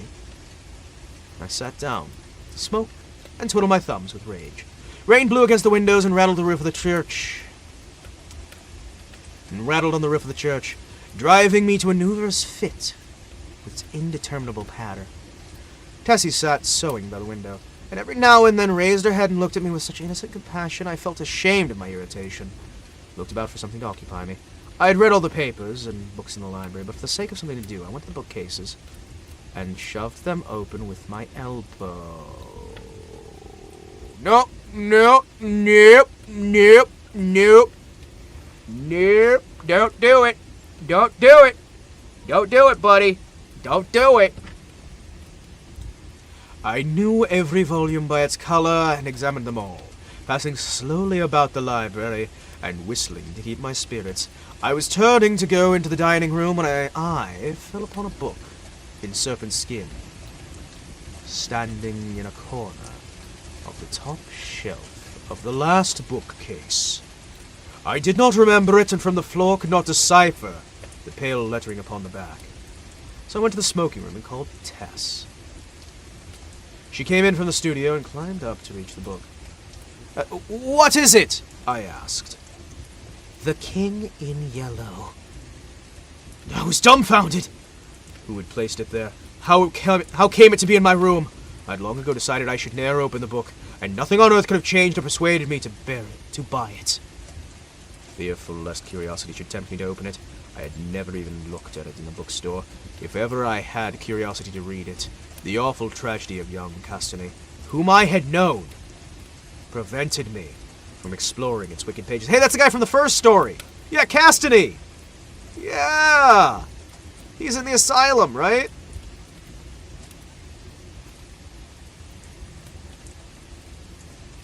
Whom I knew. prevented me from exploring its wicked pages. I had always refused to listen to any description of it, and indeed nobody ever ventured to discuss the second part out loud, so I had absolutely no knowledge of what those leaves might reveal. I stared at the poisonous, molted binding as I would a snake. "Don't touch it, Tess," I stated. "Come on down." Of course, my admonition was enough to arouse her curiosity. Before I could prevent it, she opened the book, laughing, danced off into the studio with it. I called to her, but she slipped away with a taunting smile at my helpless hands. I followed her with some impatience. "Tessie, listen, I am serious!" I cried as I entered the library. "Put the book away! I do not wish for you to open it! Please!" The library was empty. I went into both drawing rooms, then into the bedrooms, laundry, kitchen, and finally returned to the library and began a systemic search. She'd hidden herself so well, it was even a half hour later when I discovered her. Crouching, white, silent, by that latticed window, the store above. At first glance I saw she'd been punished for her foolishness. The king in yellow lay at her feet. The book was open, at the second part. I looked upon Tessie and saw it was too late. She had opened it. I took her by the hand and led her to the studio. She was in a daze. I told her to lay down upon the sofa. She obeyed me without a word. After a while she closed her eyes, and breathing became regular and deep. But I could not determine whether or not she slept. For a long while I sat silently beside her. But she ne'er stirred nor spake. And at last I rose, and entering the unused storeroom, took the book in my least injured hand. It was heavy as lead, but I carried it into the studio again, and sitting down on the rug beside the sofa, I opened it, and I read it, beginning to end. When faint with excess of my emotions, I dropped the volume and leaned wearily back against the sofa. She opened her eyes and looked upon me. We'd been speaking for some time, in a dull, monotonous strain, before I realized we were discussing the book. Oh, the sin of writing such words. Words which are clear as crystal, limpid and musical as bubbling springs. Words which sparkle and glow like the poisoned diamonds of Medicis. Oh, the wickedness, the hopeless damnation of a soul that could fantasize and paralyze human creatures with such words. Words understood by the ignorant and wise alike. Words which are more precious than jewels, more soothing than music, more awful than death. We talked on, unmindful of the glaring shadows, and she was begging me to throw away the clasp of black onyx, quaintly inlaid with what we knew to be a yellow sign. I never shall know why I refused. Even at this hour, here in my bedroom as I write this confession, I should be glad to know what it was which prevented me from tearing the yellow sign from my breast and casting it to the fire. I am certain I wished to do so. Yet Tessie pleaded with me in vain. Night fell and the hours dragged, but still we murmured to each other of the king and the pallid mask, and midnight sounded from the misty spires of the fog-wrapped city. We spoke of Hastur and Cassillida, while outside the fog rolled against blank window panes as cloud waves rolled and broke on the shores of Halai. The house was very silent now, and not a sound came up from the misty streets. Tessie lay among the cushions, her face gray, blotted in the gloom. Her hands clasped in mine, however, and I knew, she knew, and read my thoughts as I read hers. We understood the mystery of Hyades, and the phantom truth was laid. Then as we answered each other swiftly, silently, thought on thought, shadows stirred in the gloom about us, and far in the distant streets we heard a sound. Nearer and nearer it came, the dull crunching of wheels. Hey, I'm doing a thing.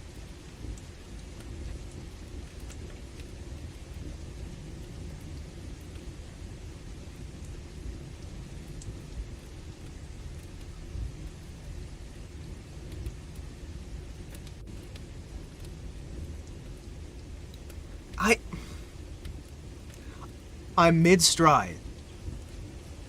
I'm mid-stride. That was a good spot. I had to stop everything. Man, what happened to, like, messaging my phone? Yeah, I didn't get a phone message. Yeah. What happened to messaging my phone? Oh. Man. Alright, I'll start that bit again.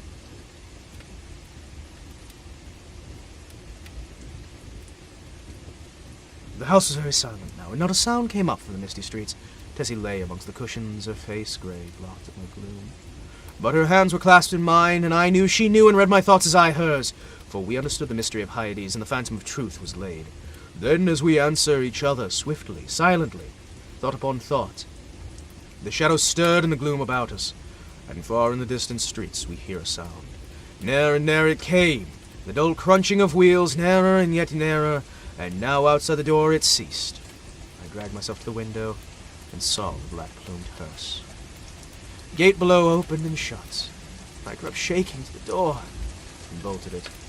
Yet I knew no bolt, nor lock, could keep that creature out coming for the yellow sign. And I hear him moving softly along the hall. Now he was at the door, and the bolts rotted his touch.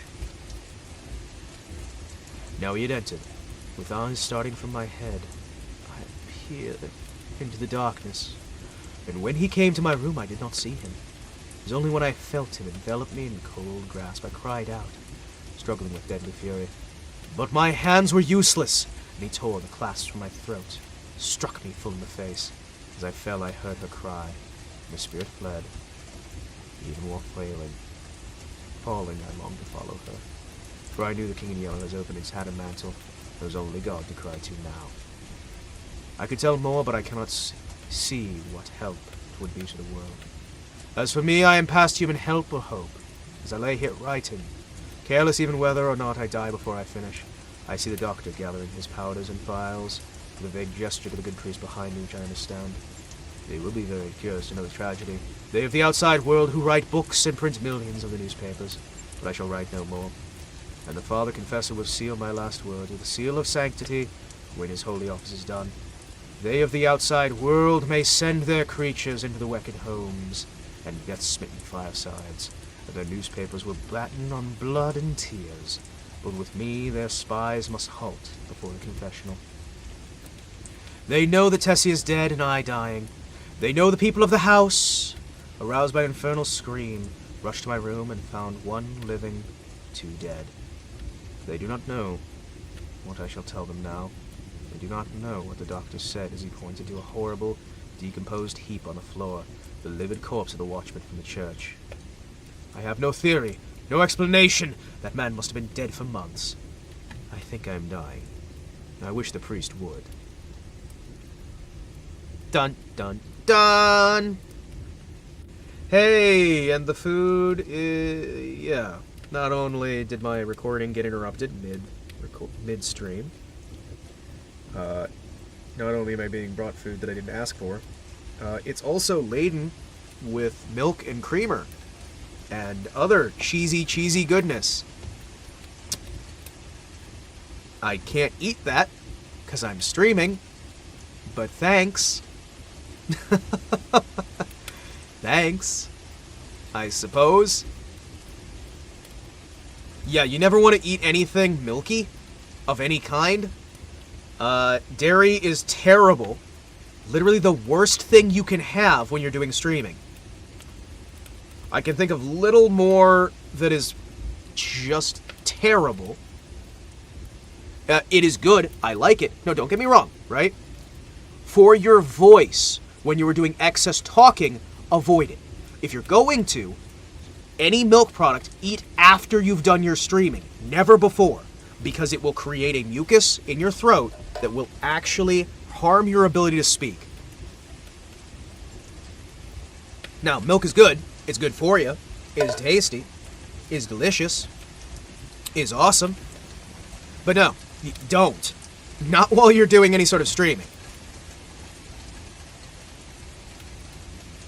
Yep. Okay. What is the time? No, that's why. I see why she came down here and was like that. It's half an hour past 7. And I'm like, oh. Oh, yeah. Yeah, I've been spending so much time reading this book of The Man in Yellow. Which, The Man in Yellow is the book in the book, not the book that we're reading. The Man in Yellow is the book that's inside the book, not the book that's outside the book. Oh, jeez. What if I want to sound like the Locust from Gears of War? Also, Ray Stevenson just passed away. I just saw that announcement. He passed away apparently like 7 hours ago? 8 hours ago? Yeah. That's something. Oof. I just got the news. Doctor, doctor, give me the news. I got 'em back in.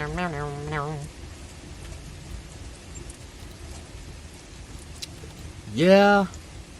Yeah, that sucks.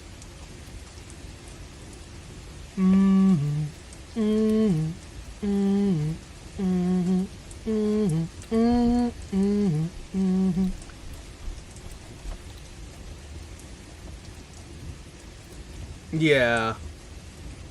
Yeah.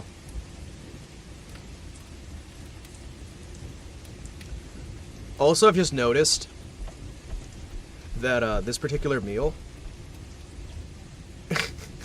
has a lot of stuff that I'm allergic to, so I'm actually gonna have to put this up in the fridge real quick. I will be back. It's like I appreciate it. It's cool. I already had my one meal for the day, and also I can't eat this for multiple reasons. I shall return. I shall return. Before I leave, let's put on some music for you guys. What kind of music?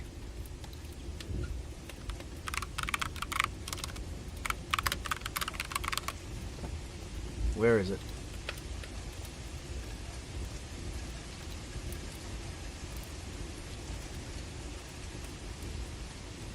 Eh?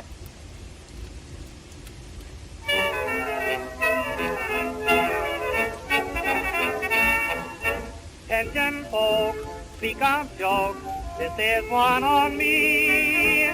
Took my gal to a dance at the Armory. Music played, dancers swayed, then we joined the crowd.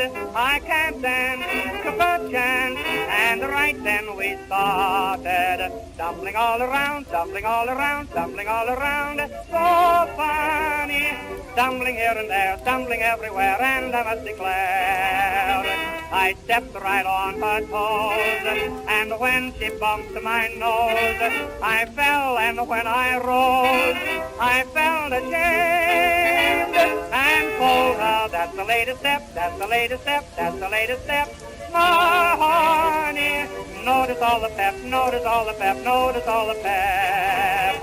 She said, stop mumbling, though you are stumbling. I like it just a little bit, quite a little bit.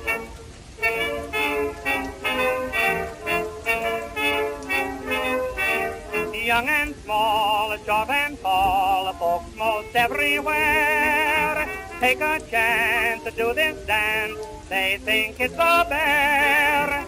People rave and they crave just to do this step. Off they go, nice and slow, when the band starts playing. Stumbling all around, stumbling all around, stumbling all around. So funny, stumbling here and there, stumbling everywhere, and I must declare I stepped right on her toes, and when she bumped my nose, I fell, and when I rose, I felt ashamed, and told her that's the latest step, that's the latest step, that's the latest step. My honey, notice all the pep, notice all the pep, notice all the pep. She said, stop mumbling, though you are stumbling. I like it just a little bit, quite a little bit.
Hey, my service dog attacked me and got me in the leg.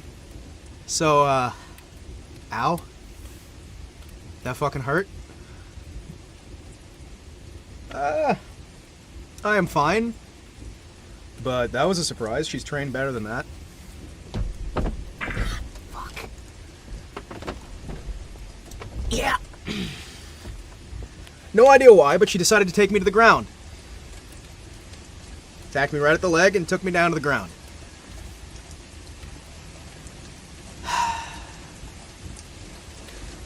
So that's a thing.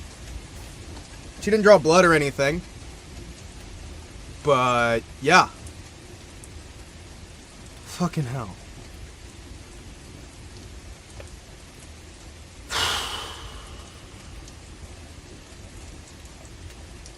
Hi, I'm back. Welcome to storytelling. I'm gonna try to get back into the mood of reading things, but I may not be able.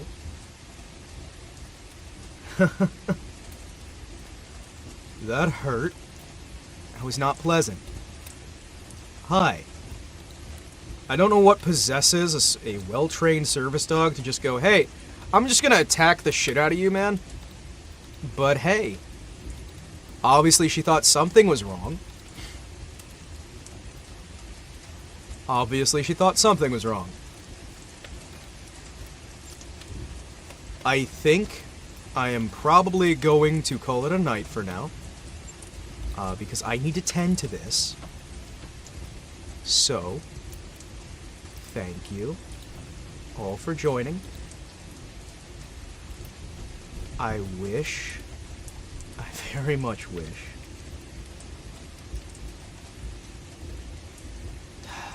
that I could do a little more, but I have to deal with this, and it might take some time.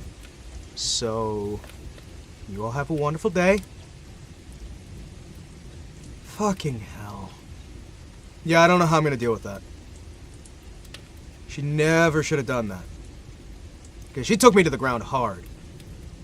And I'm fucking sore. Okay. You all have a good one, man. Thanks for joining me for story time. We'll do something else later on. You all have a good one.